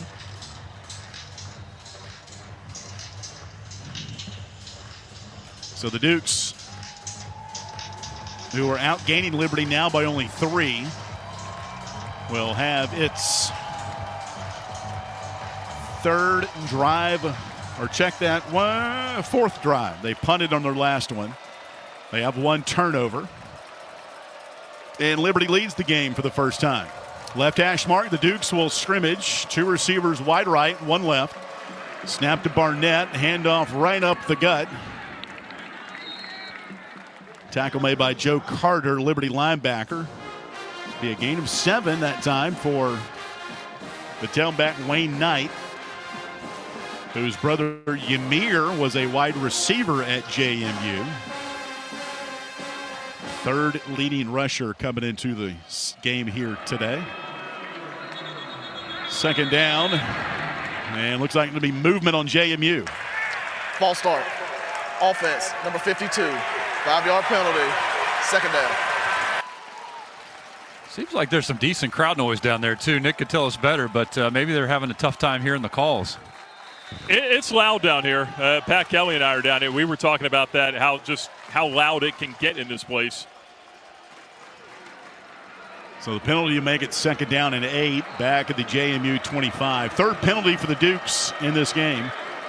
They had 12 in the loss at Louisville 2 weeks ago. Barnett in the shotgun, claps his hands, gets the football. 4-man rush for Liberty, throw over the middle.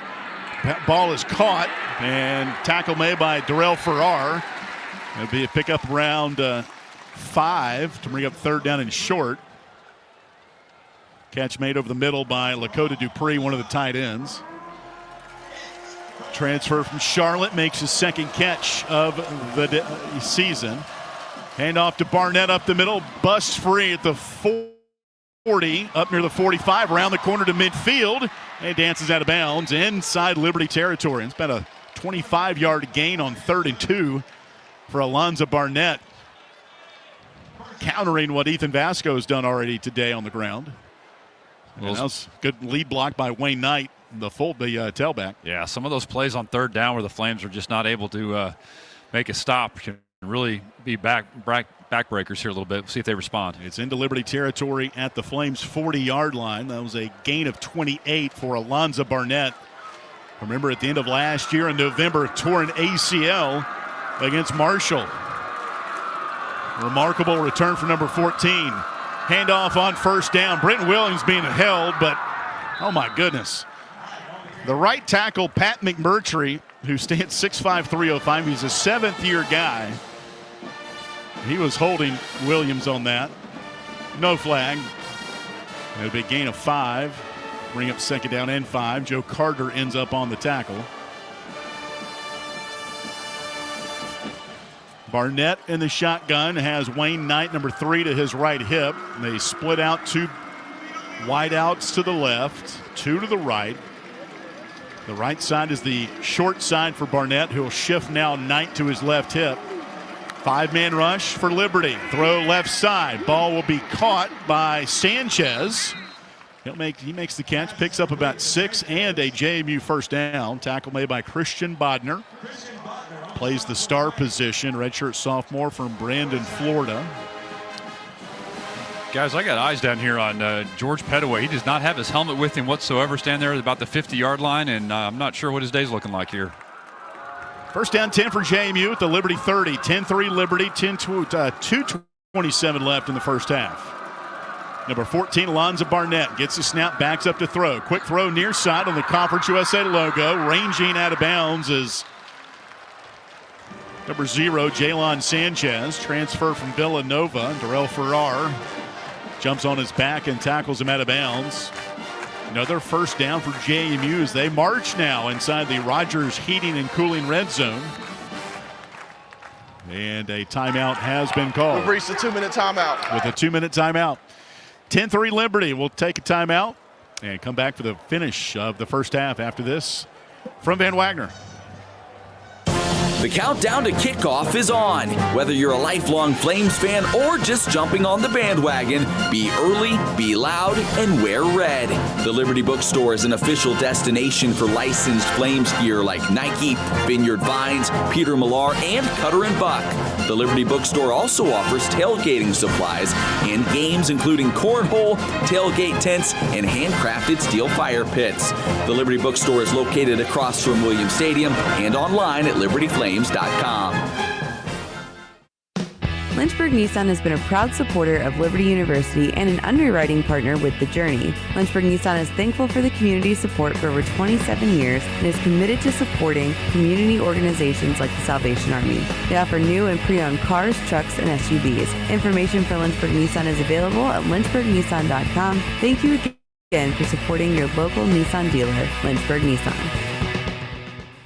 Hi, this is Alan York, asking you to join the team as a member of the Flames Club. As a Flames Club member, you can make a difference by directly contributing to the success of Liberty Athletics. The Flames Club's mission is to raise the financial support needed to provide our coaches and student athletes with the resources to compete for championships. Membership levels vary and begin at just $75. Some gifts may even be tax deductible. When you join the Flames Club, you're truly investing in champions and championships. Join today at libertyflamesclub.org.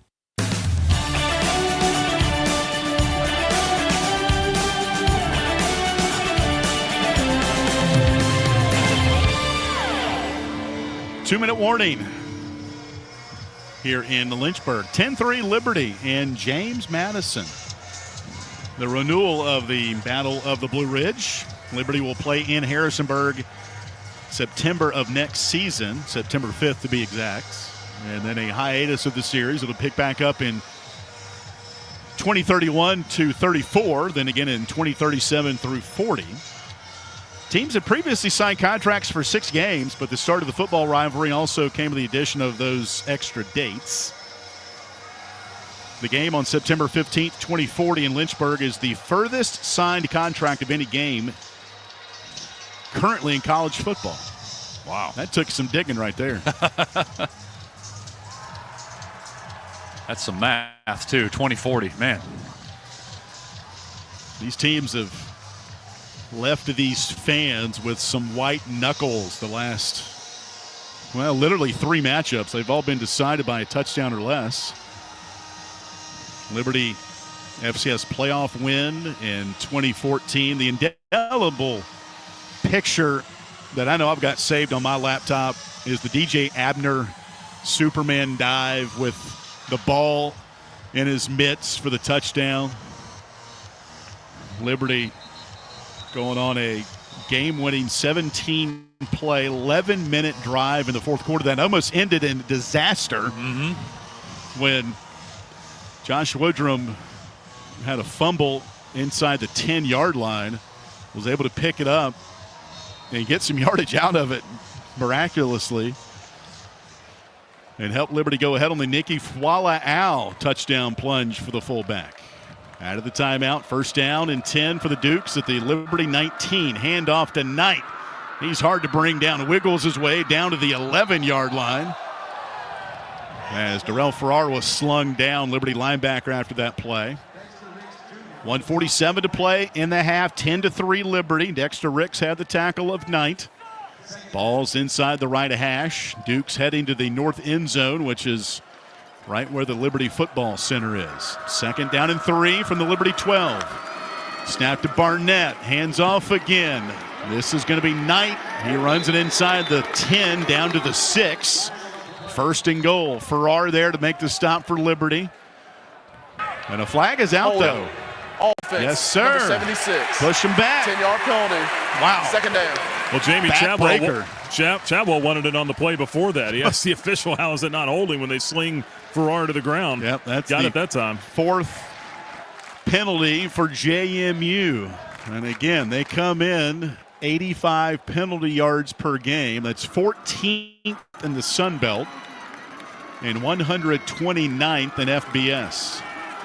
They had 12 penalties for 95 yards in the loss at Louisville. That takes it from 1st and goal inside the 10. Wow. To now 2nd down and 13 from outside the 20. Just a devastating penalty. As the officials blow the succession of the next play dead here with 1:20 left in the half. Liberty leading 10-3. Game clock operator, please put 1 minute 25 seconds on the game clock. It will start on the snap. And that voice is Stephen Robinson, the referee, assigned out of the Sun Belt for this game here today. Ball's on the right hash. 1:25 now left in the half. Liberty leading 10-3. 2nd down and 12 at the Flames 21. Barnett in the shotgun gets the snap. Dukes to throw. Barnett hit as he throws. End zone jumping catch and a touchdown for JMU. Landon Ellis yanked that one high out of the air. And the Dukes a PAT away from tying the game. Beautiful throw by Barnett. Even better catch by Landon Ellis, as you said, AY. But, man, he got rid of that ball once again just in the nick of time. Had a defender right in his face mask. Transfer from Richmond, his 7th career touchdown catch and his 2nd this season. 6'2", 213-pound junior out of Orange, Virginia. Morgan Suarez in for the point after. A left-footed kicker from Wellington, Florida. Snap is there, the kick on the way, and the kick is good. So with 1:19 left in the half, JMU has tied the game up at 10 on an 8-play, 77-yard drive.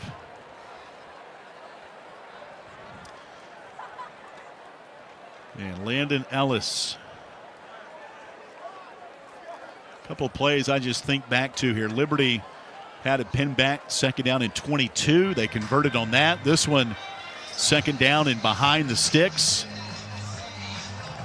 And give a lot of credit to Alonzo Barnett. He had a navy blue jersey right in his face as he let that one go downfield. He sure did. Bryce Dixon was right there, and I've been impressed with his poise today. I mean, there's no hesitation in his game at all. A guy who tore his ACL, 10 months ago? Yep. I mean, that's usually a year minimum, and he's just hung in there. And I think maybe that bye week gave JMU some time to reconsider some things on offense. You think? Instead of this musical chair quarterback situation, just let one guy go out there and play, and they've been able to build some continuity with him today. 100%.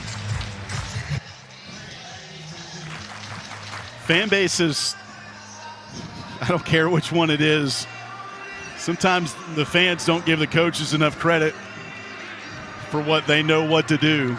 I don't care what team you pull for. Here's the kickoff, and it'll be in the back of the end zone for a touchback. Actually hit the crossbar. Wow. Don't see that very often. So Liberty will have 1:19 to play with and the chance to get the ball to start the 3rd quarter. After Liberty won the toss and deferred. Yeah, this is like 2 for 1 in basketball, right? That's right. At the end of the half. Trying to get 2 possessions. Liberty got a 47-yard field goal from Jay Billingsley on its first drive. We'll see if they go in NASCAR mode here at the 25. Dickens, the tailback behind Ethan Vasco. Vasco the snap, hands off to Dickens, breaks a couple of tackles on the right hash, anchors down around the 30. He'll pick up about 5 to bring up 2nd down and 5 on the right hash. Tackle made by Xavier Holmes. He's been involved in a number of stops so far for JMU today. 2nd and 5 at the 30. Snap to Vasco, looking left. Throws it up and out of bounds. Right near those Gatorade coolers again. It'll be 3rd down and 5 with 52 seconds left in the half. Yeah, looking for Reese Smith on the sideline there right in front of JMU. Nothing doing. So, again, good read by Ethan Vasco to just throw that away. Vasco just 3 of 8 throwing today for 27 yards. The Dukes out gaining Liberty 215 to 126. Game tied at 10, 52 seconds left in the first half. 3 receivers left in the sunshine, 1 receiver to the right in the shade. Vasco, the cadence, gets the snap. Here comes a late blitz. Vasco hits as he throws, finds Dickens around the right side, pushed out of bounds around the Liberty 40-yard line. It'll be a first down, 47 seconds left. We'll see if they keep the clock stopped or not. They do to move the chains just periodically. And a good throw and catch there to Dickens with 47 seconds left, and they will keep the clock stopped. 1st and 10 from the Liberty 40. Snap back to Vasco. Throws right side. Ball is up in the air and incomplete. Trying to go to Casey Kane near the far boundary by the Liberty bench. All the Liberty coaches in their light blue today, while Liberty plays in their Navy helmet, brand new Navy jersey, and Navy breeches. Elijah Culp on the coverage that time of Casey Kane. 2nd down 10 from the Liberty 41. Game tied at 10, 42 seconds left in the half. 2 receivers each way, and Dickens the back. There's Vasco with a snap. Ethan in trouble, and he will go down at the 38-yard line. That'll be a sack for JMU. Aiden Gobira, redshirt junior, transfer from Notre Dame. And there's an injured player. That's Ethan Vasco, the quarterback. He is slow to get up. For injury. He is up now. It looks like to be something with his right shoulder, possibly. He was just leaving that right arm just straight as an arrow as he jogs off the field. They put the injury tent up. And with that, Michael Merdinger will loosen up real quick here as he tosses on the far sideline. Because of the injury to the Liberty player, JMU has option for a 10-second runoff. They have declined. So it's going to be 3rd down now and 13. Game tied at 10. 23 seconds left. And that scramble looked like Vasco kind of got caught up between those 2 defenders and maybe came down on that right shoulder. And here comes Michael Merdinger. Took 1 snap at Bowling Green last week in a throwing opportunity. Was 0 for 1. Transfer from North Carolina. Played in just his 3rd game. Redshirt freshman, 6'2", 210 pounds. On 3rd down, they'll call it 13 from the Liberty 38. Handoff to Dickens. Has room right side, 40, 45, trying to get out of bounds, and he'll be shoved out of bounds around the 46-yard line, where he picks up a 7. DJ Barksdale on the stop. It'll be 4th down and about 5 to go, and Liberty will punt this one away with 16 seconds left. That was a good run by Dickens. Yeah, good out there. Clock awareness, too, to get out of bounds, and had a chance maybe to cut up field, but got out of bounds there to stop the clock. Max Morgan's first punt went 39 yards. He will punt this one from around his 35-yard line. Nobody deep for JMU. And with 16 seconds left, we'll see Max Morgan punt this one away. And hold up. Whistles down below. Prior to the snap, delay a game. Delay a game Offense. on Liberty. 5-yard penalty, 4th down. Ethan Vasco walked next to Dr. Perhansky down to the Liberty Football Center, along with Scott Lawrenson from the training staff. He was not in the tent long, so he's gone in for more evaluation. All right, thanks a lot, Nick. And we'll hear from Jamie Chadwell soon as we hit halftime. Jogging off the field. There's the snap to Morgan. Here comes James Madison, and Max gets it away. It'll bounce at the 13, take a JMU roll up to the 15, now goes back to the 13, now to the 12. And with 5 seconds left, JMU will take it to a knee on its first play of this next drive, I would assume. JMU has 2 block punts on the year. They're third in FBS with that, so they brought the house on that one. It was a great punt by Max Morgan. We'll see where they judge that one as. 47 yards for Max Morgan. Had a season-long 49-yard punt last week at Bowling Green. All right, JMU at the 12. We'll take the snap, take it to a knee, and take it to the house. Well, nothing decided yet. We're all tied at 10. And an entertaining ball game between these two as they renew the battle for the Blue Ridge. And we'll get Nick jogging off the field with Coach Shadwell. Take it away.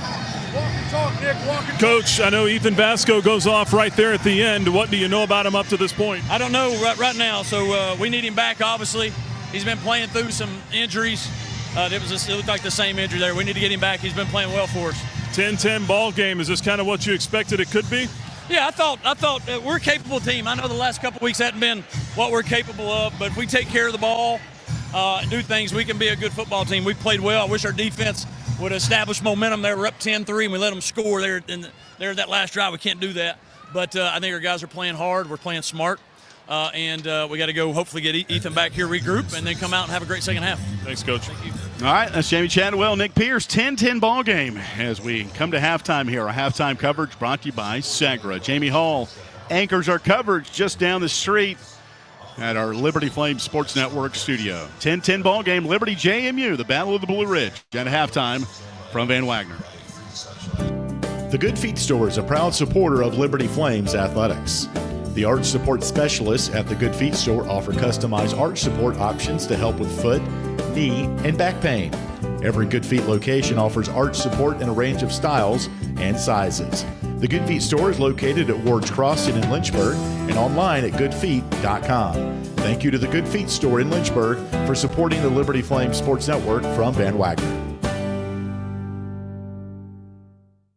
Liberty Flames football on WRVL Lynchburg, WBOP Buffalo Gap, WVRI Clifton Forge, WVTW HD3 Charlottesville, WKHK HD3 Richmond, WHRO HD3 Norfolk, WVRL Elizabeth City, WVRA Enfield Rocky Mount, WVRD Zebulon, WVRH Norlina, WVRP Roanoke Rapids.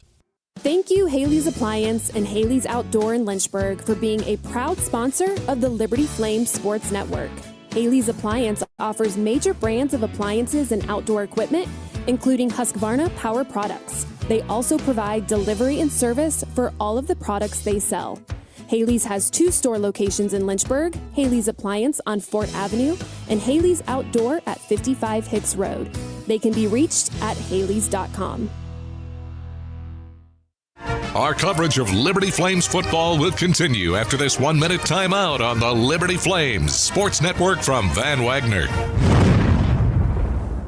The Journey thanks business partner Herbert E. Maxey Jr., a personal injury lawyer, for his support. Herbert Maxey offers legal representation for those injured in automobile and motorcycle accidents. He also negotiates insurance claims and engages in settlements and litigation related to personal injury or medical malpractice cases. Herbert Maxey serves clients throughout Virginia. Herbert Maxey can be reached at 1-800-248-1950 or by visiting herbertmaxey.com.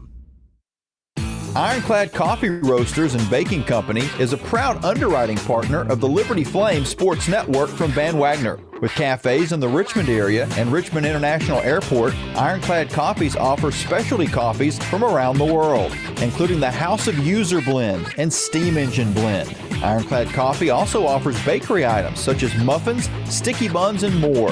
For more information on Ironclad Coffee Roasters and Baking Company, you can visit ironcladcoffee.com.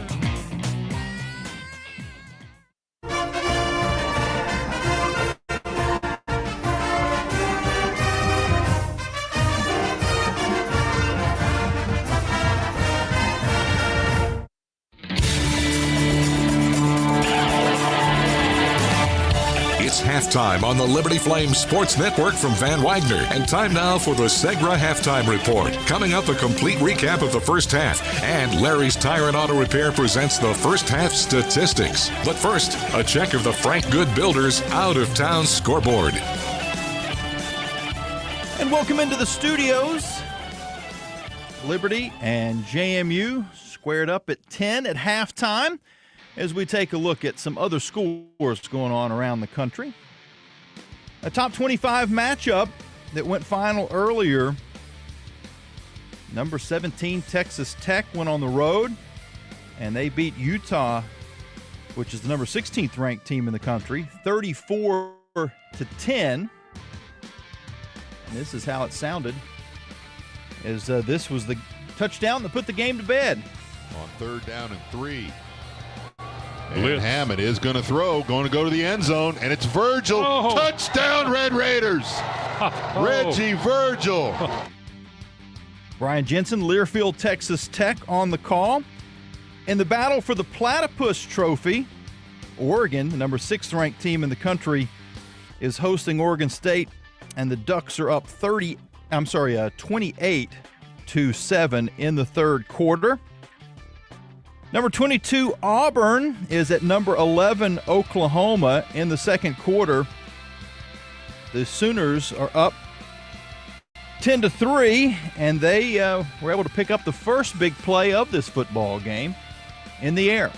Back to pass, Mateer after the quick snap, takes a shot, Satania uncovered, touchdown, uncovered, touchdown, Isaiah Satania.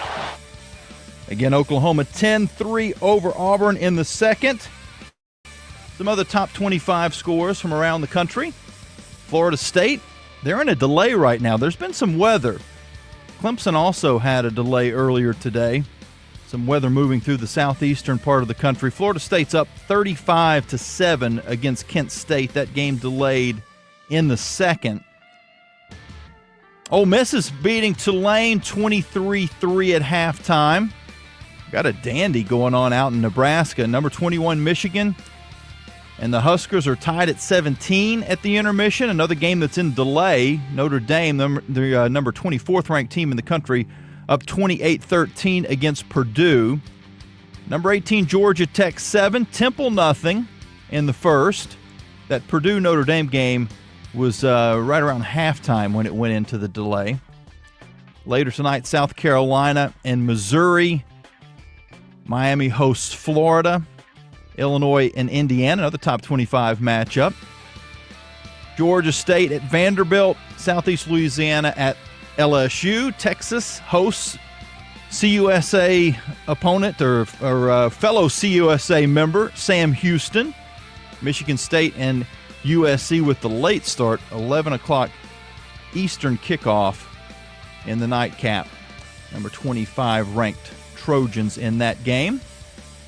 One other top 25 score that went final earlier, Tennessee all over UAB, 56-24. One team that may end up being in the top 25 fairly soon, UNLV. They had to make a frantic comeback in the fourth quarter to stay undefeated versus Miami of Ohio, and it culminated with this last-second field goal attempt by the Redhawks. Hudson Powell on the snap. Holden on the hole. They botch the hold. Holden rolling to the right. He's trying to throw. He airs it up and it's picked off. Picked off and the Rebels win. Marcel McDuffie makes the grab and it's a 41-38 final. And for the first time in the history of UNLV football, they go undefeated through the non-conference part of the schedule. Matt Neverett, Learfield, UNLV. As far as Conference USA scores, well, there's no games underway, but it is a full slate. Delaware and FIU will play down in South Beach at around 6 o'clock tonight. Same time for Kennesaw State hosting Arkansas State. Murray State goes to Jack State for a 7 o'clock start. Middle Tennessee hosts Marshall. UT Martin will play out at Missouri State. These are all 7 o'clock start times. Nevada at WKU. At 7:30, La Tech and Southern Miss will hook up down on the Bayou. Mentioned Sam Houston in Texas later on tonight. Starts at 8 o'clock.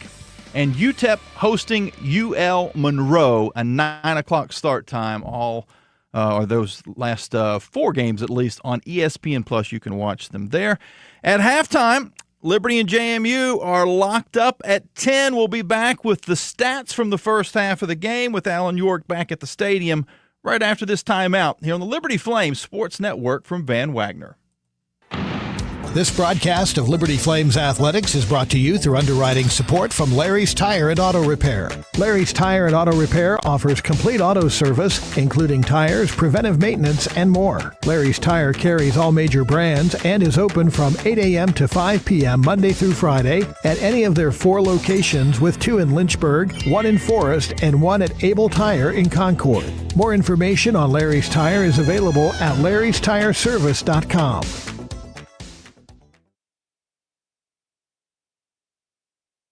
Hey, you look like you could use a nap.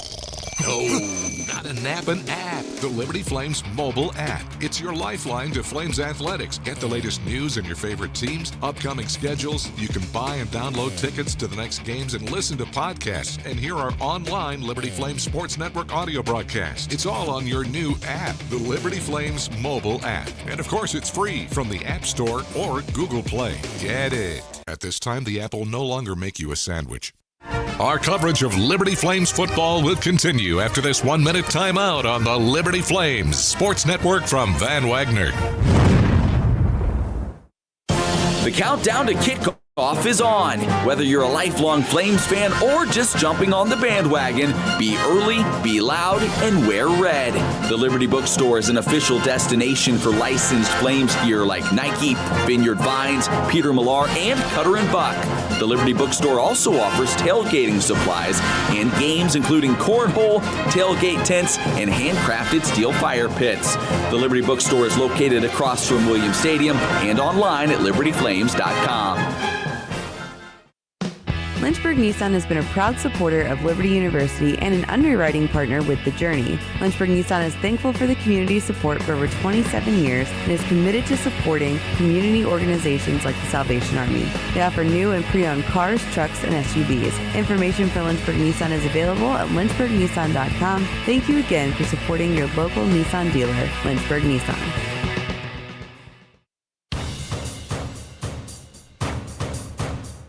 The Segra Halftime Show continues on the Liberty Flames Sports Network from Van Wagner. Time now for the first half statistics, presented through underwriting support from Larry's Tire and Auto Repair. Once again, back to the stadium.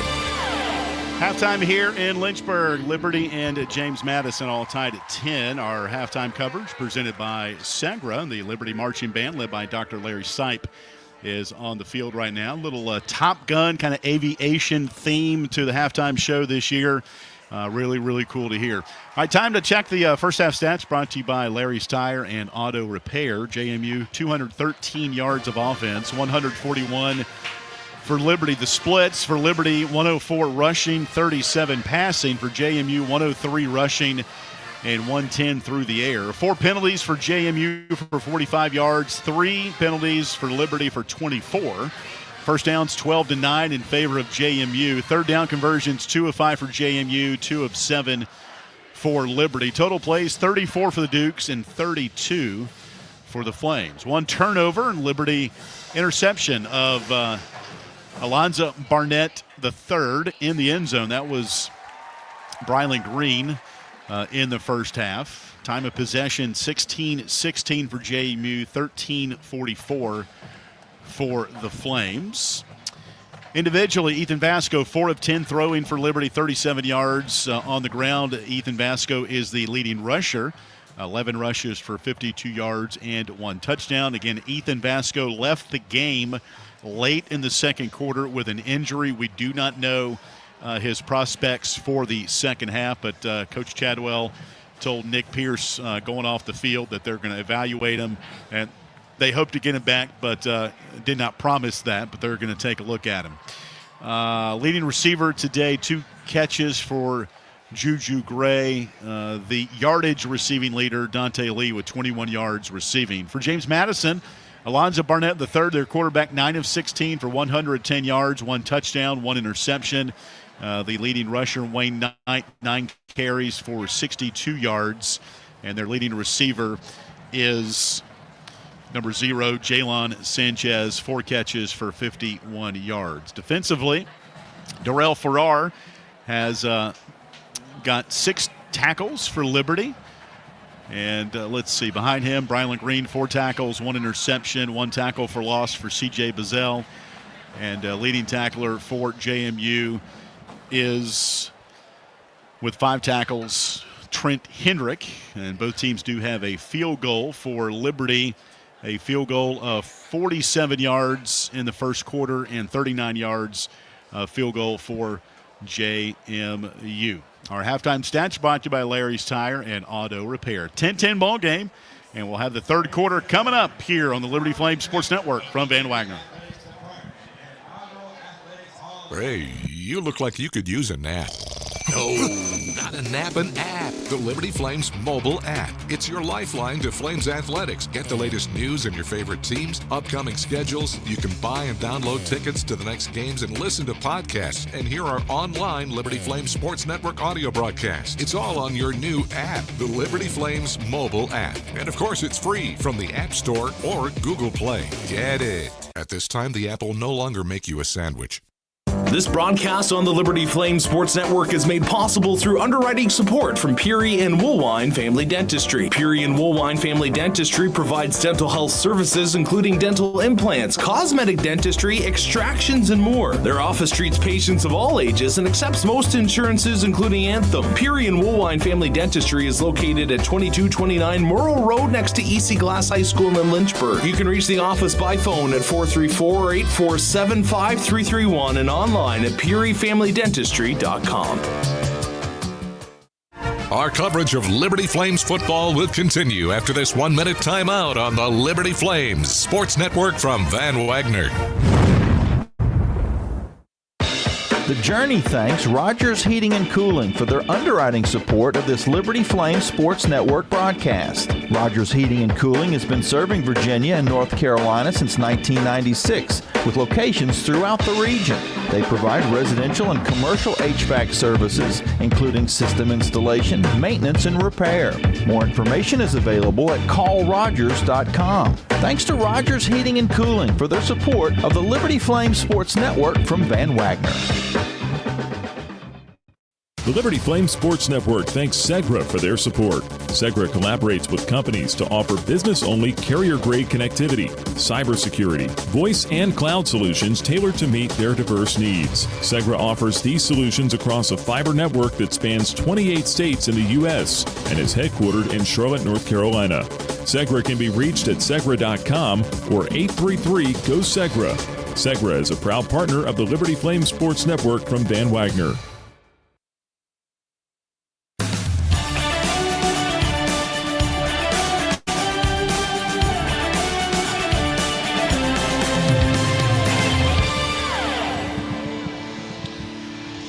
Second half about to commence here in Lynchburg, Virginia. Sold out crowd at Williams Stadium. Sun-splashed afternoon here on the mountain as Liberty and James Madison renew their series. It's always a question, Jason Porter, on what is a rivalry? I think you get different definitions of what a rivalry is. And you look up and down different sports. Yankees, Red Sox, yeah, rivalry. Some other colleges have their trophies they play for. And this is the 19th meeting between JMU and Liberty. Dukes have the overall series lead 12-6. I think there's enough wins there for both to call it a rivalry. Mic check. I would think so. Yeah, I would too. And certainly the geography has a lot to do with it when you've got opportunities like this for fan bases to travel to both stadiums and kind of get after it. But I think, this would be this is a rivalry in any sport, I think, AY. It's not just on the football gridiron for sure. Liberty will stay in state, but away from Lynchburg next week, and they'll remain in the Sun Belt to take on Old Dominion. That'll be a 6 o'clock kickoff. ODU does not play today, and they are 2-1. They lost at number 20 Indiana in week 1, a home win over North Carolina Central. And last week, in what ended up being Brent Pry's final game as the head coach of Virginia Tech. Old Dominion went into Blacksburg and really put it on the Hokies. Virginia Tech back at home today, looking for their first win of the year. We've got some games on here in the booth as we enjoyed halftime a little bit. And we turn those off as our game gets back to action here. Checking in on that score in Blacksburg. Virginia Tech beat Wofford 38-6 for their first win. But Old Dominion won in Blacksburg last week. That's who Liberty will see next week in the 6th meeting between Liberty and Old Dominion. Liberty's won the last 4, including the last matchup in 2023. Flames have outscored the Monarchs 173-61 during that 4-game win streak.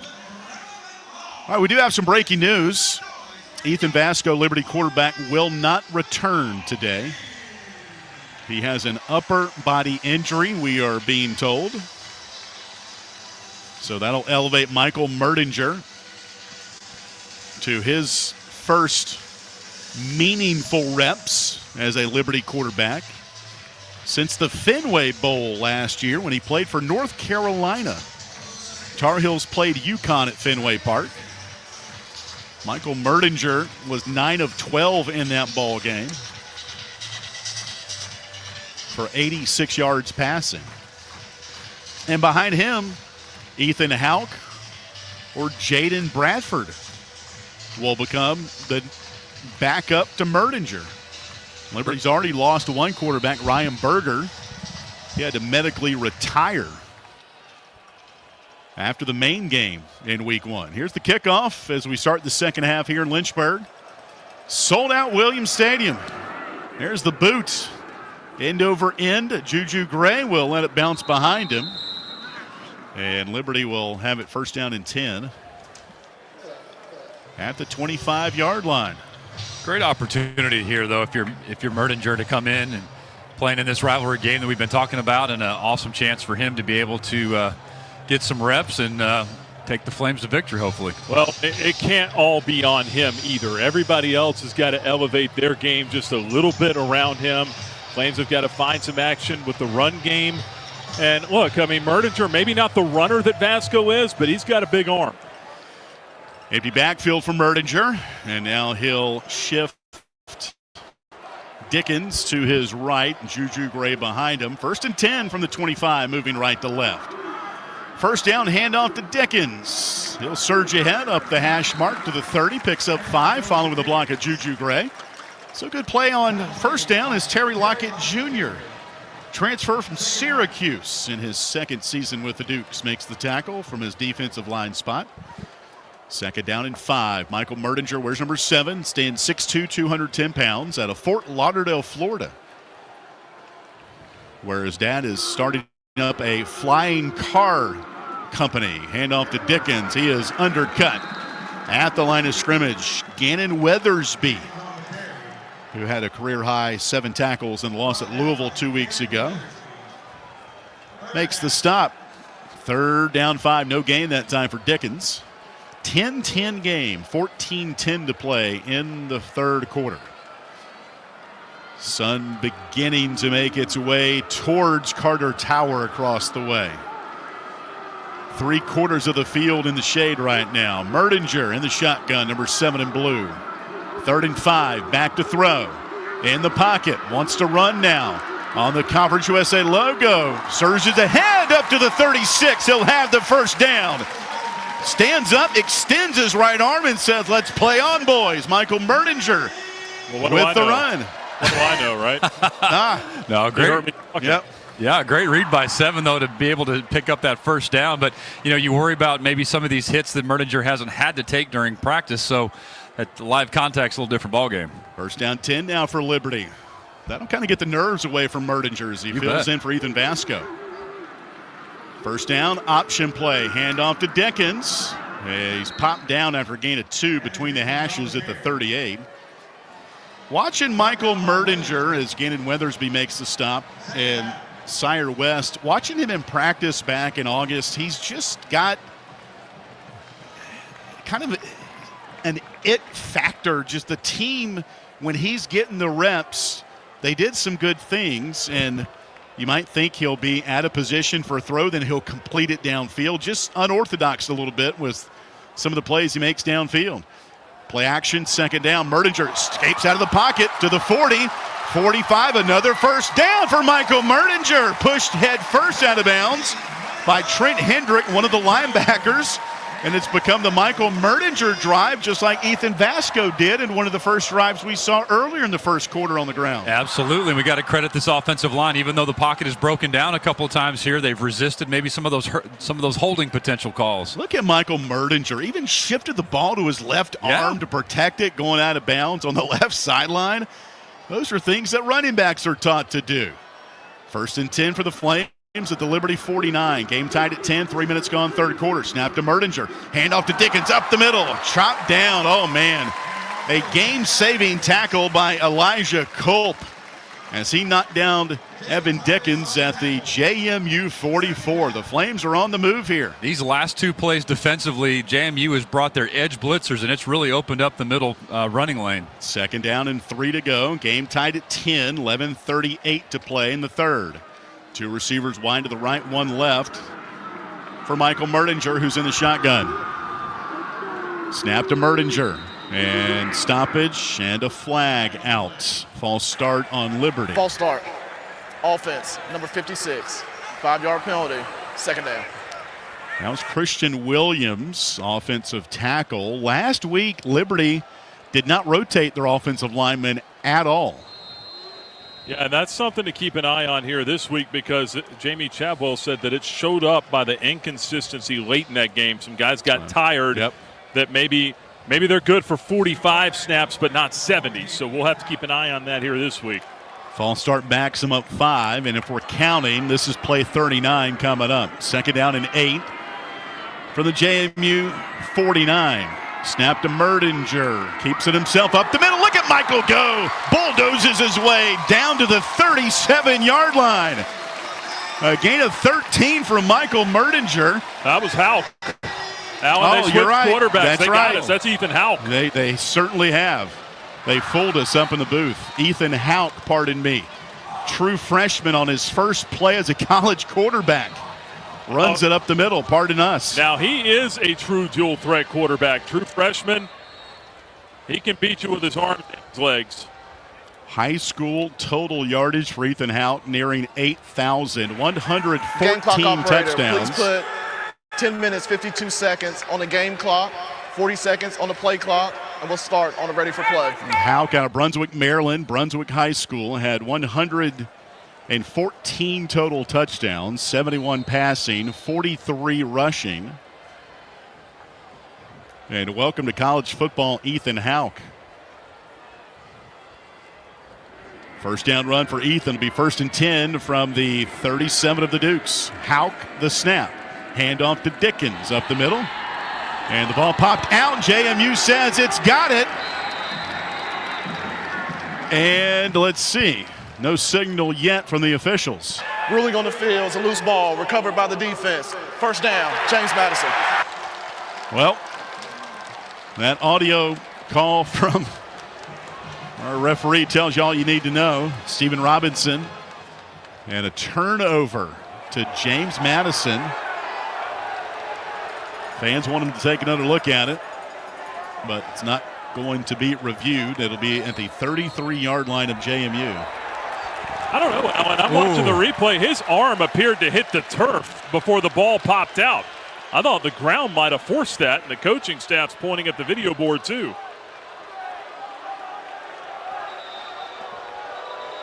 Maybe they will take a look at this. Well, Jason Porter in the booth here is right next door. Yeah, they're bringing the right. DB Sport monitor out to the sideline here. Yeah, they're rewinding film. The ruling of a loose ball is under video review.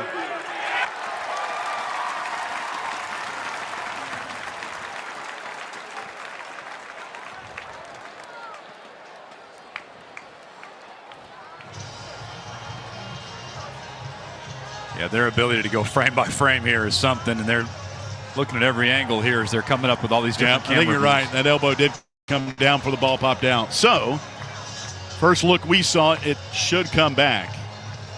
So Liberty now has used 3 quarterbacks in the ball game. Michael Merdinger getting the plays to begin the third quarter after starter Ethan Vasco has been deemed out of this game with an upper body injury. Ethan Houck even with a first down run on his first time touching the football in a college game. You've got to wonder how deep the scouting report goes too, right, AY? At some point, if you're JMU thinking about different quarterbacks coming in. It doesn't go very deep. Yeah. I mean, the schemes don't change, just the way the ball is executed does from these quarterbacks. What do you got, Nick? We were talking about coming into the game, JMU, and how they'd rotate their quarterbacks. Who had it on their bingo card? Liberty would have 3 quarterbacks in the game by the third quarter, and JMU would only use 1. Well, think of this too. I was, talking to some of the coaches before Jacksonville State, knowing Ryan Berger wasn't going to make that trip. Who do you elevate as the number 3 in that particular game? Jaden Bradford made the trip, Ethan Houck made the trip to Jacksonville State. To Bowling Green, all 4 quarterbacks, well, all 5 if you count Ryan Berger. He went too, but just coached from the box. So how close now is Jaden Bradford to getting in the mix? I mean, Ethan Houck at least answered one question for us when he went in, ahead of Jaden Bradford, who, remember back in the spring, didn't go through it with an injury to his wrist. And so his development has been curbed a little bit. After video review, the ruling on the field is overturned. The ball carrier, elbow was down prior to the ball coming loose. It'll be second down for Liberty. So we've had 3 reviews today. 2 have been upheld. This one overturned. So the offense will come back out. Michael Merdinger, number 7. And without, we have binoculars. We should have known that Houck was in on that play, but with no TV numbers on the side of the jersey, if you're not using the binoculars when you need to, it can trip you up. Second down and 8 from the JMU 35. Game tied at 10, 10:25 left in the third. Double tight end for Liberty. Merdinger will get the snap. Will throw, low throw, dug out. Is it a completion? Yes, it is. Jamari Person with the catch. Wow. Right above. Personal foul. Roughing the pass. Oh, yes. Defense. Number 8. The flag is out. 15 yards to the end of the game. Automatic. First down. Offensive lineman Christian Williams is doing the gritty down the field after that penalty on Amar Thomas, number 8 for James Madison. So count the catch, the penalty on top of it. And we're inside the Rogers red zone. Rogers heated and cooling. Oh, that was a forearm shiver across the face mask there of the quarterback. So that was an easy call for the official. But, man, what a tough break for the Dukes. But Liberty threatening here. That is the 5th penalty for 57 yards for JMU. They were penalized 12 times for 95 yards. And the loss at Louisville. First down and 10 from the JMU 12. Ethan Houck back in at quarterback. Gets the snap, runs it. Spins his way down to 10. Flag is out. And this one's probably coming back after looking at Emmanuel Bush, defensive lineman. Holding. Offense. For JMU. 10-yard penalty. First down. Yeah, Bush was the one held on that play. All 350 pounds of him. Hugh Bingbers, left guard, transfer from Illinois. The guilty party on that time. It'll back him up outside the 20 to the 22. So first down and now 20 from the JMU 22. Game tied at 10, 9:45 left. Clock ticking in the third. Michael Merdinger back in at quarterback. Offset eye to his left. Snap to Merdinger. Handoff to Caden Williams, and he is hit. Boom, he is hit hard. Linebacker Drew Spinagati. Holy cross transfer. Nobody blocked him. Yeah, that was a whale of a tackle by Spinagati there to just go right through that seam, and he really just leveled Liberty Flame. And he took it as imaginary sword, seatbelt, stick, or whatever, and poked it right in the turf. Flames are going back here. Second down and 24 at the 25. Shotgun for Merdinger. Play action. Merdinger lofts it right sideline. Ball knocked out of bounds. Right around the 10-yard line by Elijah Culp. He was out there with Elijah Canyon. It's third down now and 23. This defensive line for JMU has really come to life in this series. These last few snaps, they've been in the backfield a lot. Liberty had it 1st and 10 from the 12 before the holding penalty. It's now third down and 23 from the Dukes 25. 3 receivers left, 1 right, ball's on the right hash. Snap back to number 7, Merdinger. Rifles over the middle, pass caught by the tight end Jenkins. On the hash down to the 16-yard line, picks up 6 to bring up 4th down and a field goal opportunity for Jay Billingsley. And the Flames to the south end zone to our left.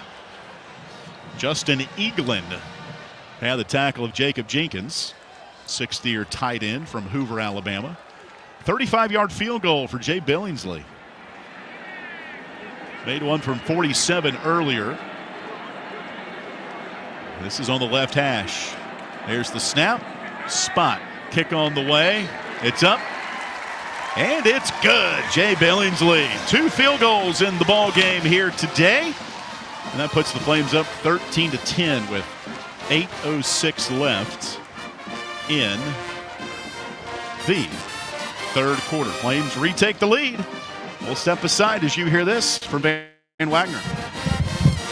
This broadcast on the Liberty Flame Sports Network is made possible through underwriting support from Peary and Woolwine Family Dentistry. Peary and Woolwine Family Dentistry provides dental health services including dental implants, cosmetic dentistry, extractions, and more. Their office treats patients of all ages and accepts most insurances including Anthem. Peary and Woolwine Family Dentistry is located at 2229 Morrill Road next to EC Glass High School in Lynchburg. You can reach the office by phone at 434-847-5331 and online at PearyFamilyDentistry.com.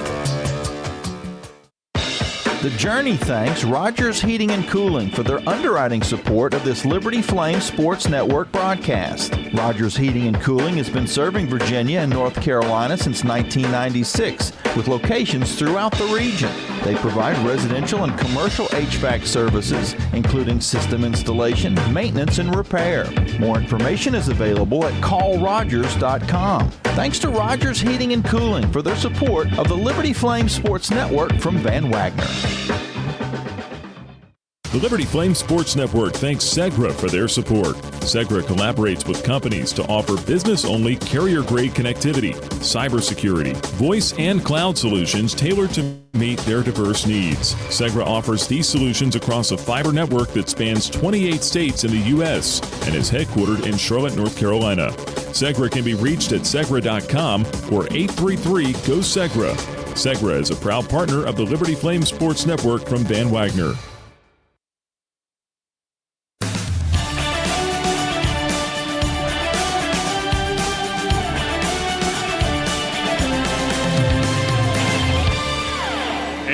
Remaining third quarter. Flames take the lead with a field goal from Jay Billingsley. 13-10, Liberty on top. Nick Pierce with you on the Carter Bank sideline report.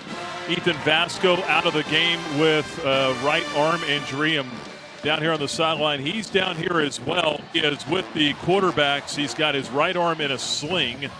But he is over there with the quarterback, still part of the huddle, still part of the video study from the previous drive, and doing what he can to help Michael Merdinger and Ethan Houck. And Alan, we could see a situation here where the Flames use both of them, maybe in a tandem situation, kind of like what JMU did last week with Sluka and Barnett. Houck in on some run plays, Merdinger to primarily be the passer of the two, although we've seen Mike take off a couple times already. It could be something that Willie Corn just kind of feels his way around, play caller for the rest of the game. Yeah, and kind of look at the size of the guys. I mean, Ethan Houck's a good-looking football player, 6'4", nearly 210 pounds. Built really well. Michael Merdinger a little bit more slender, not as tall. But they both have unique skills that can aid this team. Max Morgan to boot it with his right foot. It'll go end over end and returnable for Wayne Knight from the end zone. 5, 10, 15, 20. Not going to get to the 20-yard line. Eli August, the defensive specialist, to knock him down shy of the 20. Look at Eli August pumping his fist and pounding his chest. Great open field tackle by 14. I think they'll mark it right at the 19-yard line for JMU. First half drives for the Dukes started to the 25 twice, the 26, the 23. And the one inside the 15-yard line that they just downed it to end the second quarter. So this is their worst starting field position of the game at the 19-yard line. Liberty leads it 13-10. Snap to Barnett. He's going to keep it himself, running left. Darryl Farrar runs him down. And Farrar just stacking up tackles. Appalachian State transfer. They said he spent more time in the Liberty Football Center than the coaches did this summer. And a guy that got to campus later on than everybody else. He had to play catch-up, but he did not waste time learning this defense. Just the recognition that you have to play catch-up a little bit says a lot about the character who he is. Second down, and looking at the yard marker, it's 11 at the 18-yard line. Double tight end, two receivers left for Barnett. Empty backfield. The blitz on the way. Joe Carter trying to sneak in there. Cannot. Throw over the middle. A pass caught, and on the run goes the tight end, Dupree. They finally catch up to him. They did not wrap him up on a catch that was made right over the middle. Tackle made by Christian Bodner. And that was a great catch by Lakota Dupree. Transfer from Charlotte, who played as a D lineman with the 49ers before being converted to a tight end by the Dukes.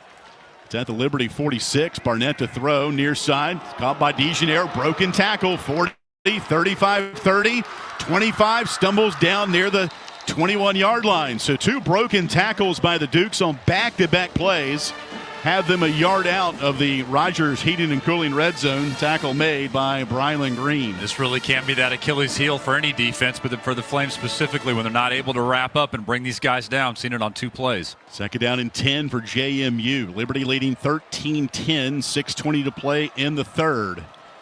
The tailback to the right of Barnett is Adei. And this will be Adei looking for room over the middle of his offensive line. It's a stack up of bodies at the 19 after a gain of 2 for Io Adei. 6-year senior transfer from North Texas, where his best season came 2 years ago, 1,017 yards for the Mean Green. Inverted wishbone wrapping around Barnett. Second down and 8 from the Liberty 18. Snap to Barnett. Handoff to Adei. Again, or Adei, pardon me. Sneaks down to the 13-yard line, just outside the right hash, where Joe Carter knocks him down. Liberty's leading tackler a year ago. Third down, 2, JMU. One receiver wide to the left. That's Isaiah Alston. Transfer from Army. Inverted wishbone again around Barnett. Gets the snap, hands off Adei up the middle of Corey Jones, wraps him down at the 2. That was a big hole up the middle on 3rd and 2. Yeah, good opportunities here for these running backs by this Duke's offensive line these last two play calls. And goal for JMU. Just outside the north end zone to our right. Liberty leading 13-10, 4:45 left. Snap to Barnett, first down and goal. Harmon will wrap up Adei at the 1. Second down and goal now for JMU. 13-10 Liberty, 4:33 to play in the third. JMU with its 8th play. This drive started back at the 19. Remember, a couple of broken tackles on some good pass plays by the Dukes. Second down and goal on the right hash. Barnett, the shotgun, gets the snap. And he's going to hand off to Knight, and he did not get in. Wow. Flames stack him up at the 1-inch line. It's third down and goal. Helmet-to-helmet moment there on the goal line for the Flames defensive line. Nice play. Nate Paroli coming off the bottom of the pile. Defensive lineman who had a really good preseason camp for Liberty. It's now third and goal at the 1 for JMU. Double tight end. Now Wayne Knight goes to the left of Barnett. In the shotgun, third and goal at the 1. Snap to Barnett, low snap, and he's going to hand off to Knight, and he's into the end zone. And there go the purple and gold streamers all over the upper deck here to our right. And JMU goes ahead here, 16-13, 3:32 left. The operation of that play did not start out great for JMU. But Joe Carter just got run over. I mean, planted in the turf. Joe's a great player, but not when you get a 300-pound offensive lineman staring you down and knocking you down. Here's the extra point. The boot on the way is good for Suarez. And our new score, 17-13. James Madison timeout on the field with 3:32 left. In the third, 17-13 JMU. This is Liberty Football from Van Wagner. The Journey is sponsored in part by ServPro of Lynchburg. When there is fire, water, or mold damage to your home or business, ServPro provides 24-hour emergency cleaning and restoration services. ServPro of Lynchburg is thankful to God for their faithful employees and customers, and also for the ministry of The Journey. ServPro can be reached at 434-525-9559 and in the business directory at myjourneyfm.com. Since 1946, Southern Air has provided HVAC, plumbing, and electrical design, build, engineering services throughout Virginia. They offer maintenance for residential, commercial, and industrial customers and services for system repairs, replacements, or new installations. Southern Air serves Lynchburg and surrounding counties and can be reached at 434-385-6200 or at southern-air.com. Thank you, Southern Air, for supporting The Journey. The light from a star can take millions of years to reach Earth. So when you look at a star, you're looking back in time. But I see the future. I see exploration and courage. I see my country finding new horizons out there. And I see giant leaps making a comeback. I see myself. The future is where I'll make history. This message is brought to you by the United States Space Force. More information is available at spaceforce.mil.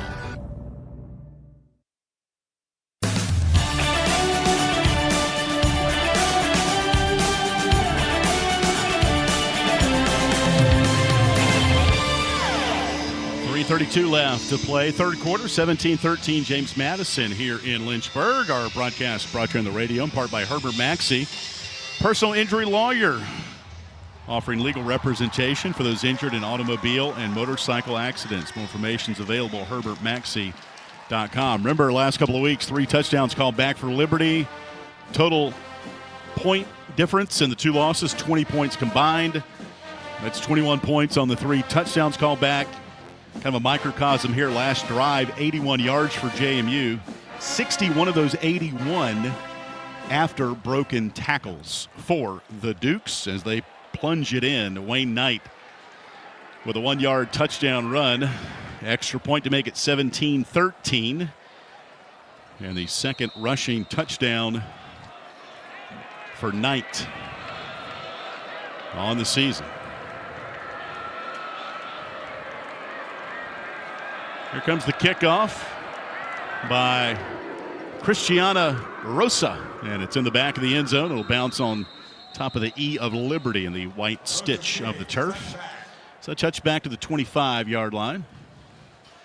Mentioned that last possession for the Dukes too, AY. That really was probably one of the only lapses of tackling ability and those kind of things that we've seen in the Flames defense today. And it cost them, but nonetheless, it's been a sharp defensive effort by Liberty. But to your point, it's those small intangibles that can lead to big mistakes. Time of possession now has almost gone even. JMU by 12 seconds, 2050 to 2038, outgaining Liberty 293 to 203, 145 yards on the ground for Liberty. Michael Merdinger, number 7 in blue for Liberty, has Evan Dickens to his right in the shotgun. Snap to Merdinger, handoff to Dickens. Good seam around the left side on top of the Conference USA logo in red up to the 28-yard line. He'll pick up 3. Stop made by Jacob Thomas, the Ashburn senior. Safety for James Madison at a Stonebridge High School, wearing number 7. Second down and 6 to go. From the Flames 28, 17-13, James Madison, 3 minutes left in the third. Hand off to Merdinger, hands off to Juju Gray, sweeping left. Picks up a couple, shoved out of bounds on the near sideline. And Juju Gray sent down to the turf, and the JMU bench pops up, now goes back to the Flames huddle. Whole host of Duke's players on the near side, including Xavier Holmes. Liberty Navy from head to toe, headgear, jersey, and pants. Gold helmet, white jersey, purple breeches for the Dukes. Third down 3 from the Liberty 32. Liberty down 17-13, late third quarter. Michael Merdinger, the shotgun, gets the snap in the pocket, looks over the middle, now to his left, now backs up and throws it downfield, incomplete for Austin Henderson, the 6th-year tight end. And on 3rd and 3, Liberty will punt it away. Tyler Brown had the coverage of Austin Henderson. I think that might have been touched or tipped at the line of scrimmage as well. Really good pass protection for the Flames in this game. Now, the Dukes, they haven't been bringing as much pressure as maybe you would think from the 7th best total defense in the country. Here's Max Morgan, a punt from inside his 20. Gets off a wobbly spiral. Fair catch called for up at the 32 by Wayne Knight.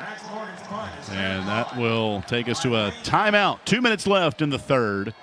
JMU football leading 17-13. Battle of the Blue Ridge, far from done in Lynchburg today. This is Liberty football from Van Wagner. Thompson Brooks Insurance is a proud supporter of Liberty Flames athletics. Thompson Brooks Insurance helps individuals and businesses with their insurance and investment needs. The team at Thompson Brooks is experienced in understanding life and health insurance, Medicare, and retirement planning. Thompson Brooks Insurance can be reached at 434-385-8500 or online at thompsonbrooksinsurance.com. Thompson Brooks Insurance, planning today for tomorrow. The Journey is sponsored in part by A.G. Jefferson Opticians of Lynchburg, locally owned and operated since 1940. A.G. Jefferson specializes in prescription eyeglasses, contacts, sunglasses, and children's eyewear. They also provide adjustments and repairs, accept most insurances, and welcome senior citizens and college students. Located at the intersection of Wards Road and Sheffield Drive in Lynchburg, A.G. Jefferson Opticians can be reached at 434-846-3937 or at agjeffersoneyeglasses.com. Bojangles is an underwriting partner of this Liberty Flame Sports Network broadcast on The Journey. Bojangles is a regional restaurant chain founded in 1977 with locations throughout the Lynchburg area, including Wards Road and Timberlake Road. Bojangles serves chicken, fixins, and biscuits made at each location.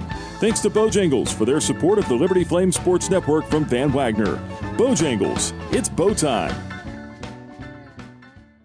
Liberty Flames football on WRVL Lynchburg, WBOP Buffalo Gap, WVRI Clifton Forge, WVTW HD3 Charlottesville, WKHK HD3 Richmond, WHRO HD3 Norfolk, WVRL Elizabeth City, WVRA Enfield Rocky Mount, WVRD Zebulon, WVRH Norlina, WVRP Roanoke Rapids.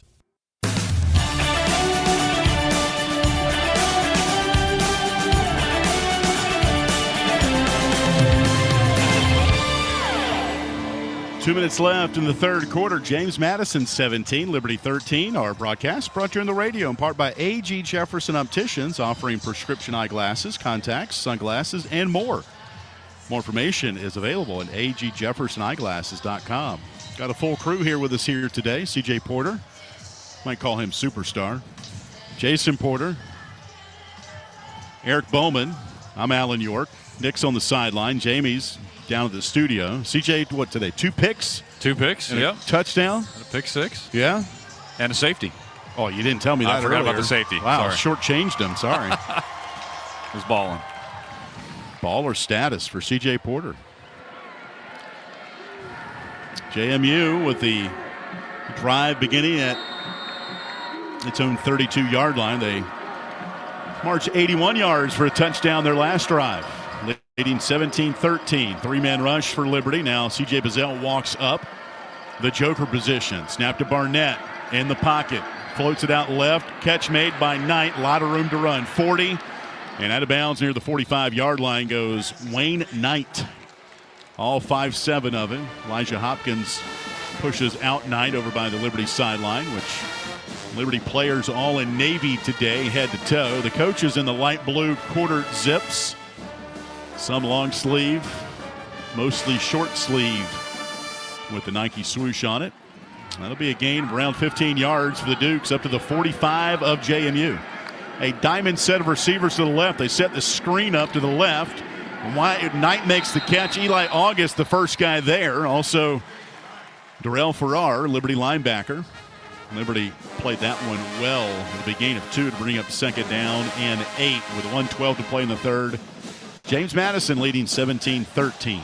Yeah, gang tackle by the Flames on that particular possession, but the Dukes are starting to get some big plays offensively here that really need to be limited by this Flames defense. Yeah, JMU the first team to get over 300 at 306 right now. Liberty just at 210. Flag is out before the snap. Nate Paroli made contact with the center. Offside. Defense, number 94 with contact. 5-yard penalty.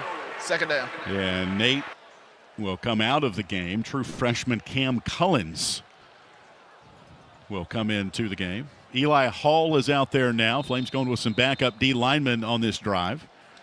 Linebackers set by Aiden Vaughn and Darrell Farrar. 2 receivers wide to right, 1 on the hash, 1 left. Ball's on the left hash with 38 seconds left. Handoff to Knight on second down. Still moving ahead down to the 42 of Liberty. Gain of 6 to bring a first down for JMU. Cam Cullins, the true freshman D tackle from North Cobb, Georgia. Coaches were really high on him entering preseason practice. Let's see if JMU gets a snap off here. If I'm them, I do not, but they may. 1st and 10 with 9 seconds left in the third. Hard count, nothing doing. And it looks like JMU will not snap it anymore. We head to the Flames quarter in Lynchburg. Tight one here between James Madison and Liberty. 17-13 Dukes. First down for JMU when we come back to start the Flames quarter. This is Liberty football from Van Wagner. At Carillion Clinic, the success of their employees is based on a culture that welcomes them and nurtures their growth. As the largest nonprofit employer west of Richmond, Carillion's team members are always learning and forever curious. Carillion is more than a healthcare system. It's a team of unique individuals doing what matters most, caring for the community. Visit CarillionClinic.org/careers and search their opportunities. Come join 13,000 employees who are Carillion proud. Liberty Athletics would like to thank Carter Bank for their support of the Liberty Flames Sports Network from Van Wagner. Carter Bank offers customized banking strategies and services for individuals and families. Carter Bank branches are located throughout Virginia and North Carolina, including 6 in the Lynchburg area. Carter Bank can be reached at carterbank.com. Thank you, Carter Bank, for your underwriting support of the Liberty Flames Sports Network from Van Wagner.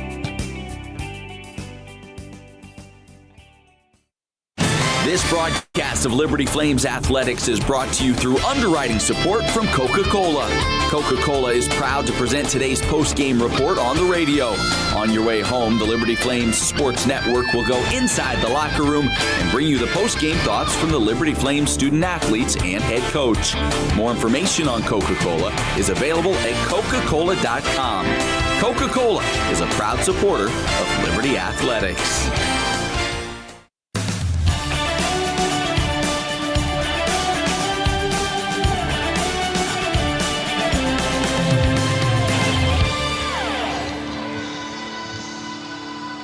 (17-13), James Madison as we start the fourth quarter here in Lynchburg. Anybody got a final attendance yet?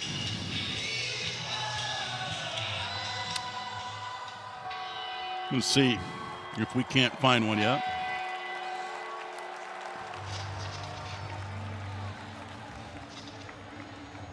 And understandably so, nobody's left either. It's been that type of game. Yeah. JMU took the lead with 3:32 left in the third.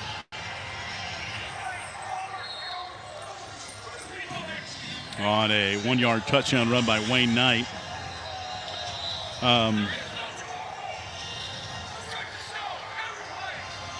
This is kind of a unique look at this. In the first quarter, only 3 drives. The fourth quarter, a combined 6. Third quarter, combined 3 drives. So both halves are mirroring each other. Well, we kind of talked about it at the top of the broadcast, just saying that this was not so much a matchup here, matchup there, but more so maybe a elimination of whoever makes the fewest mistakes, and then some aggressive sides as well, and starting to see a pretty evenly matched up ball game here.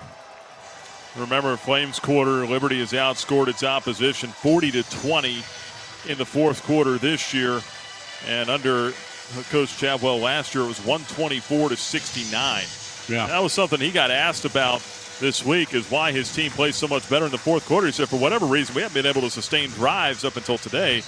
There's just a sense of urgency in the fourth quarter, and they've been able to play better.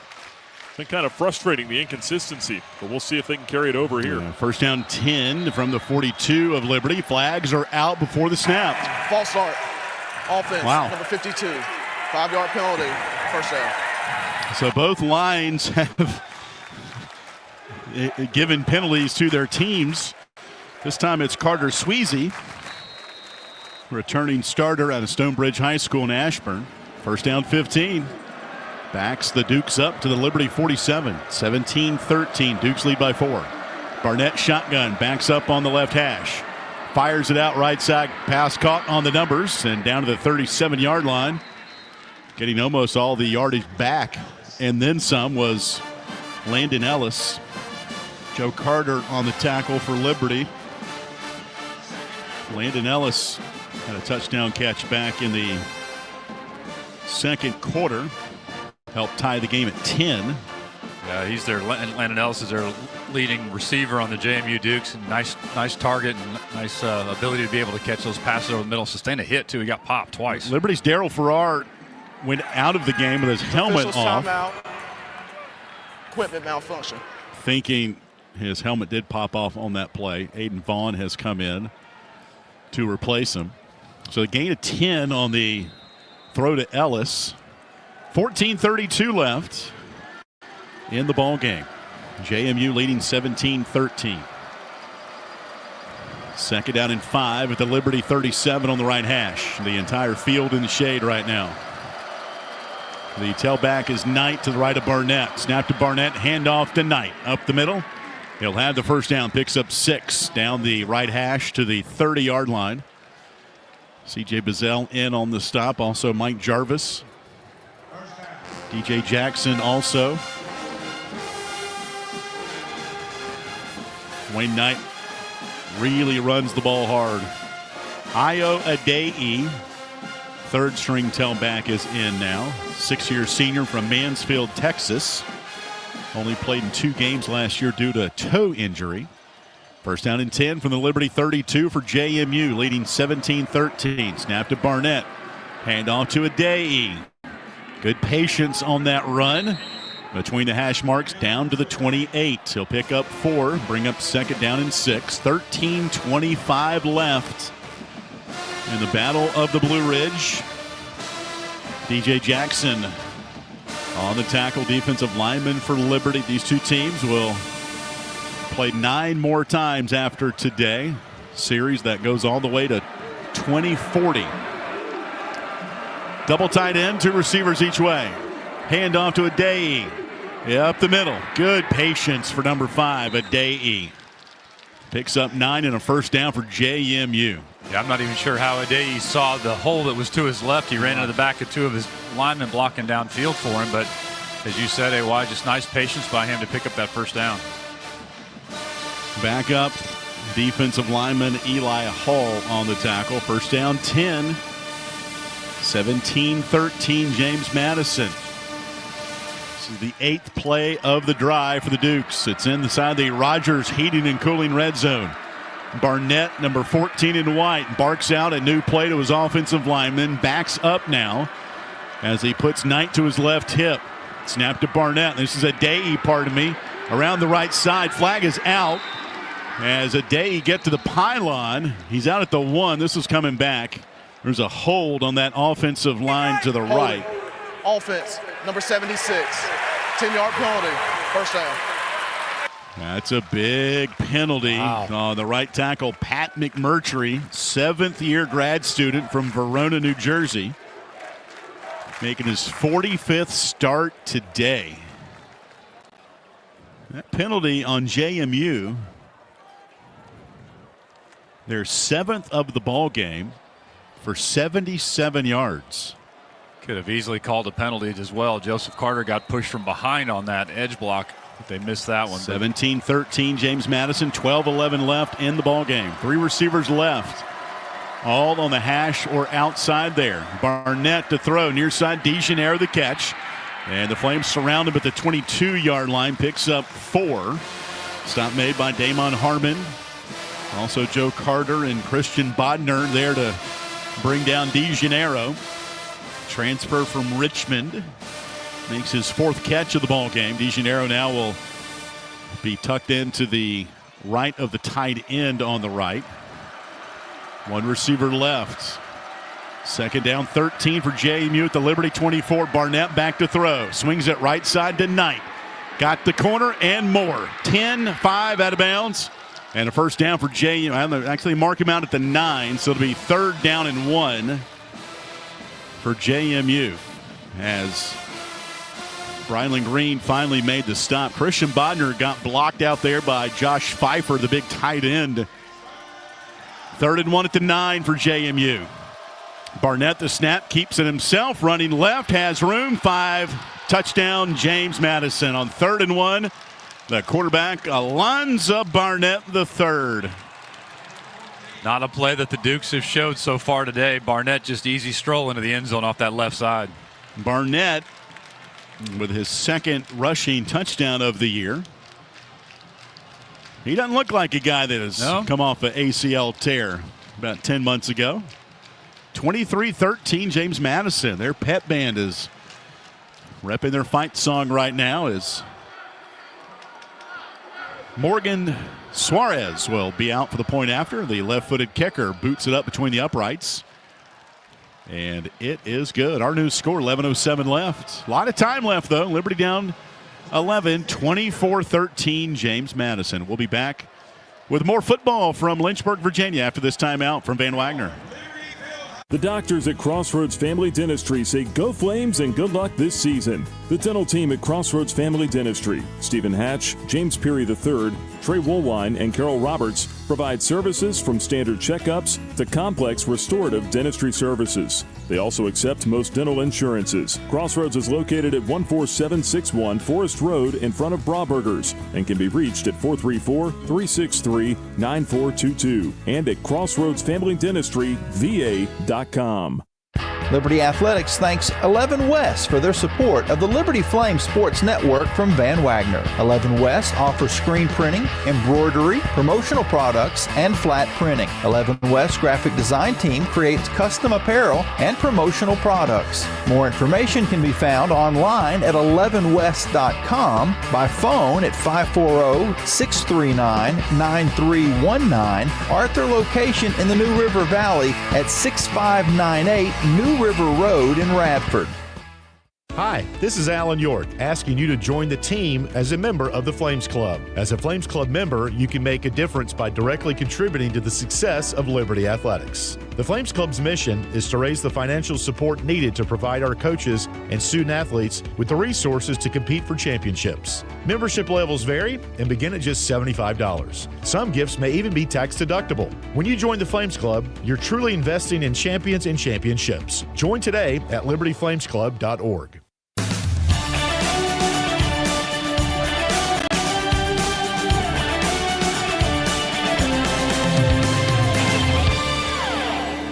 .11:07 to play.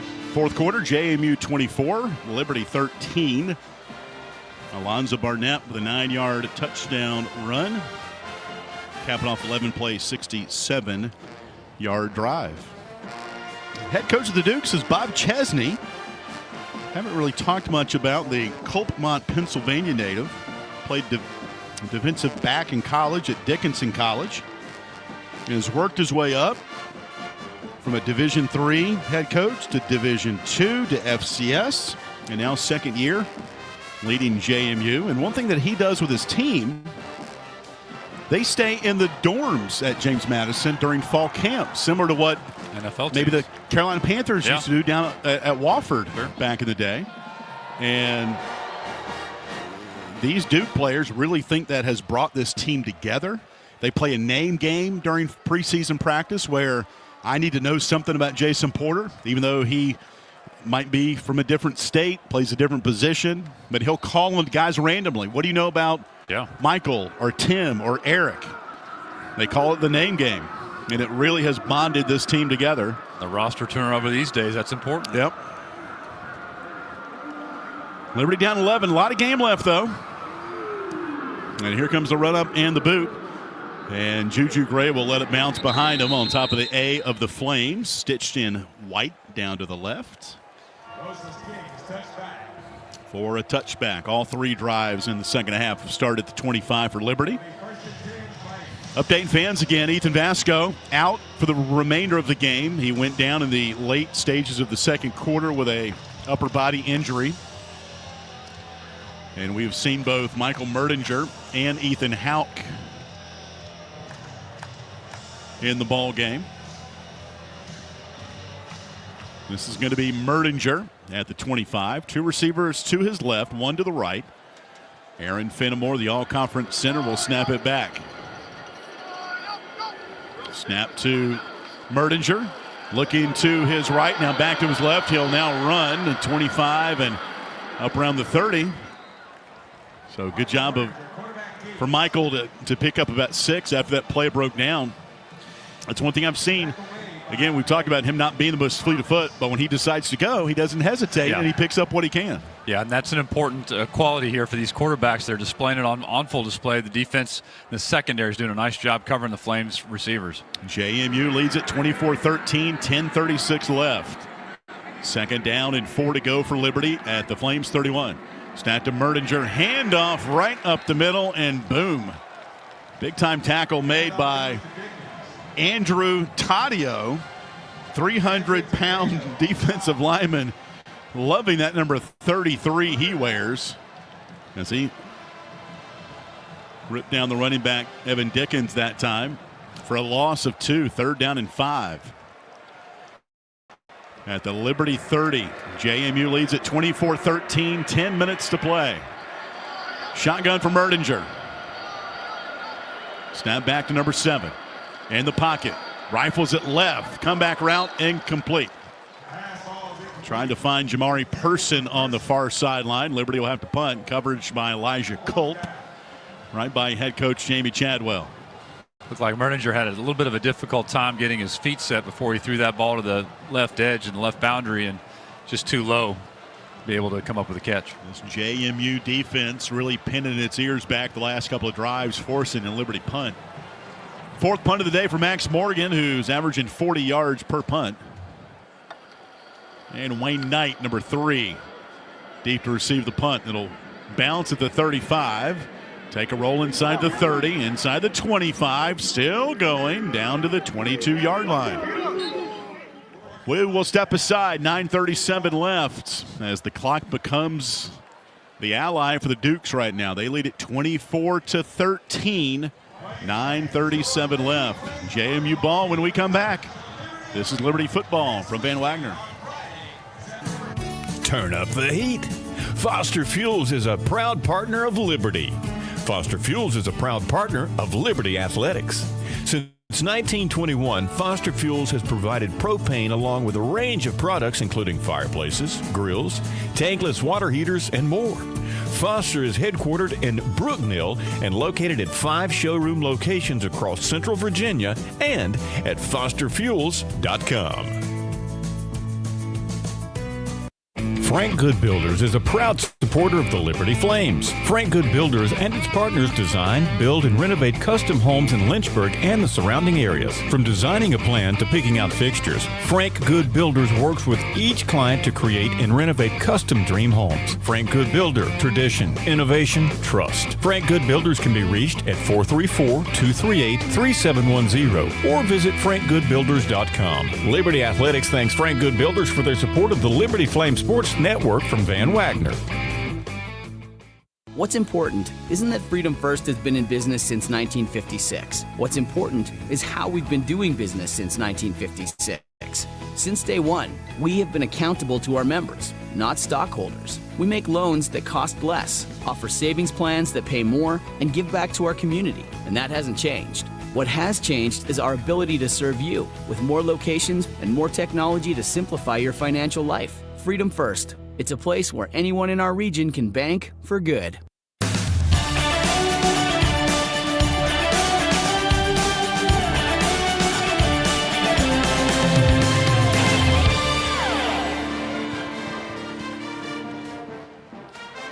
$9:37 left in the ballgame here in Lynchburg today. And James Madison 24, Liberty 13, Battle of the Blue Ridge. Alongside Jason Porter and our crew, Nick Pierce on the Carter Bank sideline. You guys see the trophy they're giving out? Yeah, it's a piece of hardware. Yeah. Man. Yeah, thing's about 2 feet high, weighs over 30 pounds. I was talking to Robert Goodman, senior associate AD. He was laying it out to me, and I think there were multiple designs that were sent in, but it was Levy Awards in Tampa that came up with the design of that trophy. State of Virginia and mountains and football all integrated. Pretty cool. Winner will take that home for the time being. 24-13, James Madison, 9:37 left. The Dukes have the ball at the 22. Hand off to Wayne Knight, running around the left side, slung down by number 9, Deuce Spurlock II. Linebacker transfer out of Madison, Alabama, played at Michigan and at Florida. Most recently in Gainesville a year ago, did not appear in any games last year. Here's an end around at the 25-yard line. Eli August on the stop on the end around to Braden Wisłowski. Maryland transfer, 3rd down 5. 8:54 left, 24-13 JMU. Yeah, an important stop here on 3rd down. The Flames have struggled a little bit to close out these 3rd downs and force a punt. JMU today 5 of 8, while Liberty just 3 of 11. This is 3rd and 5 at the JMU 26. Dukes up 24-13. Empty backfield for Barnett. Zach Greenberg snaps it back. Blitz on the way. Throw middle. Ball batted down at the line of scrimmage. It'll bring up 4th down for JMU and what should be really good field position for Liberty. Yeah, really important stop there by the Flames defense on that particular play, knocking down the ball at the line of scrimmage, forcing JMU to punt. Someone got his paw on that. Was that Dixon? Might have hit him in the helmet. It's Bryce Dixon knocking that one down. So Patrick Ray will punt it away. First year as JMU's punter. Transferred in from Louisiana Tech. Snap back to him. Kick with his left foot, end over end. Fair catch. Reeled in at the 32 for Reese Smith as we take a timeout. 8:11 left. From Lynchburg, 24-13, James Madison. Flames football after this timeout on the Liberty Flames Sports Network from Van Wagner. A huge thank you to Gentry Lock Attorneys for their support of Liberty Flames Athletics. Gentry Lock Attorneys practice a range of disciplines to help companies, institutions, organizations, and individuals with legal and business challenges. This includes trust and estates, medical malpractice, and business litigation. Gentry Lock Attorneys are located downtown Lynchburg at 801 Main Street and serve the Commonwealth with additional offices in Roanoke, Richmond, and Norfolk. Gentry Lock can be reached at gentrylock.com. The Good Feet Store is a proud supporter of Liberty Flames Athletics. The arch support specialists at the Good Feet Store offer customized arch support options to help with foot, knee, and back pain. Every Good Feet location offers arch support in a range of styles and sizes. The Good Feet Store is located at Ward's Crossing in Lynchburg and online at goodfeet.com. Thank you to the Good Feet Store in Lynchburg for supporting the Liberty Flames Sports Network from Van Wagner. Thank you, Haley's Appliance and Haley's Outdoor in Lynchburg, for being a proud sponsor of the Liberty Flames Sports Network. Haley's Appliance offers major brands of appliances and outdoor equipment, including Husqvarna Power Products. They also provide delivery and service for all of the products they sell. Haley's has 2 store locations in Lynchburg, Haley's Appliance on Fort Avenue and Haley's Outdoor at 55 Hicks Road. They can be reached at haleys.com.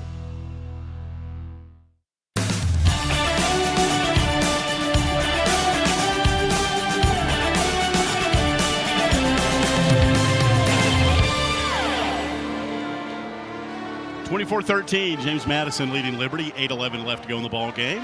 Alan York up top of the east side in the Jerry Edwards radio booth. Hall of Famer, longtime radio voice, 29 years in the seat.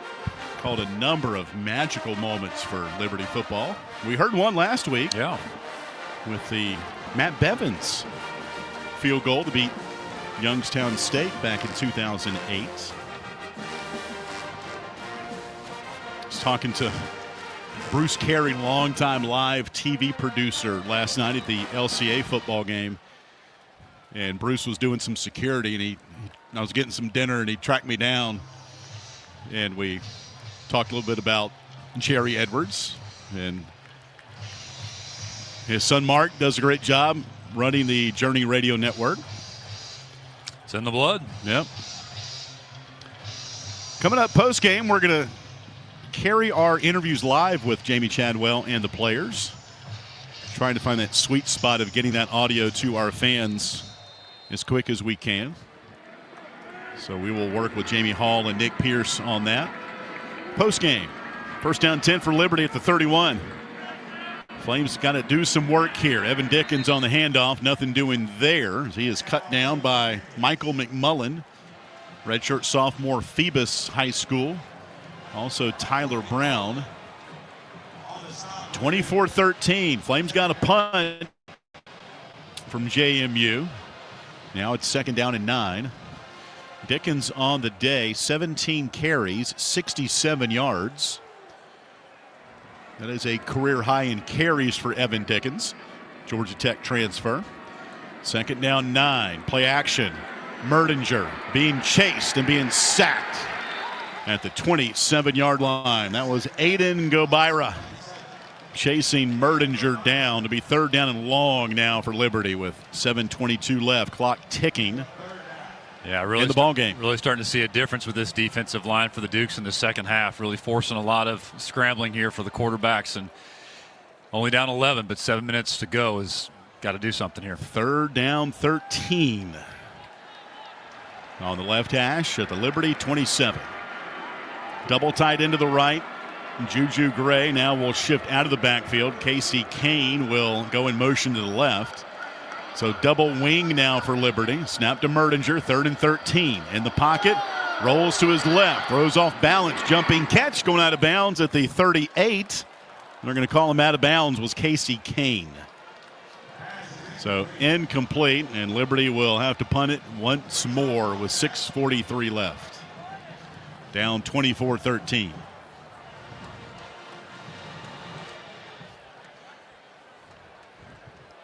Max Morgan last week kicked an onside kick at Bowling Green that we thought he recovered. Officials said he did not. And Max said on the plane right when he got to the seat, yeah, he did. I had it all the way. Here's a kick tonight. Fair catch at the 32. I think you knew we were going to ask him. Yeah, he said, don't even ask, guys. Next week, Liberty will be at Old Dominion. It'll be an old school bus trip for the Flames on Friday. Some of us will go Friday, some of us will go Saturday, but we'll all be there Saturday night. We got a big posse of radio folks going to that ball game. Yeah, again, and just reverse of what the JMU fans are here. Hope Flames Nation will show up out there at ODU next Saturday night, but drivable game, obviously, and in-state rival again. Yep. JMU at the 32, leading 24-13, 6.5 to play. First down handoff. This is Adei breaking it out to the near side. Broken tackle around the 45, and they'll finally bring him down at the Liberty 44. That's a gain of nearly 27 yards. Pushed out of bounds by Brylan Green, who has had a nice game defensively, had an interception in the first half. First down 10 from the Liberty 44. 6:10 to play in the fourth. James Madison leading 24-13. Snap back to Barnett. Handoff again to Adei. Put the brakes on, and he springs forward now down to the 39-yard line. Picks up 6. Just seeing good patience from these JMU running backs in the backfield, but again, they're being able to be patient because there's not that defensive line push that we saw in the first half from the Flames right now. Flames going to some other backup defensive linemen, including Joe Strickland, former 4-star out of Indianapolis, transferred from Purdue during the offseason. Second down and 5 at the 39. Barnett hands off to Adei up the middle, just banging off blue jerseys down to the 27-yard line. In between the hash marks, Christian Bodner brings him down. 5:16 to play. 24-13, James Madison. This ball game was tied at 10 at halftime. Liberty went ahead 13-10 on a 35-yard field goal from Jay Billingsley. And then JMU back-to-back scores to go up 11. Here's Barnett, handoff to Adei again. Takes it down to the 23-yard line. James Madison next week will be at home for a 1:30 kickoff with Georgia Southern. 4:29 left. Mention the clock. It's definitely in favor of JMU right now. Taking their time getting play calls in right now. They have really done a good job sustaining some drives here today.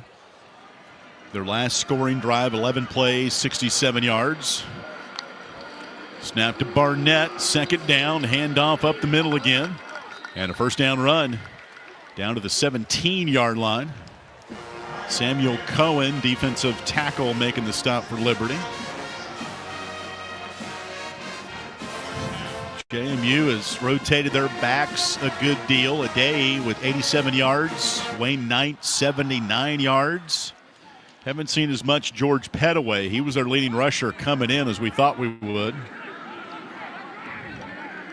First down 10 inside the Rogers Heating and Cooling red zone for JMU. They lead at 24-13. Tight end right, 2 receivers left. Snap to Barnett. Handoff. Down to the 15-yard line. This is Knight.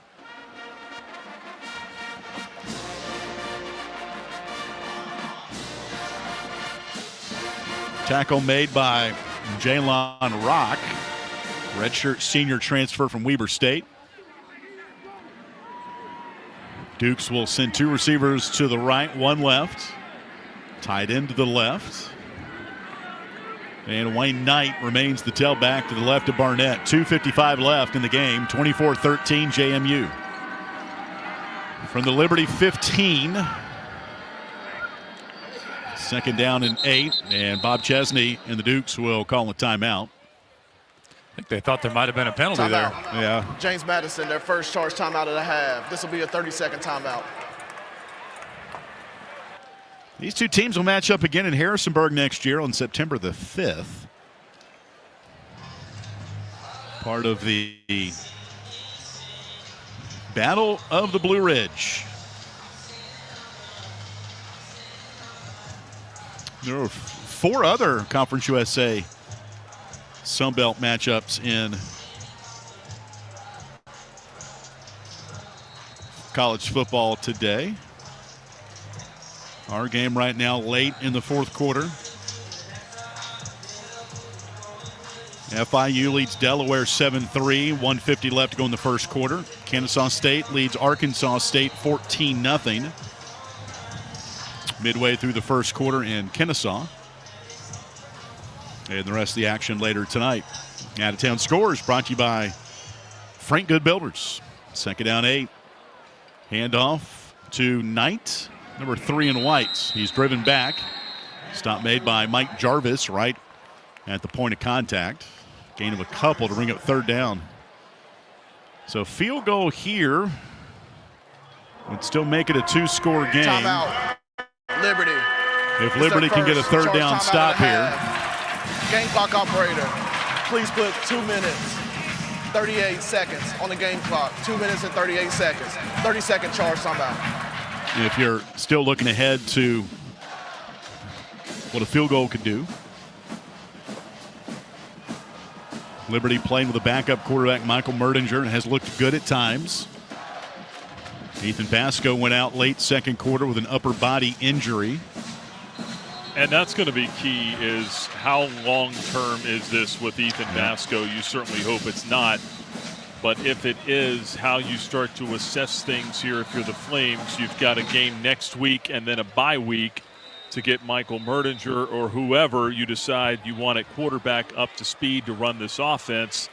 And then you dive into conference play, and that's really what it's all about going forward. Yep. So it's never a good time, but if it is long-term, you've got a couple of weeks to figure some things out.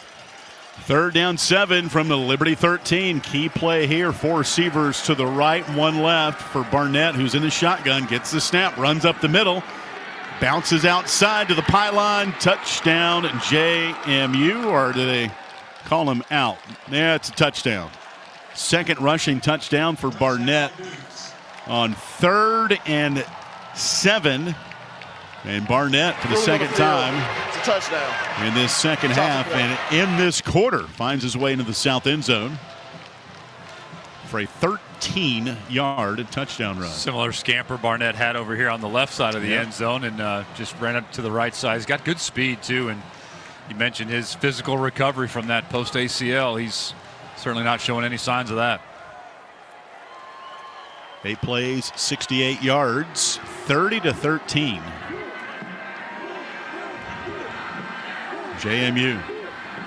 Morgan Suarez, pardon me, will kick this one up as they wait to see if they want to take a look at it.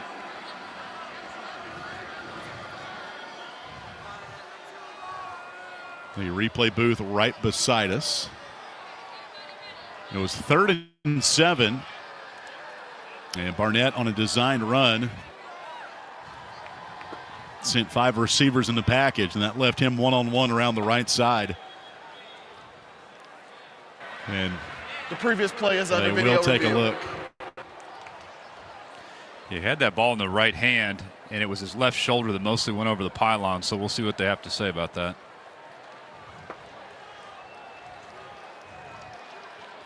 They just had Barnett on the video board, and he took a bow to the JMU faithful who have tucked into the upper right tank here on the east side. Still don't have an official attendance yet.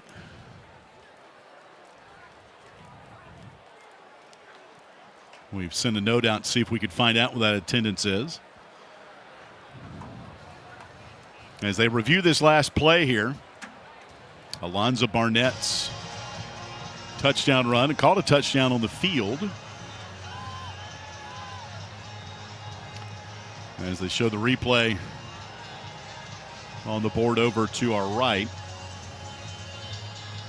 Yeah, he's got his foot inside the pylon, but we'll see. And what the final attendance numbers are going to be, but it was just a great environment here today. Yep. Well, the record's 24,076, so got a shot at that, I would think, just looking at it before the game. Student section was here in droves, credit to them. And we just got word from our studio. Okay. 24,022. Oh. Man. We should have invited some more people, fellas. Did what we could. 13-30. 13. Yeah. Still a few more folks showed up than some of my birthday parties when I was. Maybe that's what I should have. I should have sent out some Ninja Turtle invites to the game here. After video review, the ruling on the field of a touchdown is upheld. So touchdown JMU. They lead at 30-13.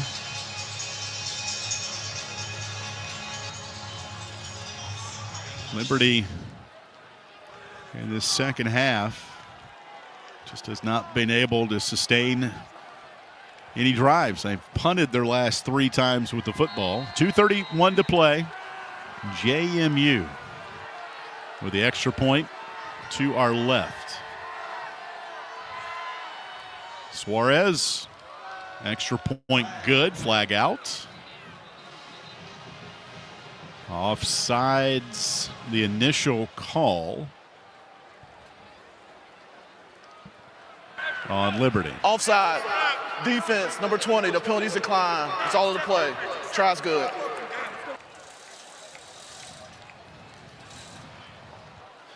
So 2:31 left.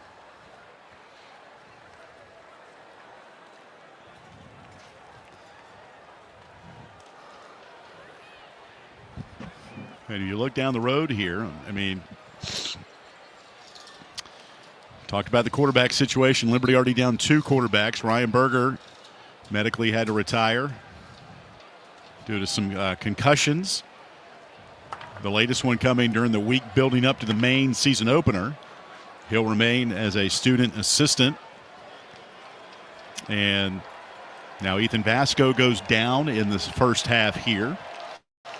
And then you start to look at Jaden Bradford, a much ballyhooed recruit out of IMG Academy down in Florida, originally out of the Columbia, South Carolina area. Great kid. I mean, we've talked to him a number of times. He is all about Liberty football and doing things the right way. And good opportunity for him to get some more reps in practice now. Here comes the boot, and the fair catch called for out of the back of the end zone. Our broadcast tonight brought to you on the radio in part by Southern Air, providing HVAC, plumbing, and electrical design and build engineering services. More information is available at southern-air.com. Well, Nick brought up a great point, too. We were kind of piling on the pressure on Merdinger here coming out in the second half, and the offensive line protection wasn't quite there like it was for Vasco in the first half, and really forced him to scramble a little bit, but it will be interesting to kind of see what the diagnosis is and the timeline here for injury return.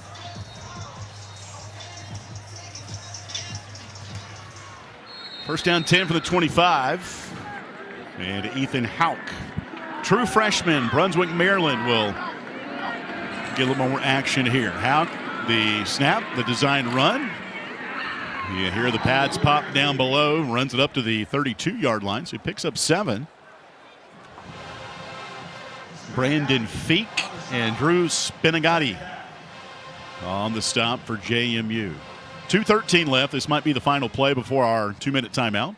Snap to Houck, throws right, and it's batted down at the line of scrimmage by the Dukes. Stops the clock with 2:05 left. 31-13, James Madison. Beautiful sunset here tonight over Carter Tower across the way. Sun just reemerged a second ago through the cloud deck. Great backdrop of the Blue Ridge Mountains back behind the Carter Tower. 3rd down 2 for Houck and the Flames at the 32. Handoff up the middle by Caden Williams, and he's hog-tied and brought down by Emmanuel Eziogu, linebacker from Hampstead, Maryland. And that will take us to the 2-minute timeout with 1:53 left. This is the 2-minute timeout. Game clock operator. 31-13. We'll step aside. Game clock. We'll be back for the finish of the Blue Ridge battle here, Liberty and JMU. This is Liberty football from Van Wagner. The Journey thanks business partner Herbert E. Maxey Jr., a personal injury lawyer, for his support. Herbert Maxey offers legal representation for those injured in automobile and motorcycle accidents. He also negotiates insurance claims and engages in settlements and litigation related to personal injury or medical malpractice cases.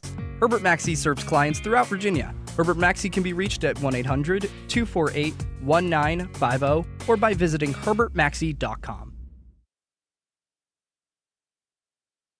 Ironclad Coffee Roasters and Baking Company is a proud underwriting partner of the Liberty Flame Sports Network from Van Wagner. With cafes in the Richmond area and Richmond International Airport, Ironclad Coffees offers specialty coffees from around the world, including the House of User Blend and Steam Engine Blend. Ironclad Coffee also offers bakery items such as muffins, sticky buns, and more. For more information on Ironclad Coffee Roasters and Baking Company, you can visit ironcladcoffee.com. This broadcast of Liberty Flames Athletics is brought to you through underwriting support from Larry's Tire and Auto Repair. Larry's Tire and Auto Repair offers complete auto service, including tires, preventive maintenance, and more. Larry's Tire carries all major brands and is open from 8 a.m. to 5 p.m. Monday through Friday at any of their 4 locations, with 2 in Lynchburg, 1 in Forest, and 1 at Able Tire in Concord. More information on Larry's Tire is available at larrystireservice.com.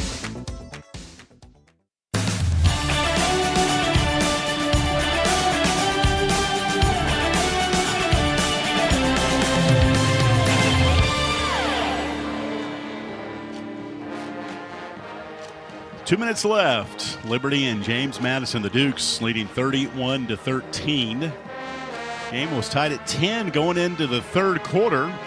Liberty scored first on a field goal, and then it was JMU scoring with 3:32 left to go in the third quarter on a Wayne Knight touchdown run. And the Dukes defense has really bowed its neck in this second half. Liberty having to punt 3 times. 2 rushing touchdowns by Alonzo Barnett, the quarterback by JMU in the fourth.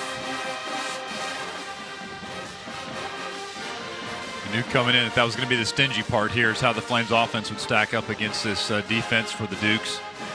Came in 7th best in the country, only allowing 206 yards. So offensively, the Flames had their work cut out for them today. And yeah, this ball game right now, 444 yards for the Dukes, just 220 for Liberty. As Liberty out of the timeout, 4th down and 1 at the Liberty 33-yard line. Ethan Houck under center.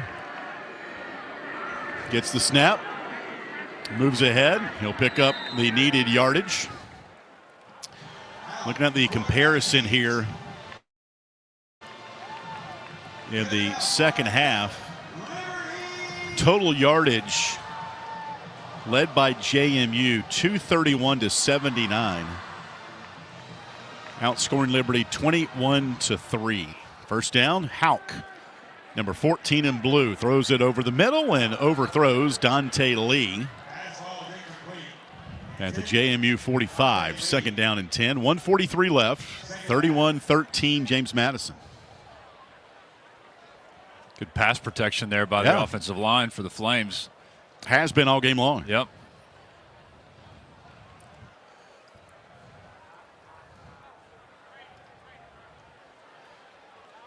Second down, 10 to go for Liberty at the Flames 35. Down 31-13. Snap to Houck. Throwing over the middle. Pass will be caught into JMU territory down to the 46. Casey Kane the catch between the numbers and the hash on the far side. Great catch by Kane there. Took a shot a little bit. It's going to come over and shake it off. Mekhi Rogers, cornerback on the stop. An alley whistle and a timeout called for by Liberty. Timeout Liberty, their second of the half. Be a 30-second timeout. Game clock operator, please put 1 minute, 32 seconds on the game clock. 1:32. Thank you. Liberty at Old Dominion next week, 6 o'clock. Our broadcast will come your way at 4:30. And then we get to midweek on the mountain, only 2 games in the month of October. The next home game will not be until October 14th against New Mexico State. Liberty will also take a trip out to UTEP on a Wednesday night game.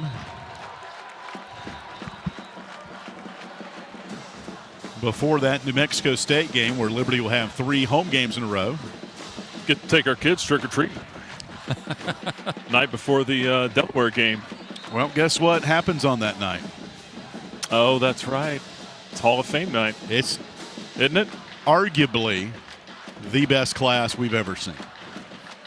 I'm not trying to compare them, but no, it's strong. It's very strong. They're all worthy that make it into the Hall of Fame. First down 10. A handoff up the middle. It's Caden Williams. Gains a couple. 1:27 left. It's the likes of Jesse Sanders, Mike Brown, just to name a couple. Second down and 8 to go. The JMU 45. 1 minute to play. Houck back to throw. Throws it up in the air, and a one-handed catch attempt incomplete. Right around the 20-yard line. Casey Kane covered by Mekhi Rogers. So does it make you feel old that guys that you covered their games are starting to go into the Hall of Fame, Alan? That's a great question, and I think about this because we're up there and introducing the presenters and different things, and I now have more notes on said people because I actually got to watch them play. Yeah. Of the responsibility that we have as MCs of these events. Third down 8 from midfield. Houck, run it, Ethan. Throws it downfield, tipped and incomplete, out of the hands of KJ Flo. It'll fall incomplete to bring up 4th down and 8 to go. I like what they're doing here. You got to get Ethan some reps. Yep. And because it's seemingly going to be, if again, we don't know the severity of Vasco, but if it's long term, it's going to probably be between Vasco or Houck and Merdinger, and potentially a Bradford too. But Houck and Merdinger is who we've seen today as far as who's going to run this offense. John Montero joins the group here, wide receiver out of Massachusetts. Split wide right, 4th down and 8 from the JMU 45. Snap to Houck, and he is tackled. They brought the house, and they sack him back at the 45, and that's the ball game. Ethan Houck sacked back in Liberty territory. First guy there, not on the 3 deep. That's DJ Cotton. Yeah, they brought 2 off the edge there, and that was a mismatch, a 2-on-1 literally, and Houck had nowhere to go. Houck says, man, I can't even blink that fast. He's talking to Malcolm Dixon, one of the offensive analysts on the sideline. So Alonzo Barnett, the third, has played wire to wire as the JMU quarterback after splitting time with Matthew Sluka the first 2 games. He take it to a knee with 45 seconds left. He'll have to snap it one more time. 31-13. Liberty's going to fall to 1-3. 1-3. And they'll try to bounce back at Old Dominion next week while JMU goes to 2-1. And they will head back home to play Georgia Southern. So the Battle of the Blue Ridge tonight goes in favor of the Dukes. They will rematch it next year in the Shenandoah Valley in Harrisonburg on September the 5th, 2026. Final score from Lynchburg, 31-13, James Madison. Stay tuned. Our Coca-Cola postgame show is coming up on the Liberty Flames Sports Network from Van Wagner. The Journey is sponsored in part by ServPro of Lynchburg. When there is fire, water, or mold damage to your home or business, ServPro provides 24-hour emergency cleaning and restoration services. ServPro of Lynchburg is thankful to God for their faithful employees and customers, and also for the ministry of The Journey. ServPro can be reached at 434-525-9559 and in the business directory at myjourneyfm.com. Since 1946, Southern Air has provided HVAC, plumbing, and electrical design, build, engineering services throughout Virginia. They offer maintenance for residential, commercial, and industrial customers and services for system repairs, replacements, or new installations. Southern Air serves Lynchburg and surrounding counties and can be reached at 434-385-6200 or at southern-air.com. Thank you, Southern Air, for supporting The Journey. Our coverage of Liberty Flames football will continue after this 1-minute timeout on the Liberty Flames Sports Network from Van Wagner. The light from a star can take millions of years to reach Earth. So when you look at a star, you're looking back in time. But I see the future. I see exploration and courage. I see my country finding new horizons out there. And I see giant leaps making a comeback. I see myself. The future is where I'll make history. This message is brought to you by the United States Space Force. More information is available at spaceforce.mil. Thompson Brooks Insurance is a proud supporter of Liberty Flames athletics. Thompson Brooks Insurance helps individuals and businesses with their insurance and investment needs. The team at Thompson Brooks is experienced in understanding life and health insurance, Medicare, and retirement planning.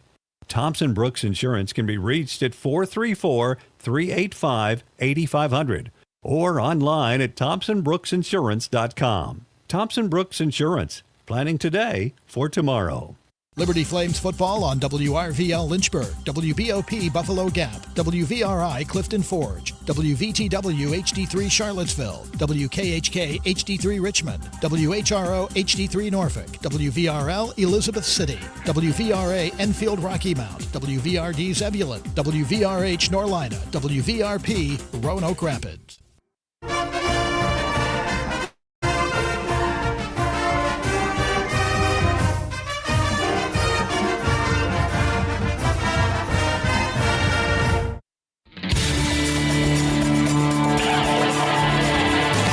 The game is over, but we're just getting started with the Coca-Cola post-game locker room report. A complete recap of today's game is just around the corner, including highlights and live reaction from the Liberty Flames and head coach Jamie Chadwell. Once again, back to the stadium. And today, back inside Williams Stadium on the campus of Liberty University, James Madison wins the Battle of the Blue Ridge 31-13, a series being reignited for the first time since 2014. They've got 9 more matchups that'll take us all the way to 2040. But tonight, it was the Dukes in the win, 31-13. Liberty now 1-3 on the year. They fall for the 3rd straight ball game. And will go on to the road next week at Old Dominion for a 6 o'clock kickoff in Norfolk, while James Madison 2-1. They will come back home to play Georgia Southern next week at 1:30. Alongside Jason Porter, I'm Alan York. We are going to head inside the media room here and just a little bit to get the post-game comments of head coach Jamie Chadwell and the Flames. And Jason,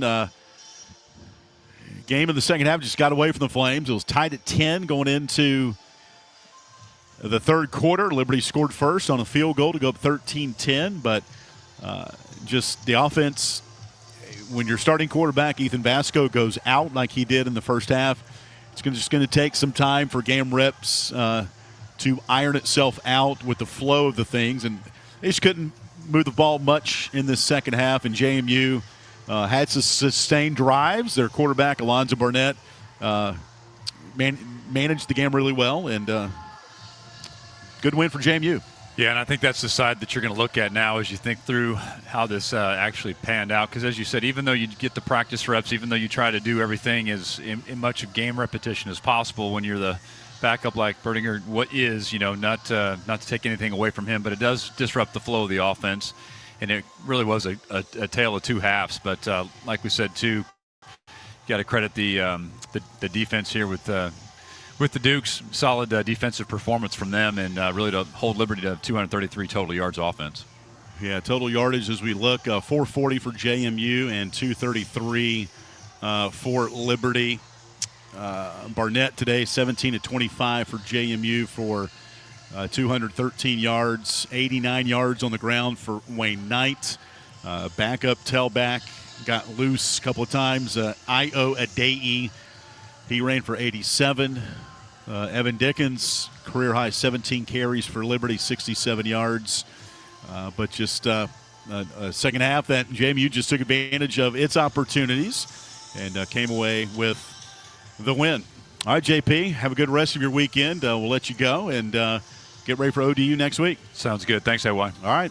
That's Jason Porter with us here tonight on our broadcast and our Coca-Cola post-game show. We'll take a break here. When we come back, we'll come back live into the Jerry Edwards radio booth. We'll scan some of the stats, and then as soon as we see Jamie Chadwell sit down, we'll toss live to our post-game press conference downstairs. 31-13, JMU wins it. Our Coca-Cola post-game show continues after this timeout from Van Wagner. Bojangles is an underwriting partner of this Liberty Flame Sports Network broadcast on The Journey. Bojangles is a regional restaurant chain founded in 1977 with locations throughout the Lynchburg area, including Wards Road and Timberlake Road. Bojangles serves chicken, fixins, and biscuits made at each location. Thanks to Bojangles for their support of the Liberty Flame Sports Network from Van Wagner. Bojangles, it's bow time. The Journey is sponsored in part by A.G. Jefferson Opticians of Lynchburg, locally owned and operated since 1940. A.G. Jefferson specializes in prescription eyeglasses, contacts, sunglasses, and children's eyewear. They also provide adjustments and repairs, accept most insurances, and welcome senior citizens and college students. Located at the intersection of Wards Road and Sheffield Drive in Lynchburg, A.G. Jefferson Opticians can be reached at 434-846-3937 or at agjeffersoneyeglasses.com. Our coverage of Liberty Flames football will continue after this 1-minute timeout on the Liberty Flames Sports Network from Van Wagner. At Carilion Clinic, the success of their employees is based on a culture that welcomes them and nurtures their growth. As the largest nonprofit employer west of Richmond, Carillion's team members are always learning and forever curious. Carilion is more than a healthcare system. It's a team of unique individuals doing what matters most, caring for the community. Visit CarillionClinic.org/careers and search their opportunities. Come join 13,000 employees who are Carilion proud. Liberty Athletics would like to thank Carter Bank for their support of the Liberty Flame Sports Network from Van Wagner. Carter Bank offers customized banking strategies and services for individuals and families. Carter Bank branches are located throughout Virginia and North Carolina, including 6 in the Lynchburg area. Carter Bank can be reached at carterbank.com. Thank you, Carter Bank, for your underwriting support of the Liberty Flame Sports Network from Van Wagner.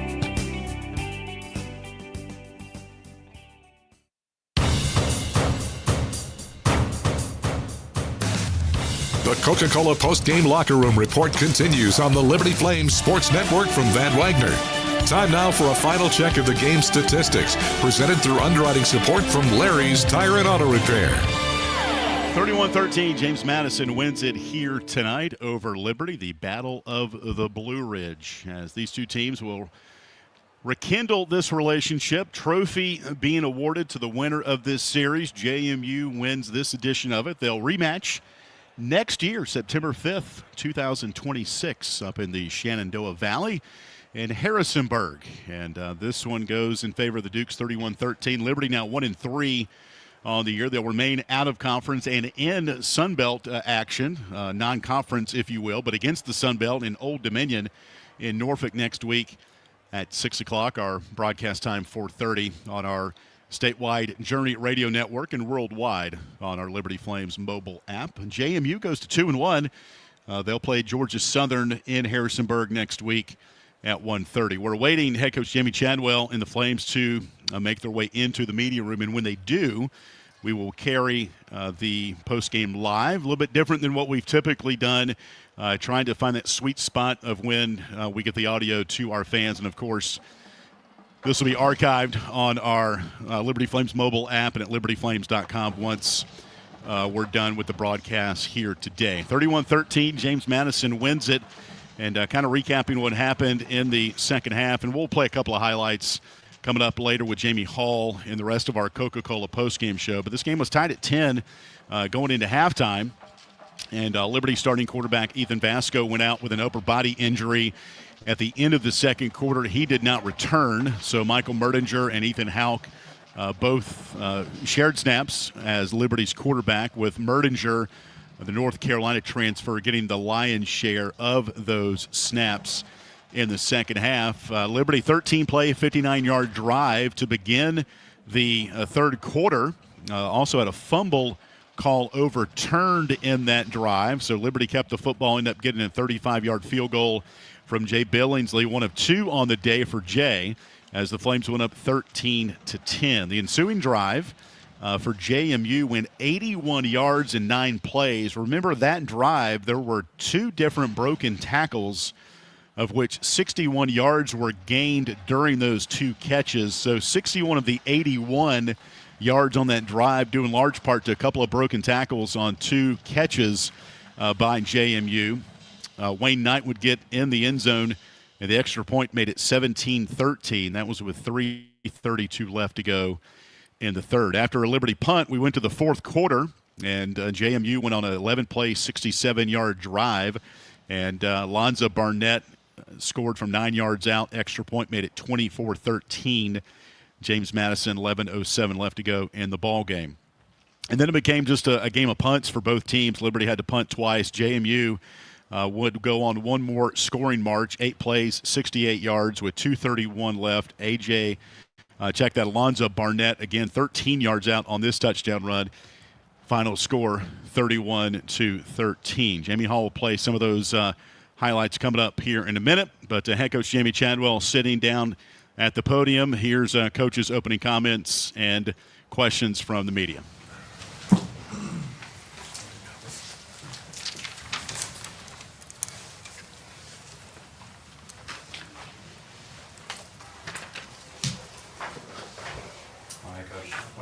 Your opening thoughts, and we'll open up for questions.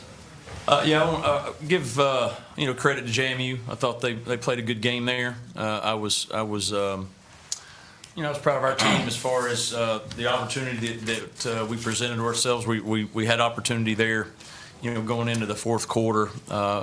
Even when our quarterback went down, to have a chance, and but we're not making the necessary plays when we need to whether that's sustain drives or get them off the field. I was disappointed in that. We took a lead of 10-3, they answered it. We took a lead of 13-10, they answered it. And every time we needed to get some momentum back on our side after we scored or did something, we couldn't stem the momentum there. And then after the first drive of the second half, we moved it down there and had an opportunity to put some points on the board. We got a field goal, but we weren't able to do much after that, and so it put our defense in a tough situation to keep playing. When we went some three and outs there. So I was disappointed Vasco couldn't finish the game. I thought he was playing really well. He was moving the ball and making some great plays and bringing great energy for us. We'll see how. Tomorrow we'll see what they say as far as his prognosis there, and see if he's going to miss more time than with this game. And so hopefully he can come back. Mike went in and Ethan went in, and I thought they competed. You know, they're were able to move the ball a little bit there, but we have to be, you know, those guys when they go in there, they got to make some easy things. There were some easy plays that we needed to make. We didn't make that could sustain drive. So disappointed again that you know we had some opportunities there and you know couldn't take advantage of them. Did the game swing when you got down to the 11? I think it's 10-10. You're driving there in the first half, then you get a penalty, negative play on a rush attempt, and you have to end up settling for that field goal there. Yeah, I mean, you score, you're up 17-10. You know, we took a lot of time off the clock there. It's probably, I don't know, 6-7 minute drive that you had going. You know, and you're up, and you know, that's the whole reason you take the ball. You know, and we moved down the field, and we played clean, and then we get a holding penalty that you know that sets us back, and then we don't block the play right the next way, and now you go from 1st and 20 to 2nd and 22, you know, and then it's not an ideal situation to be in.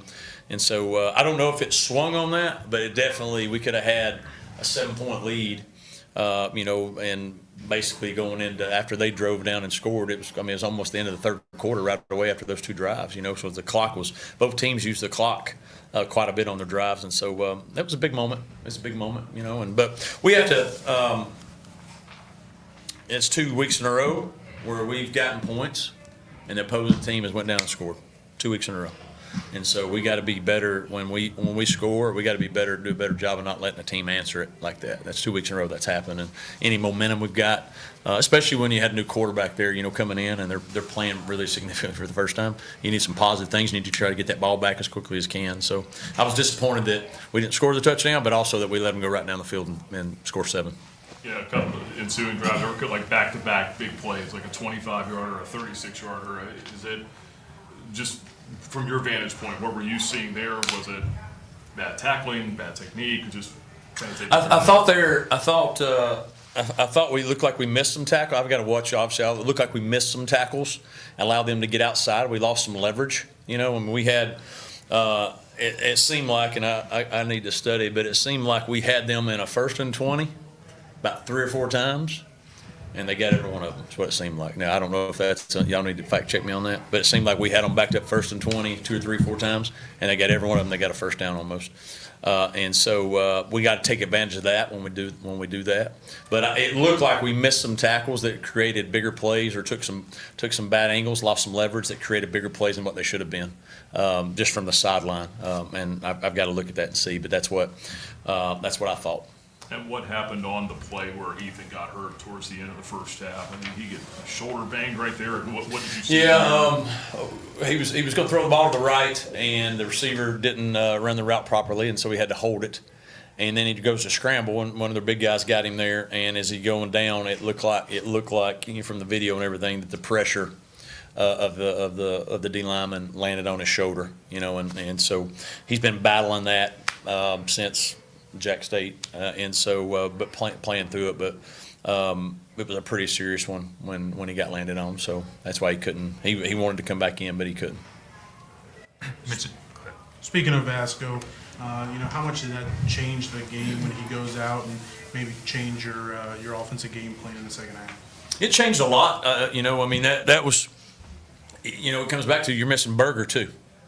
You know, Ryan Berger would have been in the game if Ryan Berger's, who's got some experience, played a little bit. And so, you know, it goes back to him, you know, losing them. So now Mike, you know, Mike's been our third guy, obviously, since Berger's been the second. And so him and Ethan are different players. And so you have to do things that you feel like he can help move the ball, you know. And I thought he did a nice job on that first drive there. And then we wanted to bring in, we had in the game plan, there were some quarterback runs and some different things. So that's why we brought Houck in, because he's a bigger guy. And so, you know, you try to use what they're best at. The first drive we did a good job, and then the second, third, the continuing drives there, we had some, you know, they're trying to make some changes, obviously, because they're figured out, all right, this quarterback's going to do this. They're making some changes. And we had some things to make, and we just didn't, whether we didn't make them, make the proper read, make the proper throw, you try to figure out what can they do, you know. So you do. Your game plan that you had, you have to scale it back, and you're trying to find things, hey, what can he do to execute to still try to give us a chance to move the ball? And you know, we didn't do that. We had some plays there on a couple third downs where if we make the right read, make the right throw, maybe, you know, we get a chance to at least hold the ball. let our defense rest a little bit and try to get maybe some explosive plays. But we weren't, unfortunately, not able to do that. You mentioned tackling a little bit, flag. You mentioned the one specific flag, and in general, you've talked about kind of overcoming things for this team. Mm-hmm. What does improvement look like in overcoming some of the adversity that you guys face in a game-to-game basis? Well, I thought we played really well for the most part. As far as we didn't put ourselves in bad position, we didn't turn it over. We did have the penalty there on that one drive that was a killer. The overcoming piece means that we've got to stop beating ourselves. Like in some ways, I'm not saying that JMU didn't beat us, but we had opportunities. We've had opportunities the last 3 weeks, and we've put ourselves in holes because of some foolish things. We've got it. This game told the team we did a lot of really good things. They're a pick to win the Sun Belt there, and it's a 4-quarter battle. It goes either way, and we're doing that with backup quarterbacks. But you have to be able to make winning plays at winning time, or winning checks, or whatever it may be, and we're not doing that. And so that's where we need to see improvement. It's not effort. It's not the preparation. When you're tired, in those big moments, pressure moments, we got to keep our cool, and we got to make sure that we can execute when it needs to actually matter. Like, it all matters, but man, this is important. And you get a little tired here, and you grab the guy, and you get called for it, right? And so, and we're not good enough to overcome that right now. When we got a penalty, it's been hard for us to overcome that. And like I said, they got 2 or 3, and first downs or touchdowns, off of those things. And so, we got to be better defensively when we get a penalty, that they are able to pick it up in two snaps. What are the areas and where are the places where you guys are able to identify that? Is it practice? Is it games? Is it a blend of that? Is it players, coaching? Is it all of the above? As far as making the improvements so that you're not beating yourself. Yeah, I mean, you fix everything in practice, right? You fix everything, and you put your players in practice in situations to where, hey, this is what we expect to happen in a game, and so make sure that they understand the call, the check mark, maybe whatever it may be. But once you're out there, maybe it's a little different look, maybe it's whatever it may be. You gotta follow your techniques and trust your coaching and all those things. And so you fix everything through video and all those things, but just sometimes too, you just got to be able to execute it when we need to execute it. Coaches got to do a better job of calling better plays. We got to do a better job of calling plays. And so most of the the blames is obviously for me, because is the program. I've got to make sure that we're doing everything possible to get us to play well during those situations. And so I thought today we made way better improvements in a lot of areas. Taking care of the ball, one. I mean, how many turnovers we have today? None. We have 8 the last 2 weeks. Fourth downs. We were terrible on fourth downs, and we got every fourth down except that very last one there. And so we've made things that we really focused and improved on. We did. We had how many penalties? 6 penalties there. I don't know exactly what with their offense, defense, how it worked down there. And so things that we really focused on. They improved, but there's still ways to go, right? We still let all those little things that matter, that add up. When you're playing good teams, you got to do those things the right way all the time, and we're not doing it enough. We're not doing it enough. It looked like some of the game plan, especially during the second quarter, try to get Juju to the outside. It just looked like they were taking that away. Was that something more of what they were doing? Just what was it you weren't able to get to the perimeter? Yeah, there's you're trying to get him in some speed and different things there. A couple of those. There's a read to that, whether if they're running, the quarterback should keep it sometimes, so you're not trying to hand it to him when he's got 3 or 4 guys on him, and sometimes that happens. Other times you feel like you got a play that works well, and they run something that, is a good call for it sometimes. And so you're trying to get him going there and trying to get him going in the pass game. And the thing that, throughout that game, when you drove the ball, the drives were long, and so the number of possessions were limited, right? And so we had some more opportunities to try to get him the ball in certain ways. Once Ethan Vasco went out, that changed some too. That changed some because of some of the skill sets there. So we weren't able to probably use him in the opportunity we wanted to consistently. I think it was a 4th and 12 there midway through the fourth quarter, down 2 scores. Did you give any thought to try to go for a 4th there? We did with the just with the lack of experience that we had, from the quarterbacks and some of the things that we knew they were going to do. We were I was hoping, I think that at the time was the score 24-13. So you're down there, I think it was 8 minutes, somewhere around there. So I was thinking, all right, if we kick it, we get a stop. You get a chance to get a drive. I didn't want to give them the ball right there, and they're already in, a potential field goal range right away, and then from that standpoint. So we did think about it, but I thought it was just too far for the experience that we had. All right, Coach. Thanks for your time. Thank y'all. And that's head coach Jamie Chadwell addressing the media here tonight as James Madison wins at 31-13. We're going to stay right here as we wait for our student athletes. Brylan Green, who had an interception earlier in the ball game. Let's see Brylan's numbers. Finished with 7 tackles, and he is sitting down right now with the media. Here's Brylan Green, senior from Opelousas, Louisiana. Early on, I know you've told me you've been working on the jugs machine, even with the cast on. Just take me back to that play and how hard you were fighting to get that ball away. Yeah, I mean, I wish I had 2 hands, honestly. But it was a good play. We called man coverage in that play. We kind of had a mishap with me and Corey, but I ended up grabbing the tight end. It was my fault. But I must be living right. Got to play, tried to get the offense some momentum, but we came up short. So.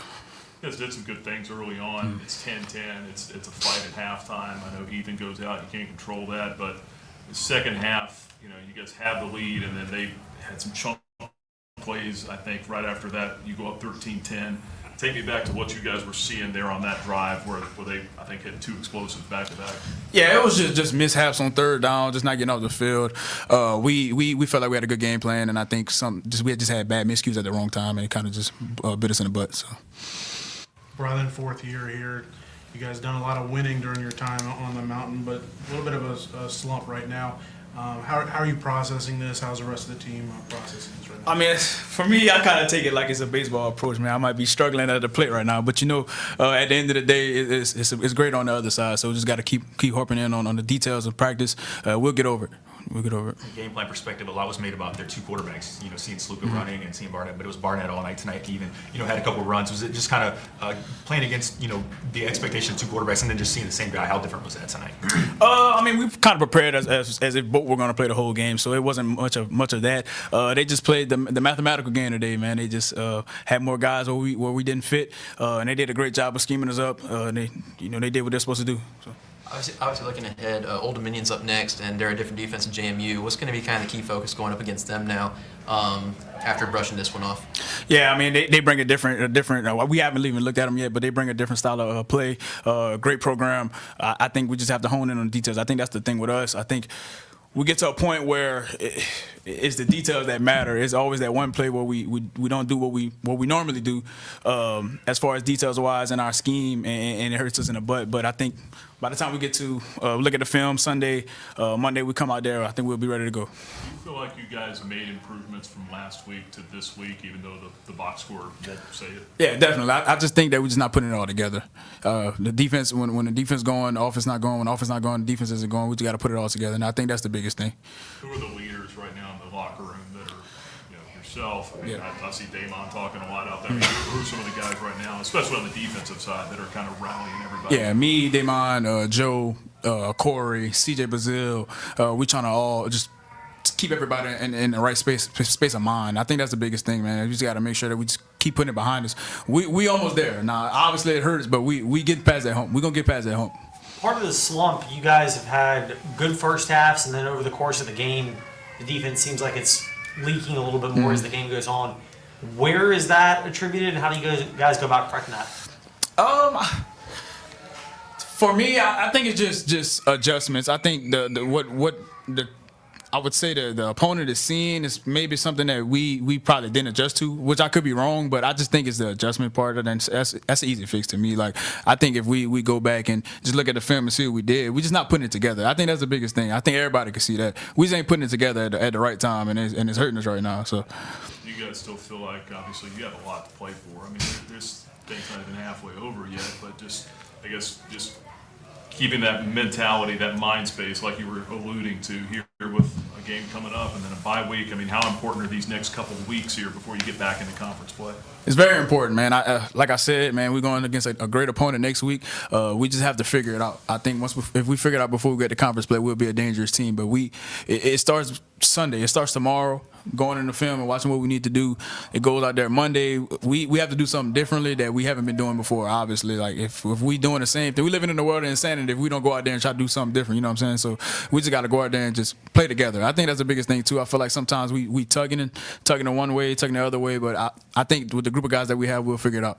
I know it's not your unit, but when you have your starting quarterback go out like Vasco did, is that a hit to morale, or is that, we feel like the defense has to be a little bit more perfect, play a little bit better in order to carry the offense around? Is that how it was in the locker room? No, I wouldn't say we have to play perfect. I just the thing with me, and I would say a lot of the guys on the defense is just get the ball back to the offense, give them a chance. I think that's the biggest thing. We know what we can do. We can't control what the offense is going to do. So as long as we can do our 111 on defense and give them back the ball, regardless of who's at quarterback, receiver, running back, we have a chance. So.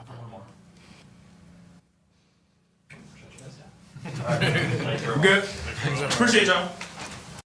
And that was Brylan Green, senior from Opelousas, Louisiana, one of our Thompson Brooks Insurance players of the game. Liberty falls to James Madison 31-13. Brylan today 7 tackles. And we're still waiting. Evan Dickens, Liberty running back, who ran today for a career-high 17 carries, 67 yards in the 31-13 win for James Madison. So Evan Dickens and Brylan Green are Thompson Brooks Insurance players of the game. We're waiting for Evan Dickens. We will not go to a break, though. We're going to bring you our final game stats brought to you by Larry's Tire and Auto Repair. James Madison, 440 yards of offense today, 213 through the air, 227 on the ground.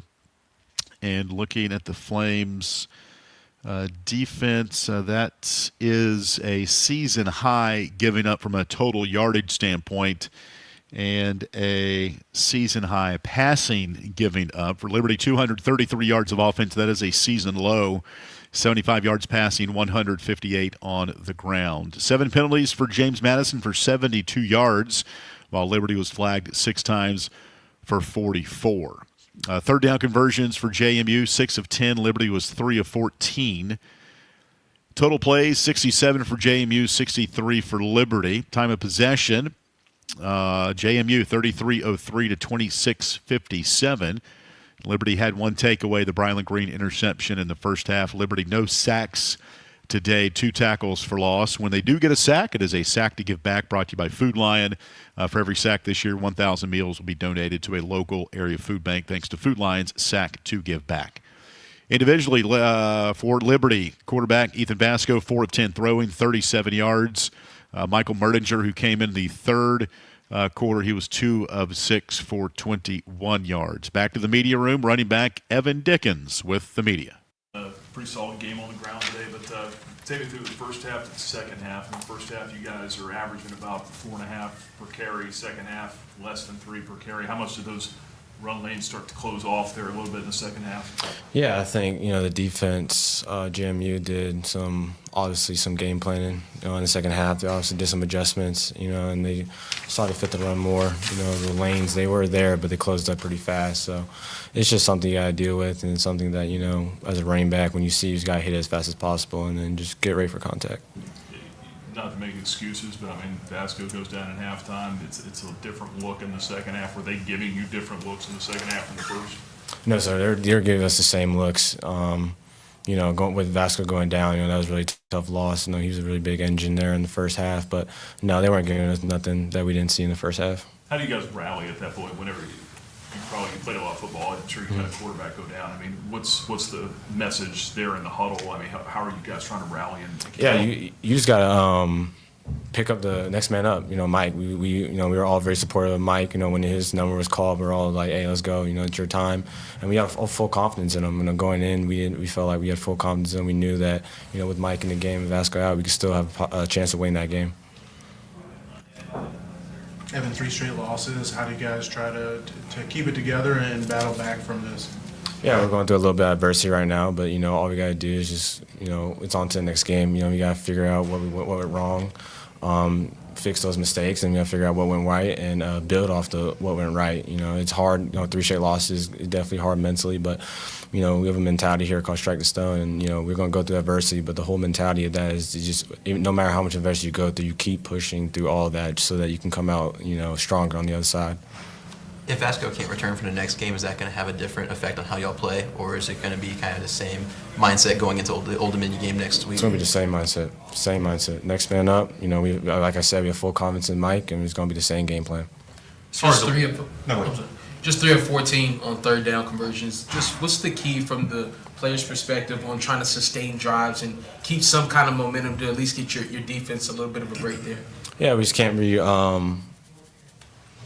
I'm sorry, can you repeat the question again? Yeah, just the mindset of trying to sustain drives offensively so that you guys can not only get momentum but also give your defense a break a chance to catch your breath as well.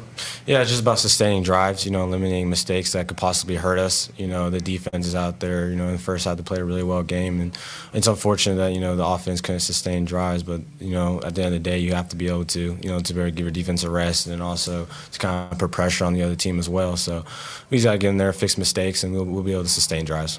Do you guys feel like you've made improvements from week 2 to 3 and 3 to 4? Do you feel like that there's things that maybe you're not getting wins, or maybe it's not showing up in the scorecard, but do you feel like that there have been improvements, and can you identify some of those? Yeah, I definitely think there's been improvements, from week to week, but I think it's just the little details that are still getting at us. We just got to go in there next practice and just really hone in on those little details and really perfect those little details. But there's definitely been some improvements, week to week. This is your first year here in Lynchburg. Obviously, you've kind of broken out of the running back room, 17 carries again tonight. From a leadership perspective, especially with the quarterback down, do you feel like an obligation to maybe step into a leadership role? Obviously, you've assumed so much in the running back room. Do you feel like that maybe is what this team needs, is somebody else to step up into that? Yeah, I don't think my leadership role really increased when Vasco went down because I feel like everybody has a voice on the offense, right? I think, when someone like Vasco goes down, you kind of just got to rally behind all your guys, right? You just kind of pick each other up, hey, we're good, we're still in this game. No one, just because one guy went down doesn't mean the ship has sunken. So it's just about just rallying everybody together and knowing that hey, we still got a game to play and we still got a game to win. Knowing that conference play is coming up again here pretty soon, you've got one more in-state game, you get a bye week after that. How important are these next couple of weeks to try to get it ready for conference play? Yeah, these next games are going to be, next week's going to be very important. Obviously we need a turning point before conference play, and I have full confidence in our staff that we're going to turn the tide and we're going to get this football team right. Time for one more. Thank you. Thanks, Evan.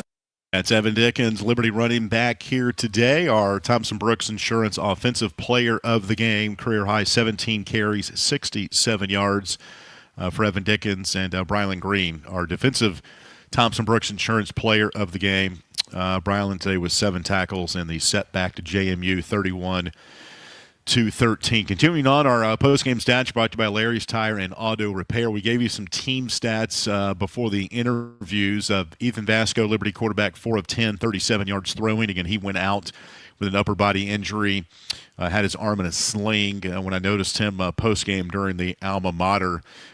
Speaking of the alma mater, shout out to Dr. Larry Sipe, Liberty band director, had the members of the marching band in basketball season maybe. The marching band out at Mellow Mushroom this past Thursday. We kind of choreographed that for this game here. Appreciate those guys coming out. The Liberty cheerleaders were there. Sparky was there. And we'll be right back at Mellow Mushroom on Thursday with our Liberty football show presented by Freedom First Credit Union. Come on out. Just a fun time to talk Liberty football and mingle with some Liberty fans. And Mello does a great job hosting that show, and look forward to our show on Thursday with Coach Chadwell and a couple of our player guests as we look ahead to James. Check that Old Dominion, and that game will be at 6 o'clock next Saturday. Other stats here in the game, Evan Dickens, we mentioned 17 carries, 67 yards. Ethan Vasco, 11 carries, 52 yards, and a touchdown. He was running the ball really well from his quarterback spot before he got hurt. Leading receiver tonight for Liberty, Jamari Person had 2 catches for 29 yards. to lead the way from a receiving standpoint. James Madison's quarterback, Alonzo Burnett III, 17 for 25, 213 yards with 1 touchdown, 1 interception. Leading rusher for the Dukes, Wayne Knight, 17 carries, 89 yards, and a touchdown. The quarterback, Barnett, had 2 rushing touchdowns.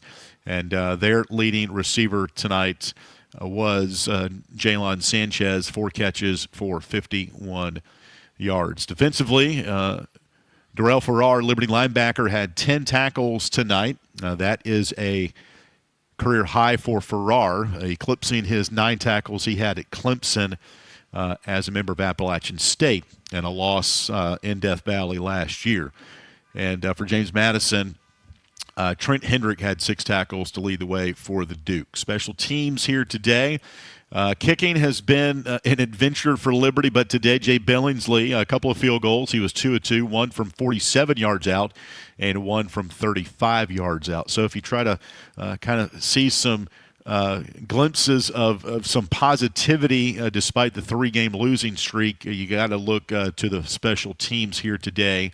And Max Morgan punted 5 times, averaging 42 yards per punt, including 1 inside the 20. So special teams probably gets a couple check marks on the sheet on the refrigerator after the game here tonight. But in the end, James Madison wins at 31-13. Liberty now 1-3 on the year. They'll go back onto the road next weekend, Saturday, at Old Dominion. 6 o'clock kickoff. Our pregame show comes your way 4:30.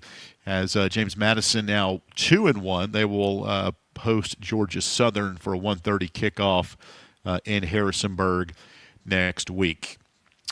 Our players of the game, again, brought to you by Thompson Brooks Insurance. Our defensive plays of the game here today brought to you by Freedom First Credit Union. That goes to the interception by Brylan Green in the first half, his 6th interception of his career. Brylan Green, our Freedom First Credit Union defensive plays of the game. For all of you guys and gals still in traffic right now, we appreciate you hanging out with us here. We brought our interviews kind of closer towards the end of the ball game, and hopefully you were able to get those on your way home.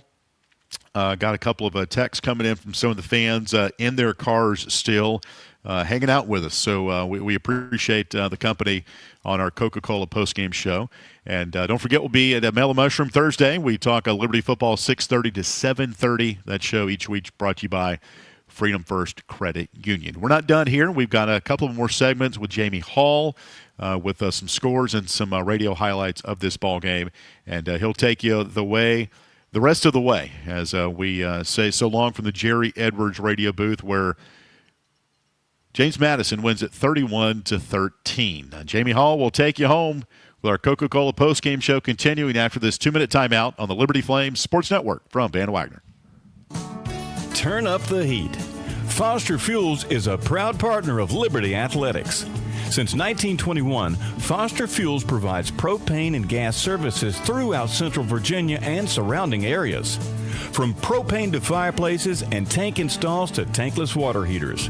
They also offer an app for requesting service, ordering fuel, and to pay your bill. Foster Fuels can be reached at fosterfuels.com.